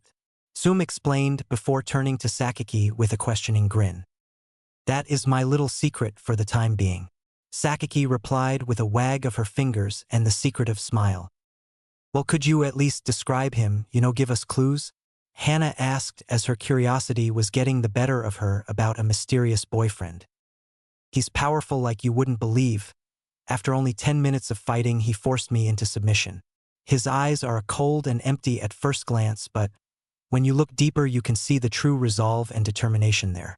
My mate is merciless to his enemies as he is fair to his allies and is without a doubt the perfect mate to give me a litter of children. Not to mention whatever else Sakaki was going to say was cut off by a nosy Chunin that decided his opinion mattered to their conversation. You must be talking about Uchiha-sama. I have to say you must feel honored that he chose such a vision of beauty to help him The poor man didn't get to finish his killer intent like he wouldn't believe was aimed directly at him, causing him to lose his bowels from its force. Even the people around them that were just sitting down had to shiver in fear at the excess killer intent that seemed to hang in the air. Finish that sentence and you will be eating your foods through an IV bag for the rest of your days. 'Cause I'll rip your mouth from your skull and choke you with it. Okay. Sakaki said in an utterly sweet voice that somehow promised nothing but truth of her deceleration when she turned around to look at the man who could only squeak softly and nod hurriedly in reply. Good, now get out of my sight. The fact of you losing control of your bowels alone is enough for me to want to hurt you. Sakaki ordered with a growl as the man nearly broke his neck to get away from the demoness in disguise. I feel better now, don't you all? Sakaki asked with a grin as if she didn't just threaten a Konoha shinobi. Of course this had Anko and some cracking up at her nonchalance while everyone else looked at her with a bit of fear and confusion. Sakaki-san, was that even necessary, and what do you have against the Uchiha clan anyway? Kurenai asked after prying Anko off her shoulder and looking at the red head. I'll put it like this. I have deeply repressed anger issues where that clan of hairless chimps are concerned, and if that one living shit stain that is aligned with the leaf ever comes near me, I disembowel him with my sword. Oh, Kami, never mind what I just said, because then I would have to throw away a perfectly good sword. Sakaki said before she clutched her blade tightly to her. Needless to say, Anko and Tsum were near tears from laughing so hard at her answer. Kage booth. Sarutobi sat with his pipe comfortably in his mouth, as he was flanked by two of his trusted jounins when the other Kages began to arrive. First was pronounced A for those that don't know, the yondaime Reikage of Kumo. He wasn't a hard man to miss considering his form was massive with muscles that he proudly displayed through his open yellow robes as he wore no shirt. He had a dark complexion that was complemented by his white braids and goatee. To show off his love of strength above all else, he wore a large golden belt with a lion's head as the buckle and large thick arm bracers which he used with mastery in combat. Next was the Godaime Mizukage, surprisingly the first female Kage in the history of the shinobi villages. Her name was Terumi Mei. Saying she was pretty was an understatement. With the face of a goddess and the body of temptress Sarutobi, could honestly say that Terumi Mei was a true beauty of the shinobi world. Taking a look at what she wore, Sarutobi had to fight down a nosebleed with all his willpower. Instead of the traditional robes of a Kage, she wore a blue bodysuit in the form of a kimono that hugged her every curve and reached just above her knees. It didn't help that the suit showed a lot of cleavage. Even with all these enhancing physical features, Sarutobi knew better. You don't become a Kage on just looks alone, so she had to have the power to go with that title. Lastly was the yondaime Kazekage. He wore the sea green robes that covered everything from head to toe, even his face. Sarutobi knew that it was his ex-student underneath those robes, but knew that he had to play his part of the charismatic host for right now. Greetings, Reikage Dano, Mizukage Dano, and Kazekage Dano. I trust your trip here went well? Sarutobi said as he took a pull of his pipe before sending all them a warm smile. It was uneventful. Hopefully these genin can show me a good fight, he replied as he sat down with his 2 jounin escorts behind him. It was peaceful. Thank you for asking, Hokage Dano, Mei said as her 2 escorts Ao and Chujuru took their places behind her, talking the entire time in hushed whispers. Listen, Chujuru, just calm down and act like you were the right man chosen for this mission. Ao tried to offer to the young shinobi, and Mei's ears picked up on the conversation, but she heard all the wrong things. Man, the right man to choose for marriage. Mei's thoughts were going a mile a minute as Ao kept talking to Chujuru. Why in my day, a man needed to have a sense of duty and professional know-how. Ao continued in a hushed whisper. Amani need a man. Ao, a word please, Mei thought before deciding to speak with her subordinate. Yes, Mizukage-sama? Ao asked as he leaned down to lend Mei his ear. Shut up or I'll kill you, Mei whispered sweetly in his ear, causing Ao to stand at the ready, while wondering what it was that he said exactly to anger her. Figuring that it was best to keep quiet for the time being was what Ao did. I take it that the Tsuchikage will not be joining us? The Kazekage inquired as he sat down in the last remaining chair.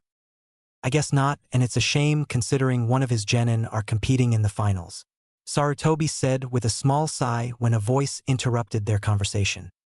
Now that's just utter rude manners to talk about a man when he's standing right nearby, Sarutobi, a voice said from the.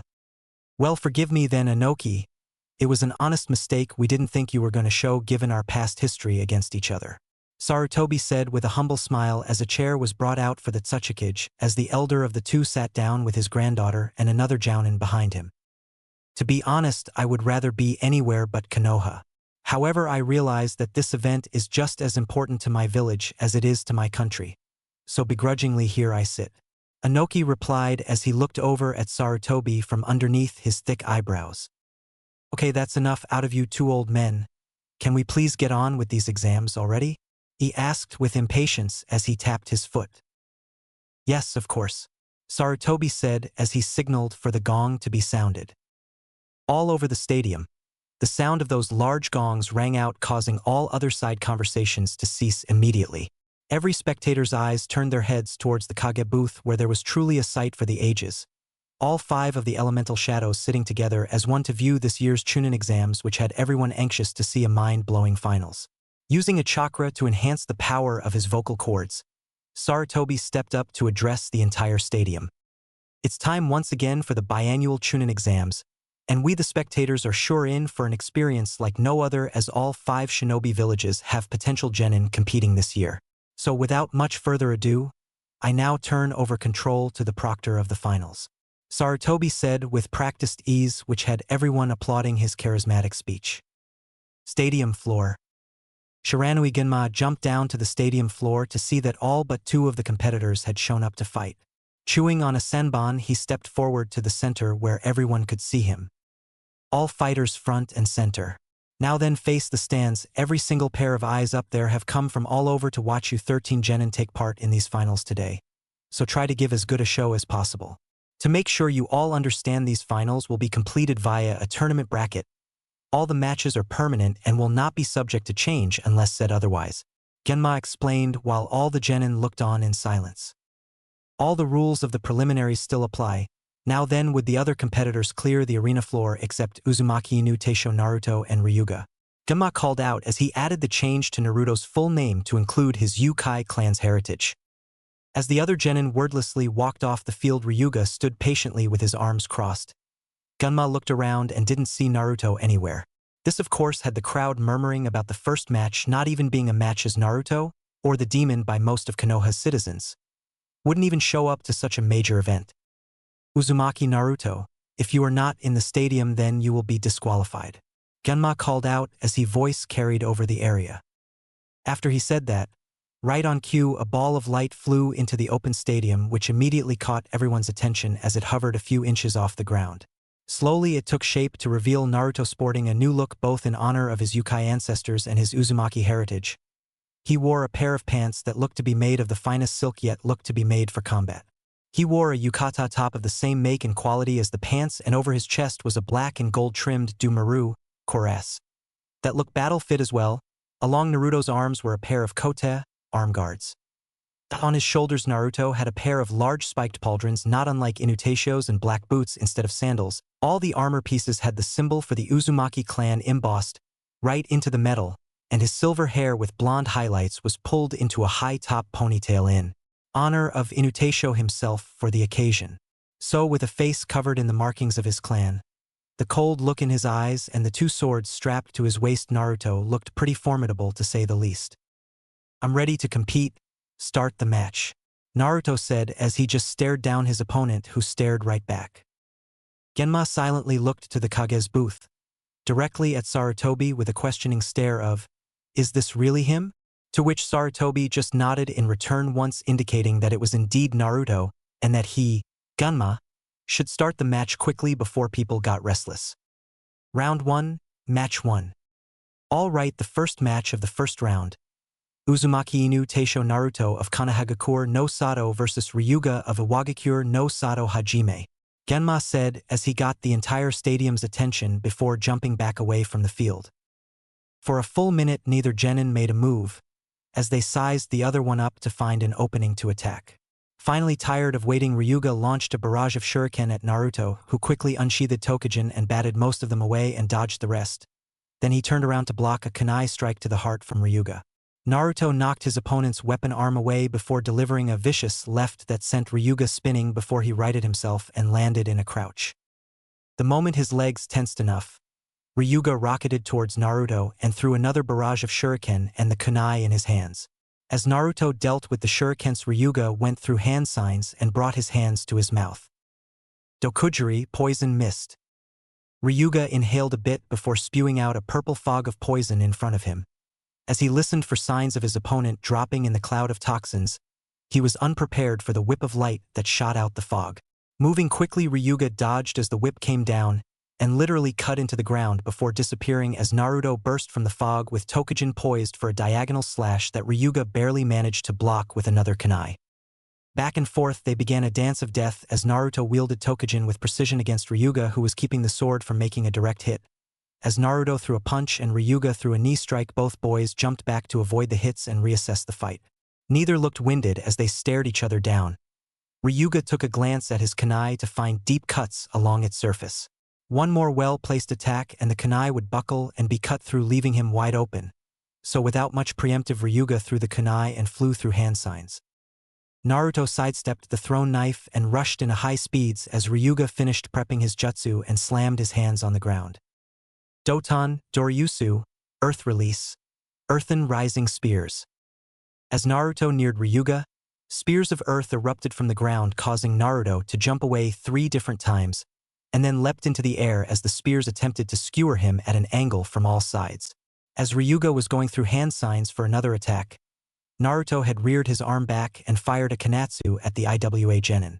Seeing the wave of needles racing at him, Ryuga changed tactics and performed kawarimi on the fly and watched as the needles turned the log into a pincushion in a matter of seconds. The moment Naruto landed on the ground, he ran at Ryuga at insane speeds. Quickly biting his thumb and running his blood along his forearm, Ryuga unsealed a pair of kama, which he gripped firmly as he ran at Naruto. The moment they clashed, both of the boys took off in a burst of speed. To the non-shinobi civilians, academy students, and the genins with less experience, it seemed they vanished, but to those with jujitsu such as the Hyuga and the seasoned shinobi and kunoichi, Naruto and Ryuga were at it without restraint as explosions and the sounds of metal clashing rocked the field every so often. Naruto attacked Ryuga with a horizontal slash, which he ducked before using one of his kama to hook Naruto's ankle and pull it to throw him off balance. Naruto used the momentum to kick Ryuga in the chest as he flipped and swung Tokujin and unleashing another kanatsu, which Ryuga dodged but not fully as he got hit in his leg with a couple of needles. Ryuga fell to a knee in pain after the needles shot cleanly through his leg with ferocity. Naruto capitalized on this by jumping forward and swung Tokujin on a path to cut the IWA genin in half. Ryuga crossed his kama just as Tokujin would have reached him. He felt the shockwave of the power behind the strike as he held his weapon steady even as his arms felt ready to fall off. "You're good Uzumaki for a Konohanin. Too bad I gotta end this," Ryuga said with a smirk as he tugged and twisted, which caused Naruto's sword to fly from his hand and land a few feet away.